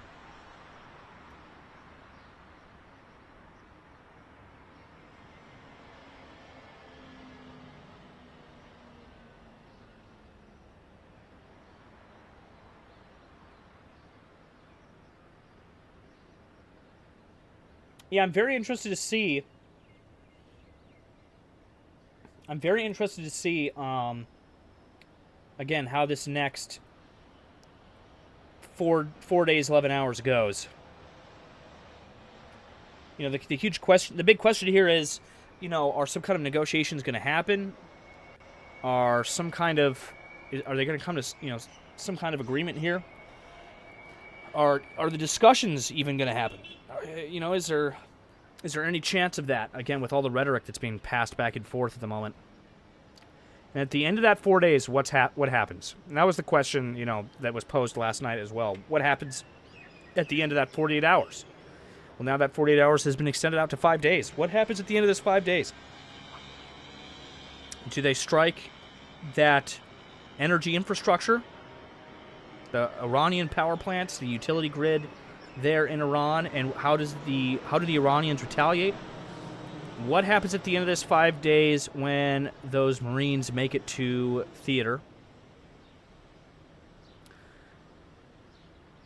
And what happens in between now and then?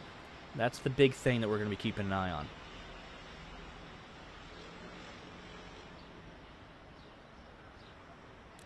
That is the big thing we're going to be keeping an eye on here.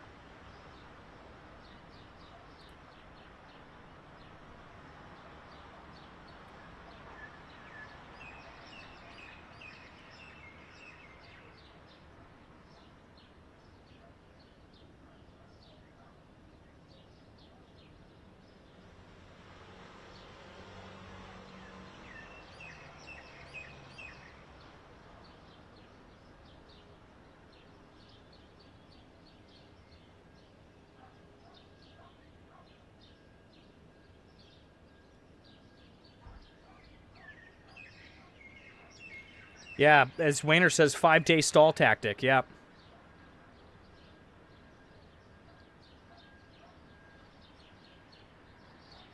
So it says South Korea has an Air Force plane up, call sign MUAV 011.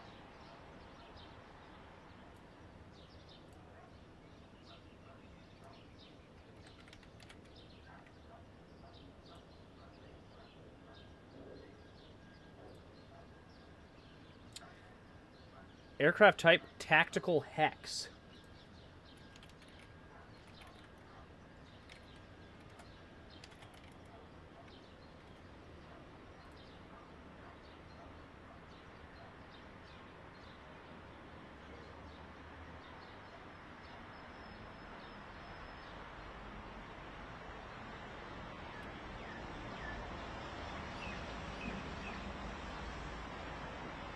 A Sikorsky Hex hybrid electric demonstrator? I'm trying to figure out what the hell this one is. It could be a temporary / hidden transponder code, hex code, used by military aircraft. It could be like a P8 or E6 or something like that. Or this could be referring to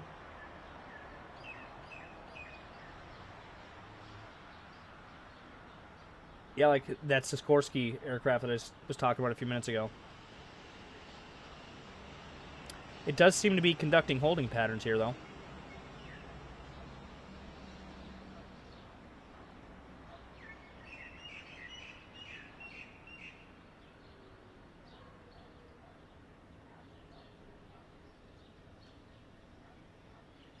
Very interesting.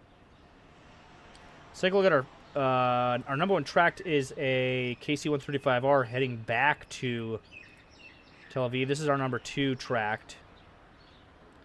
And our number 3 here is heading back out. Ship change. And we got a Lockheed C-130H Hercules. Doesn't say what government. This could be Saudi Arabian.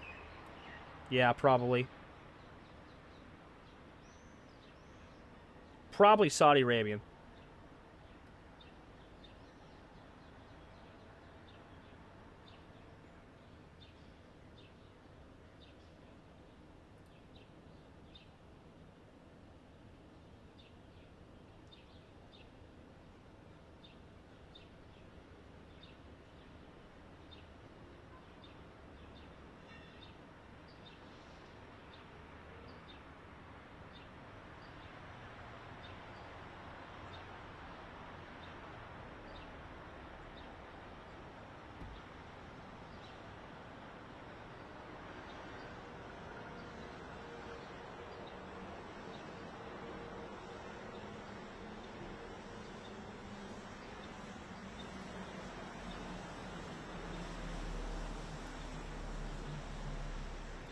Very interesting stuff.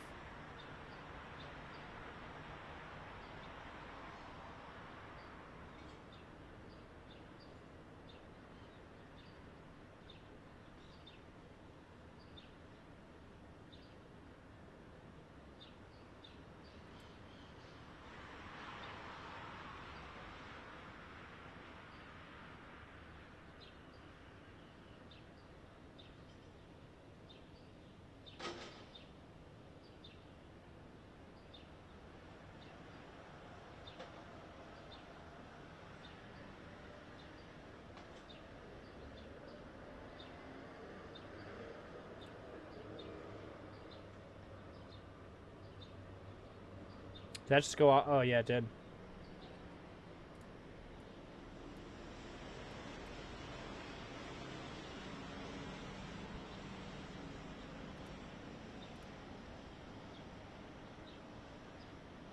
Yeah, last post over here on our X feed was about an hour ago. It's been kind of radio silent here for a little while. About an hour ago, again, after we saw these videos of that missile attack over Tel Aviv.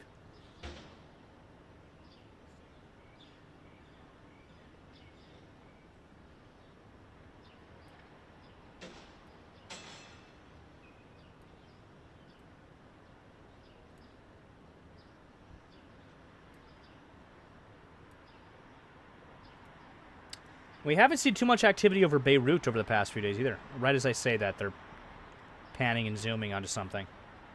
Literally right as I said that.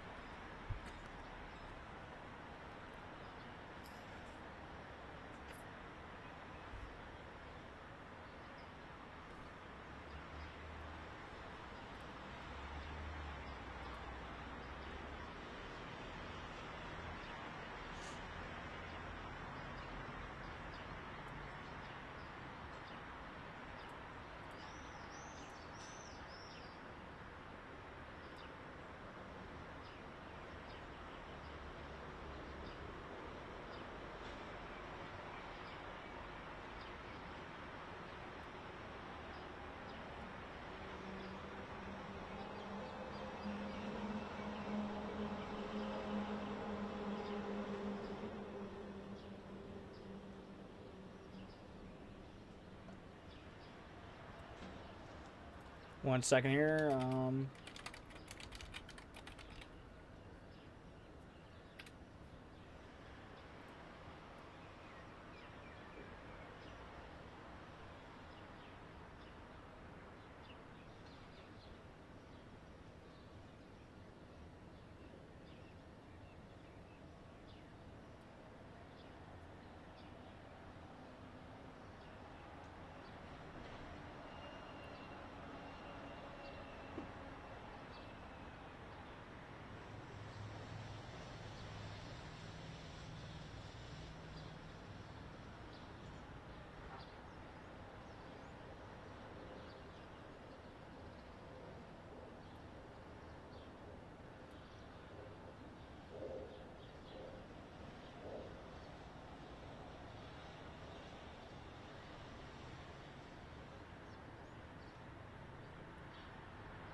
So Too Easy actually spotted some other vessels that had transited the strait.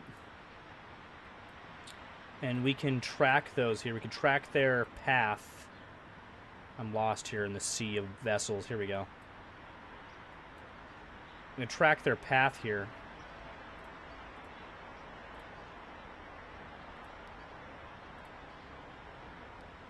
So as you see, this one also transited between these two islands here,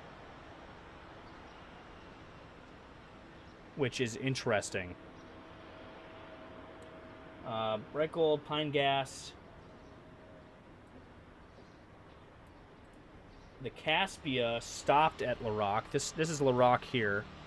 This island. This is Larak here, right? So they all seem to be transiting up through there.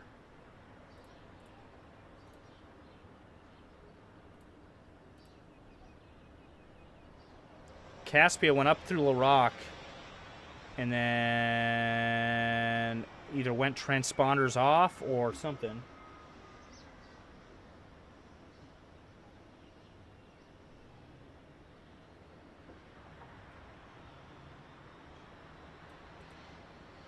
So they all seem to be transiting between those two islands.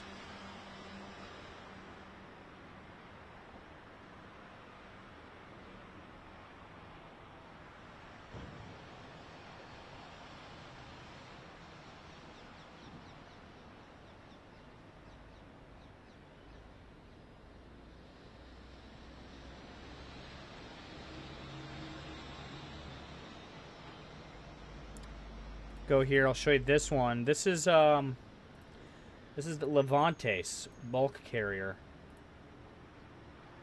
went north, and then transponder cut out, and then went south. So it's hard to say if it went up here or if it went straight across through here, but this dotted line means it lost transponder signal, so it very well could have headed up through those islands as well. The Levantes is... Where's it now? Oh, it went to port down here.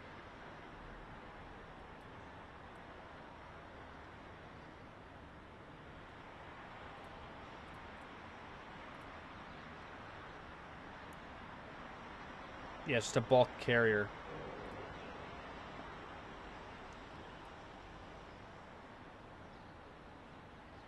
Yeah, so it went off transponder and then repopped up twice. So it does seem like a lot of those vessels that are getting through are transiting between these two islands here.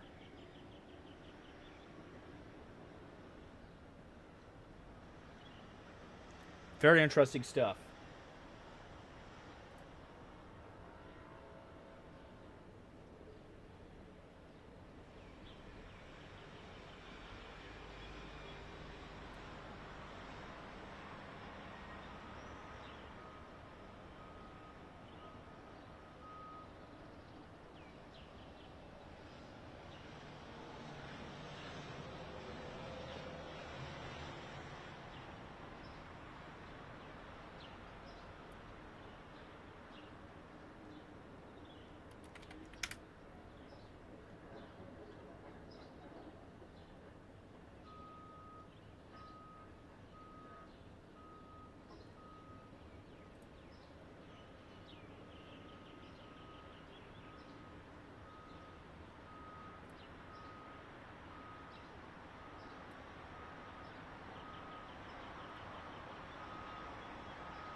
Huh.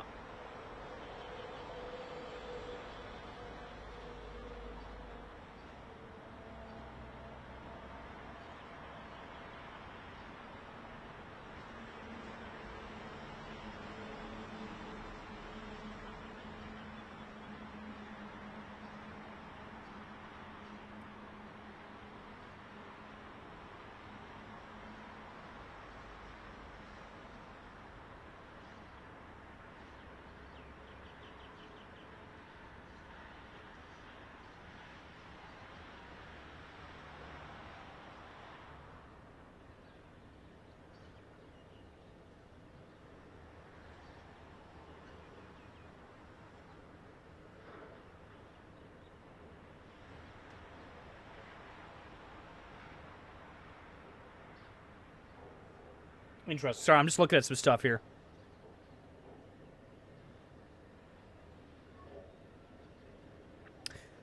Craig asks, do we know who owns those ships? There's a couple... a couple different ones, I can tell you here.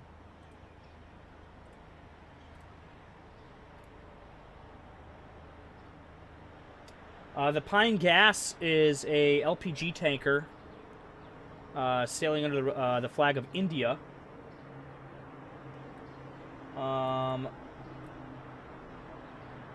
Bright Gold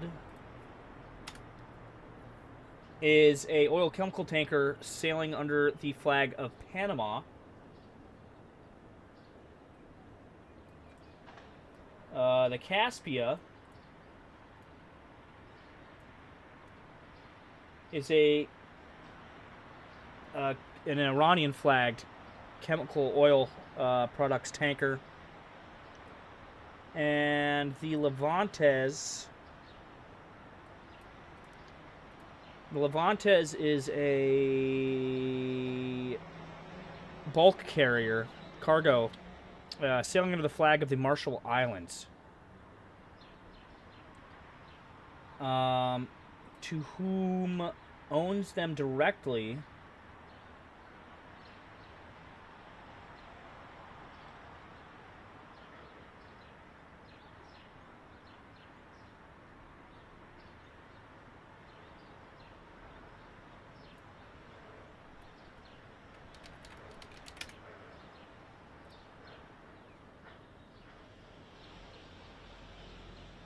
A company called Peninsula owns the Levante.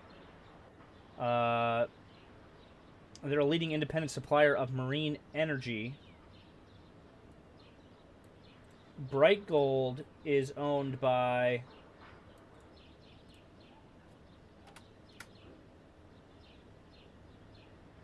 GS Chemical Transportation Ltd.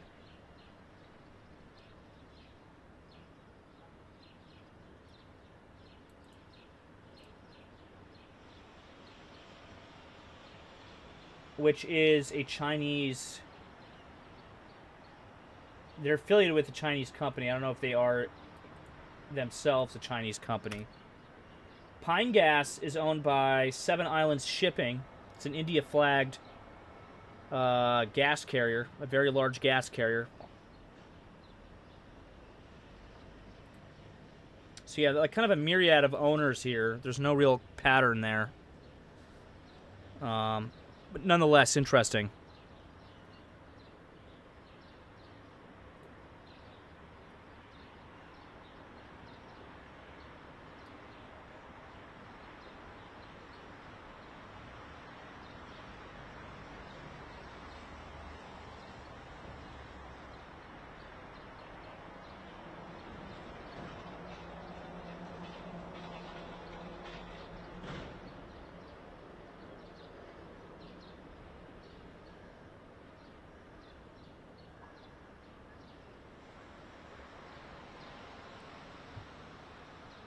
Very interesting. Yeah, still nothing in the feed. We're actually now at the 2-hour mark. We're actually at the 2-hour mark now of nothing coming through on the feed. Which is interesting.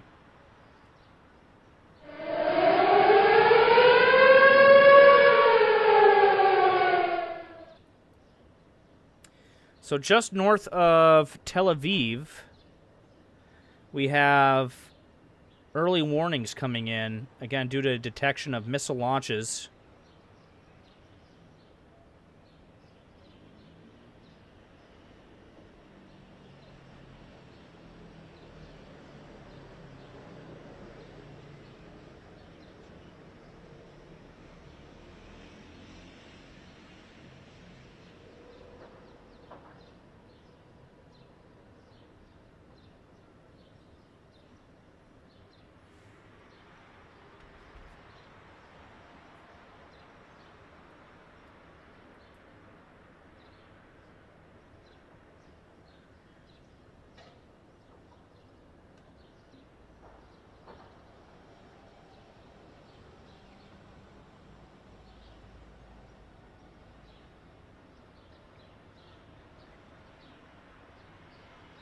So we should be seeing some alerts coming in here any moment.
There was an earthquake reported.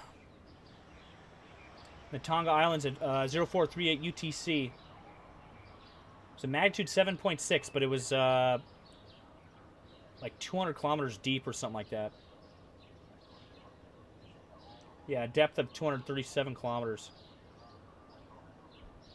So no tsunami. It was too deep.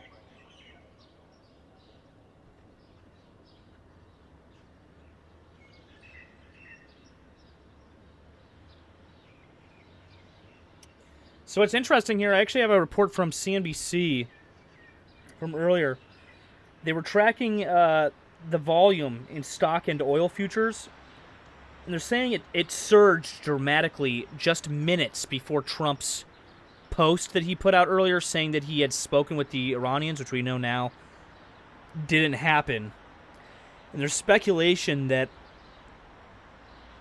again, he basically just put that post out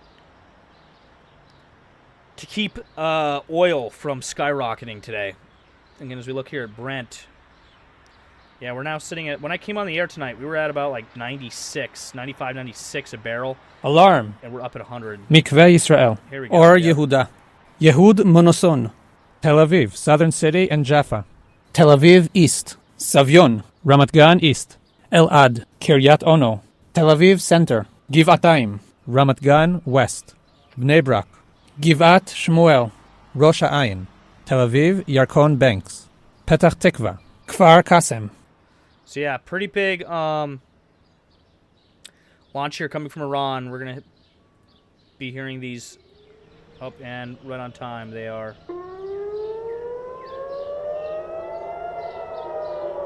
Again, we can hear these sirens going off here. Let me get the second cam updated. There we go.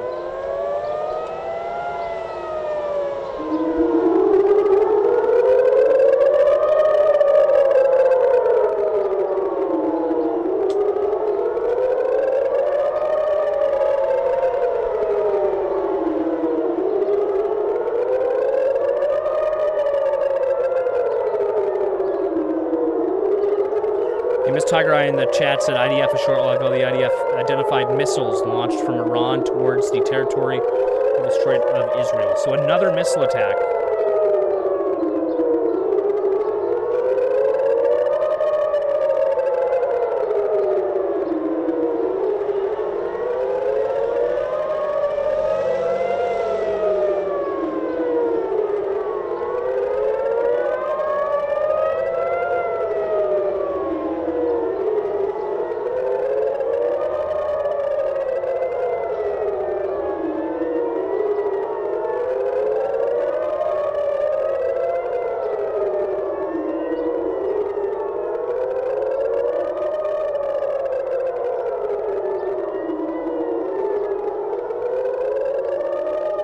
So keep an eye where we saw those interceptors launched earlier.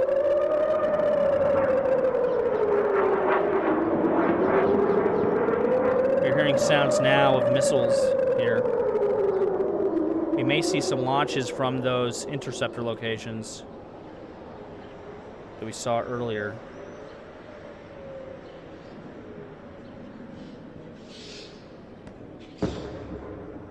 I'm hearing there's some explosions there. Some pretty big explosions.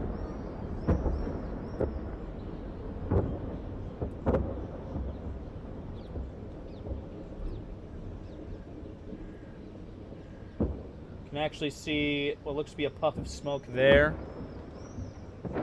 on that feed.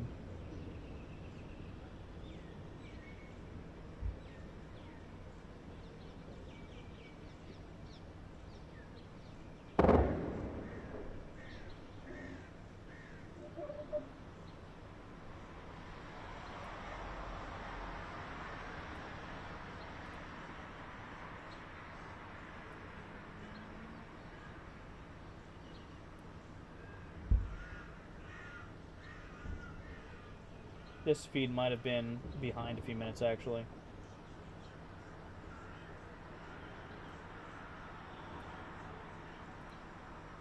So again, we just witnessed another missile attack by Iran. What is that, 81 now? 81 waves of missiles? I think that's our count now.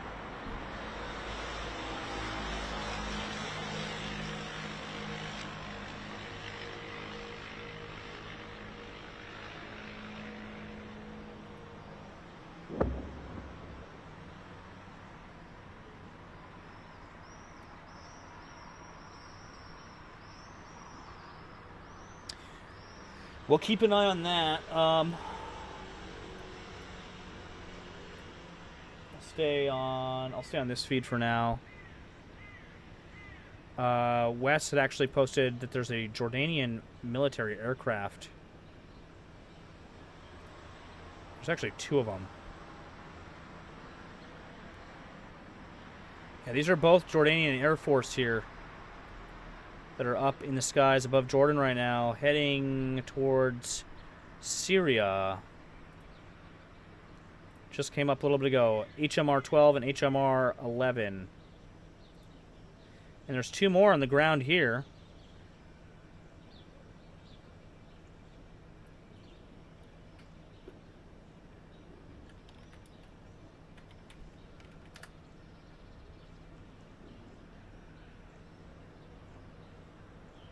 These are training aircraft.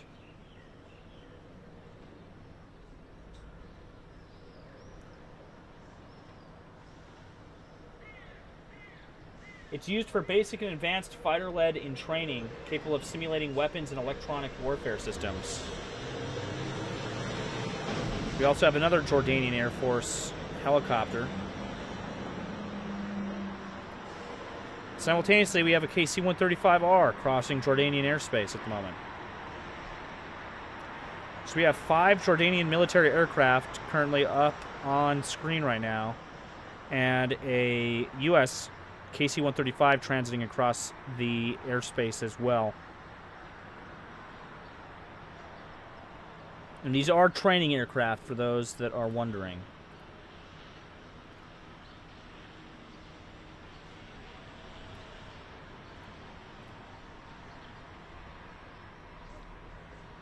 Interesting that they are crossing into Syrian airspace, though.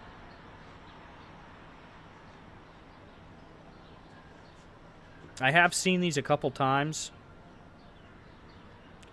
Popping up out of this area here. But what's new is I don't think I've seen them cross over into Syria. That is new.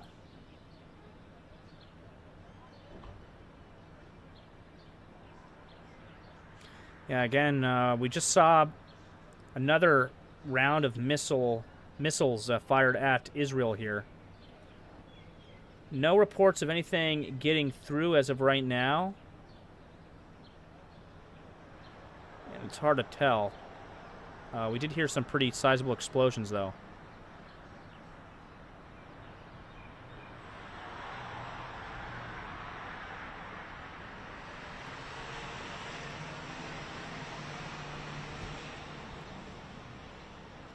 And, okay, so that must have just been a transponder glitch.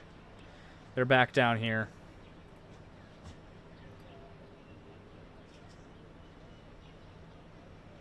Another KC-135R taking off from Tel Aviv at the moment. And another one coming into theater from the Mediterranean here.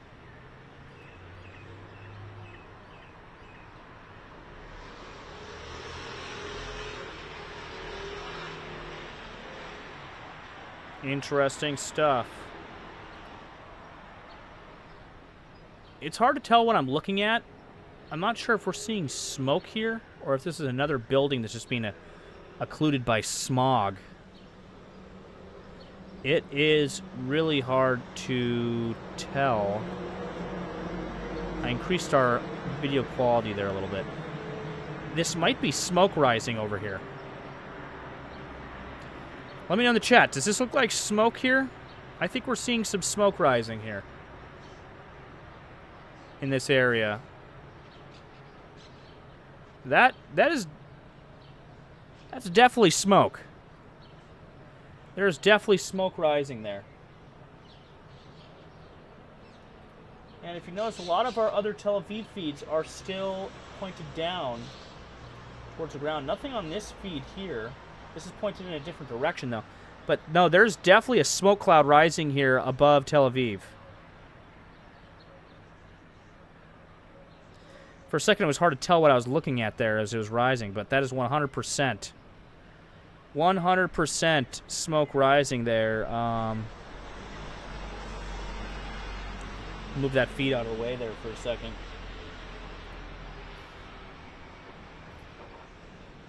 Our other feeds are still pointed towards the ground. But usually they pan back over. And we're hearing some emergency vehicles there.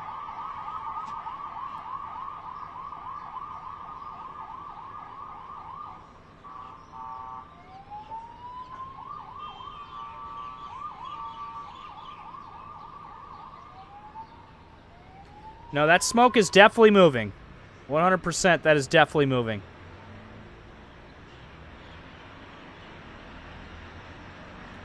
%.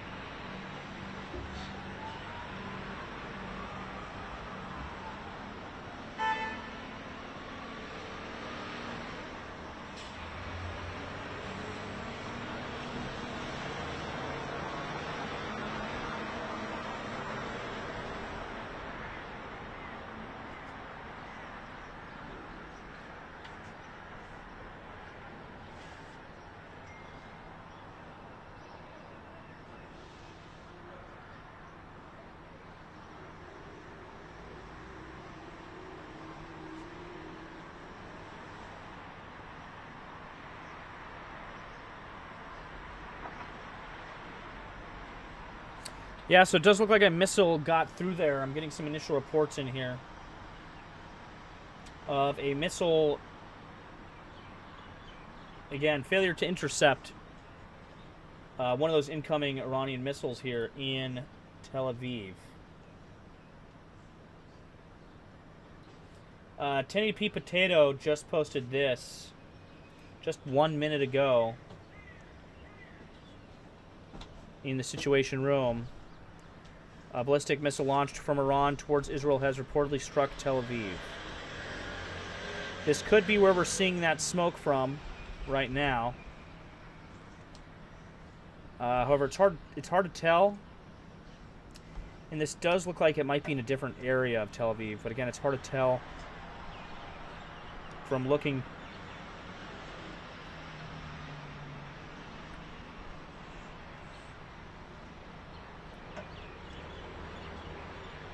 This might be a different site there, but again, from this distance, it's kind of hard to tell and get it fixed on that geolocation there.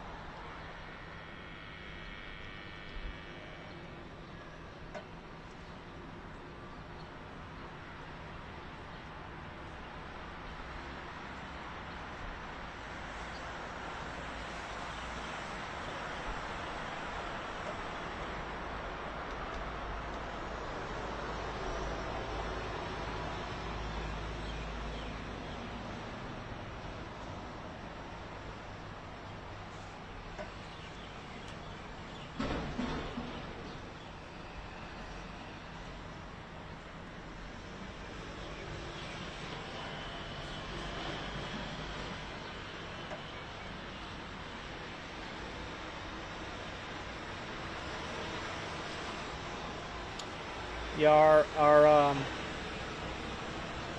other feeds are. Oh, here we go. So we do have another live feed coming in from that site now. And give me 1 second here.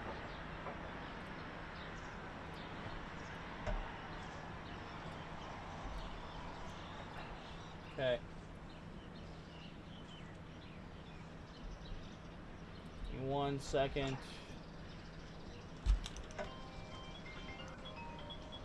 Oh, and they immediately panned away. So that was pretty close to this cam here. And that's why they're still pointing at the ground.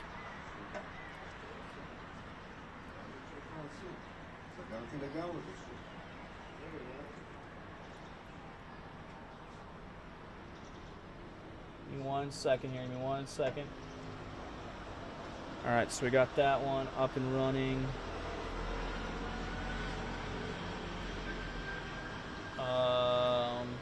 I'll keep that on the secondary.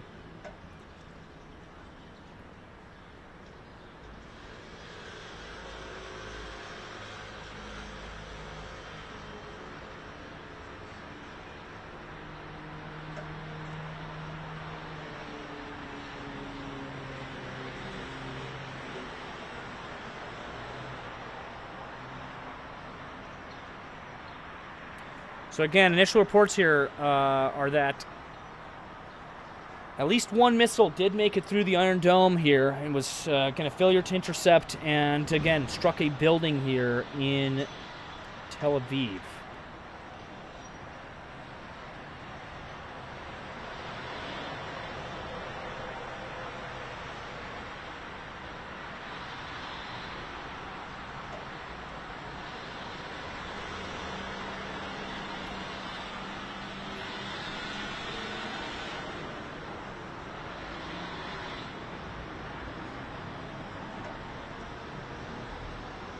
The one that turned away didn't show the strike itself. I'll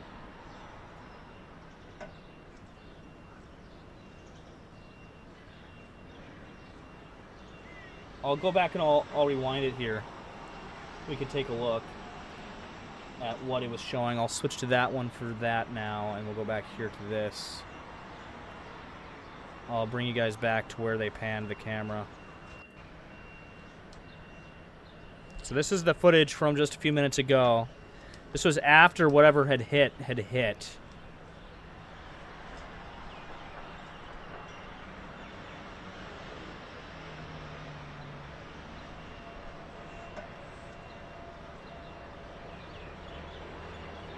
And this is the scene there. Again, of that strike that got through here in Tel Aviv. You can see some smoke rising there from that location. So that does line up with that video that 1080p Potato sent over.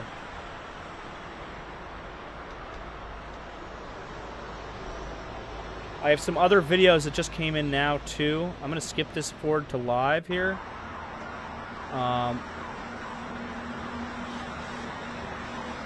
And I'm going to bring up some of these videos here. This is some other footage from that. This is an image here. Again, from that strike. You can see the same cranes there on screen.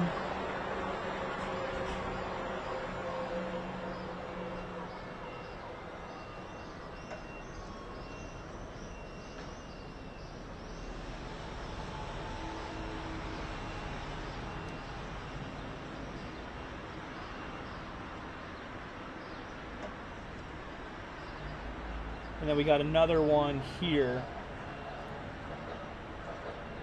Wait, sorry, that's the same one. This one here, coming from Wes on the in the Situation Room.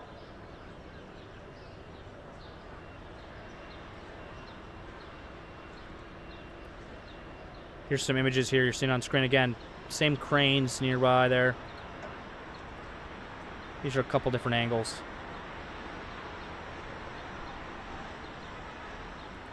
Couple different angles. And we got this video here coming from 1080p Potato. This is, again, allegedly showing the moment of that rocket striking.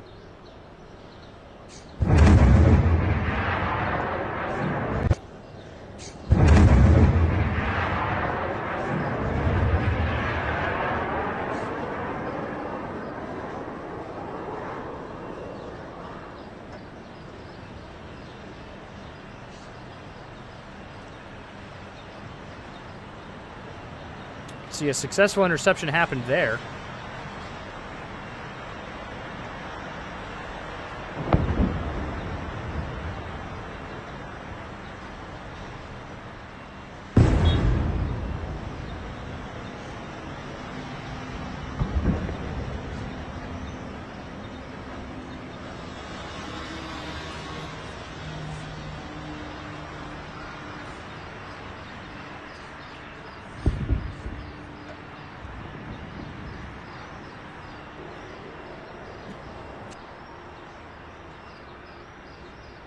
Another video here was sent in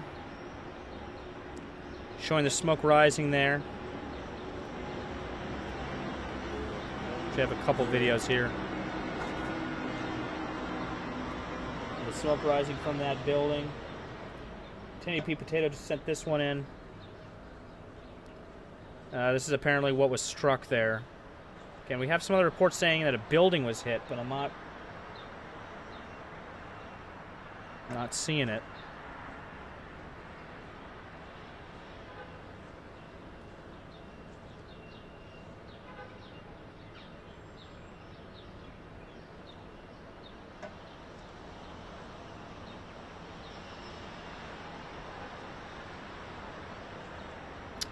So again, this is, footage reportedly coming from the scene there.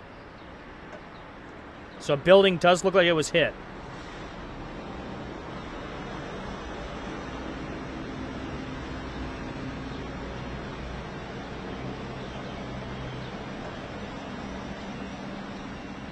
A building does look like it was hit. Seems to be a vehicle there on fire as well. That's probably what we're seeing from the black smoke on those camera feeds.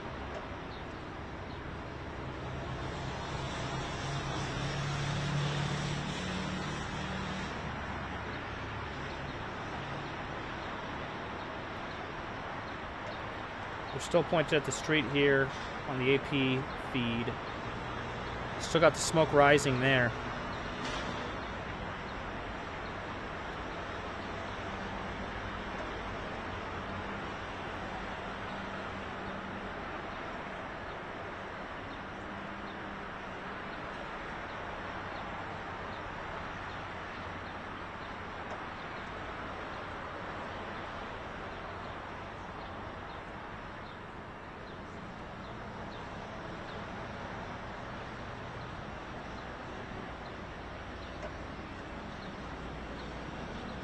Prompted Pixels says it looks like it hit the street and then damaged the building. It's possible, yep.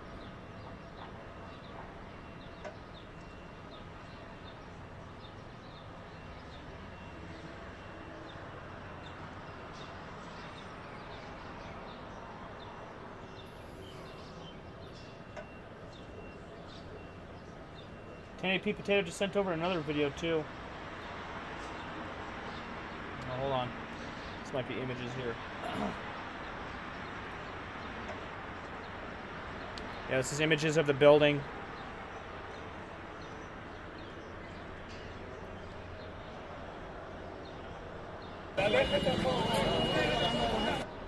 We also have this video here coming in as well.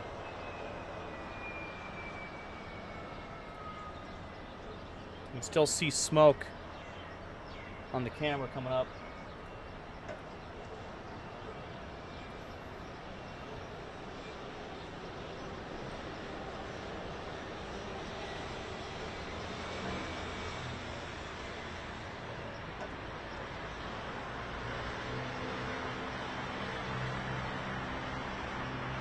Tiger Eye sent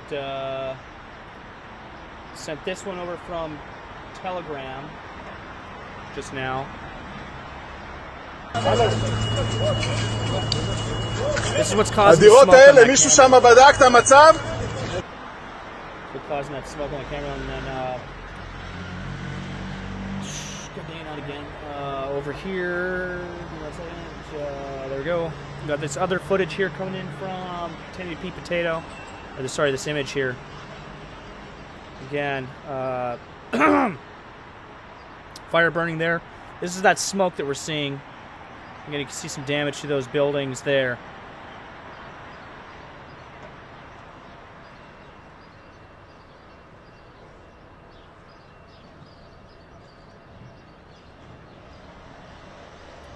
So again, it does look like one of those missiles impacted there in Tel Aviv this evening.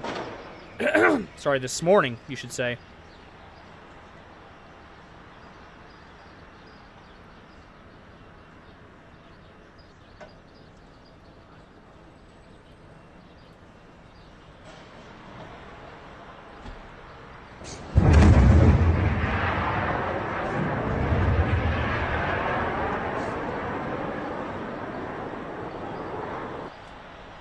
That was allegedly the footage of the missiles inbound.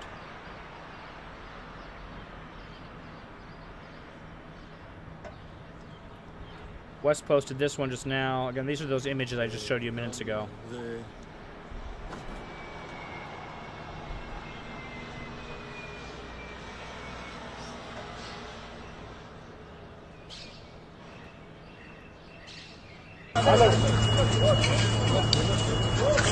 הדירות האלה, מישהו שם בדק את המצב?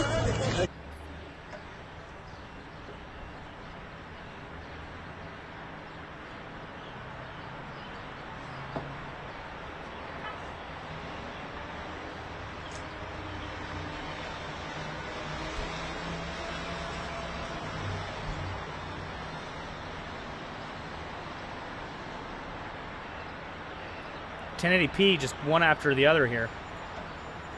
1080p potato, sending over some more images here.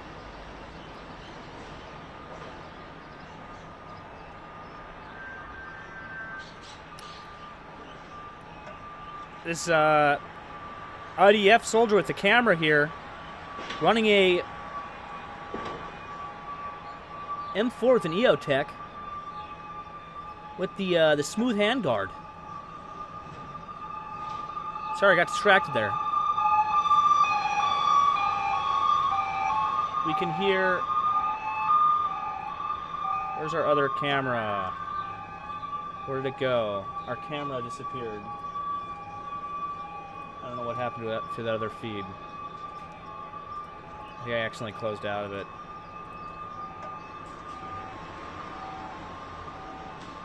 We have both feeds up here, though. But we can hear the emergency response heading to that scene at the moment.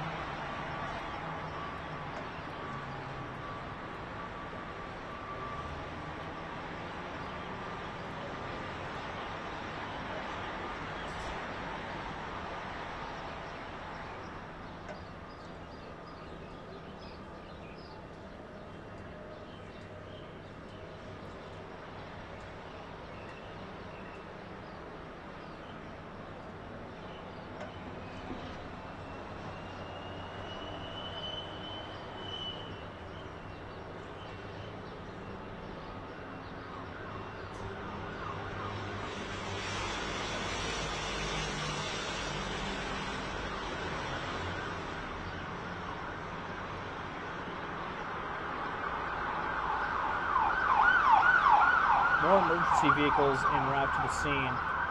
Hold on, let me get this one open here.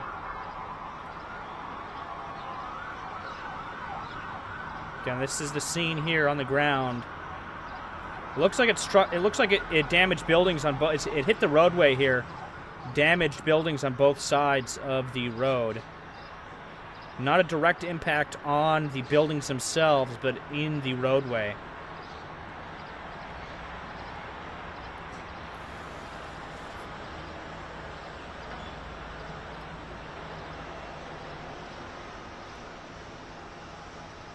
Other images here.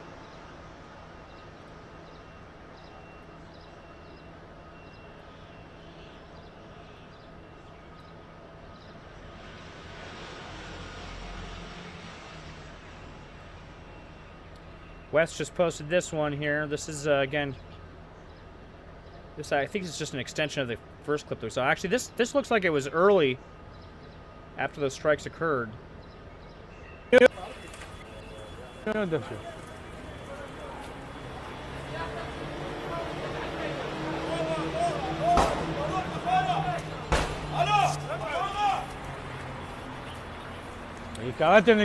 can hear what, again, appears to be the sound of that car, things cooking off inside that car there. Here's another clip that we got too.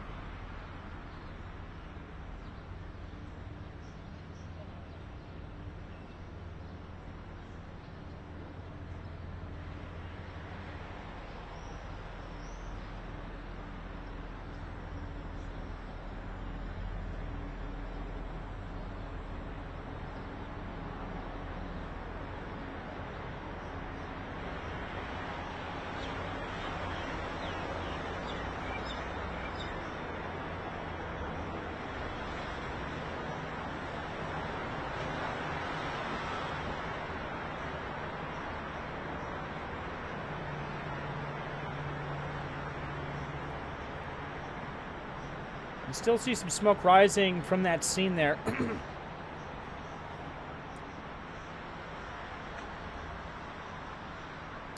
So again, it does look like another Iranian Missile wave has occurred there in Tel Aviv and has gotten through.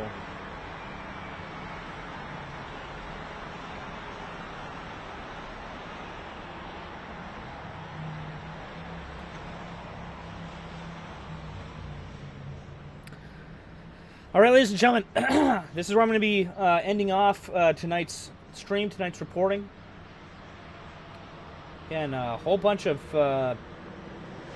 crazy stuff happened this evening, that's for sure. Hold on, give me 1 second here. Let me tone down our volumes here.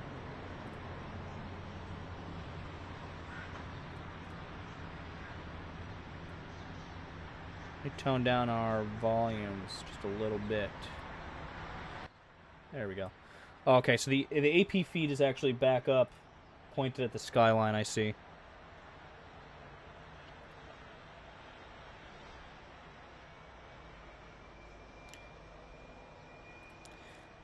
So yes, ladies and gentlemen, 4 days, 10 hours now in this deadline here.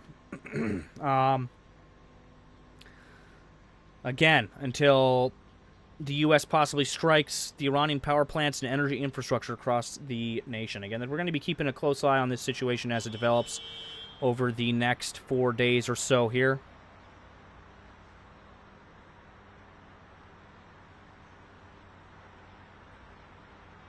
Yeah, big shout out to everybody that supported the channel this evening.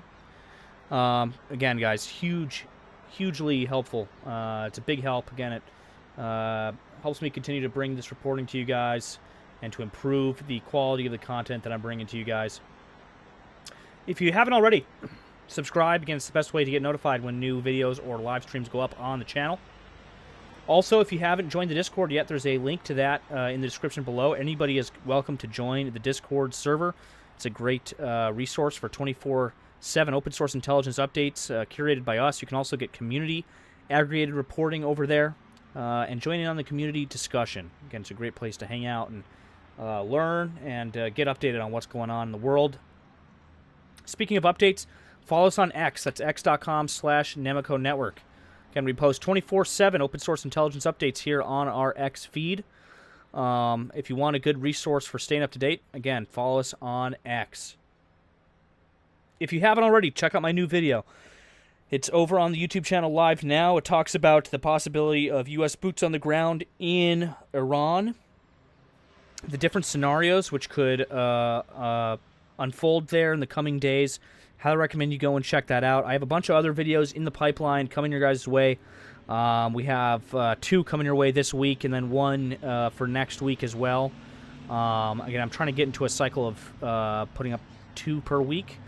We'll definitely have at least 2 or 3 this week, because we already had 1 yesterday. And then we may have a few others here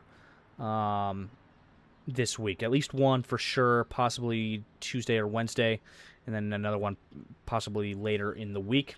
See how it goes. But again, hope you guys enjoy those. I'll post them in the Discord when those go live, or if you're subscribed, you should keyword should get a notification for those. We will most likely be live streaming again tomorrow, covering this ongoing situation here. I got a really busy week here ahead of me, not only with other work stuff, but with again flushing out some of these other systems that I'm putting together for you guys. Again, we're going to be making some pretty big changes here, some pretty big upgrades in the reporting here going forward. As you can see here in front of you, we've started to implement incrementally some of these new systems and some of these updates. So again, stay tuned for those. Again, big shout out to everybody that tuned in tonight. All of you, thank you so much for stopping by and getting caught up to date on what's been going on in the world with us here on the Nemico Network. Big shout out to all the supporters and donors and anybody that got a channel membership tonight, or anybody that did a super chat or anything like that tonight. Again, I can't thank you guys enough. Thank you so much. Big shout out to everybody tuning in on Twitch tonight as well. I saw quite a few of you tuning in over there earlier. Big shout out to you guys. Thank you so much for stopping by this evening. Big shout out to all of the Twitch subscribers over there. Love to see you guys tuning in. Again, apologies for not being live on Twitch last night. We had some technical issues with Twitch for some reason, but tonight's working. We're working great. But again, thank you guys so much. If there's links to anything that you're looking for, you can probably find them in the description below, or you may be able to find them over on the Discord server, so go and check that out over there. Again, guys, stay tuned for our continued reporting on the situation here that's ongoing in the Middle East.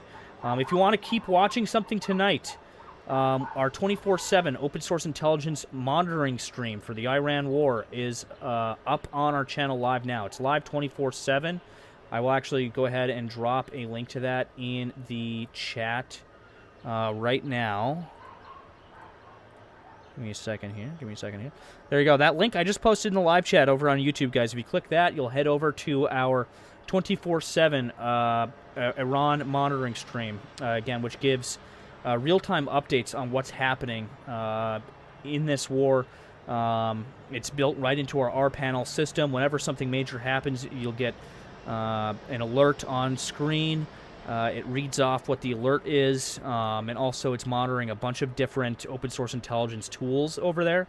So again, it's a really good resource for staying up to date in between these live commentary reports that I'm doing right now in front of you. It's something to watch to keep you filled in between. We have the Iran cam stream coming back up and operational here too. I took that down to do a couple more changes on that. And then, of course, we also have the Ukraine war and the Ukraine camera stream as well. So 4 24/7 open source intelligence streams that are always going on our channel. And then, of course, these live reports that I do to get you guys caught up on what's going on. But again, big shout out to everybody that tuned in this evening. Stay tuned for more. Until next time, ladies and gentlemen. Also, wait, really quick. Big shout out to all the mods. Can't forget you guys. Again, Digit, Miss Tiger Eye, Roxanne, Too Tall, all you guys. Thank you so much for keeping the chat on lock there. Keeping an eye on the Discord server, the Twitch chats, the YouTube chats, all that stuff. Highly appreciate your guys' help. Again, big shout out to all the YouTube members as well. I'm rambling now. Anyway, ladies and gentlemen, thank you so much for tuning back in this evening. Again, a lot more coming your way, so stay tuned. But until next time, you're watching Nemico Network.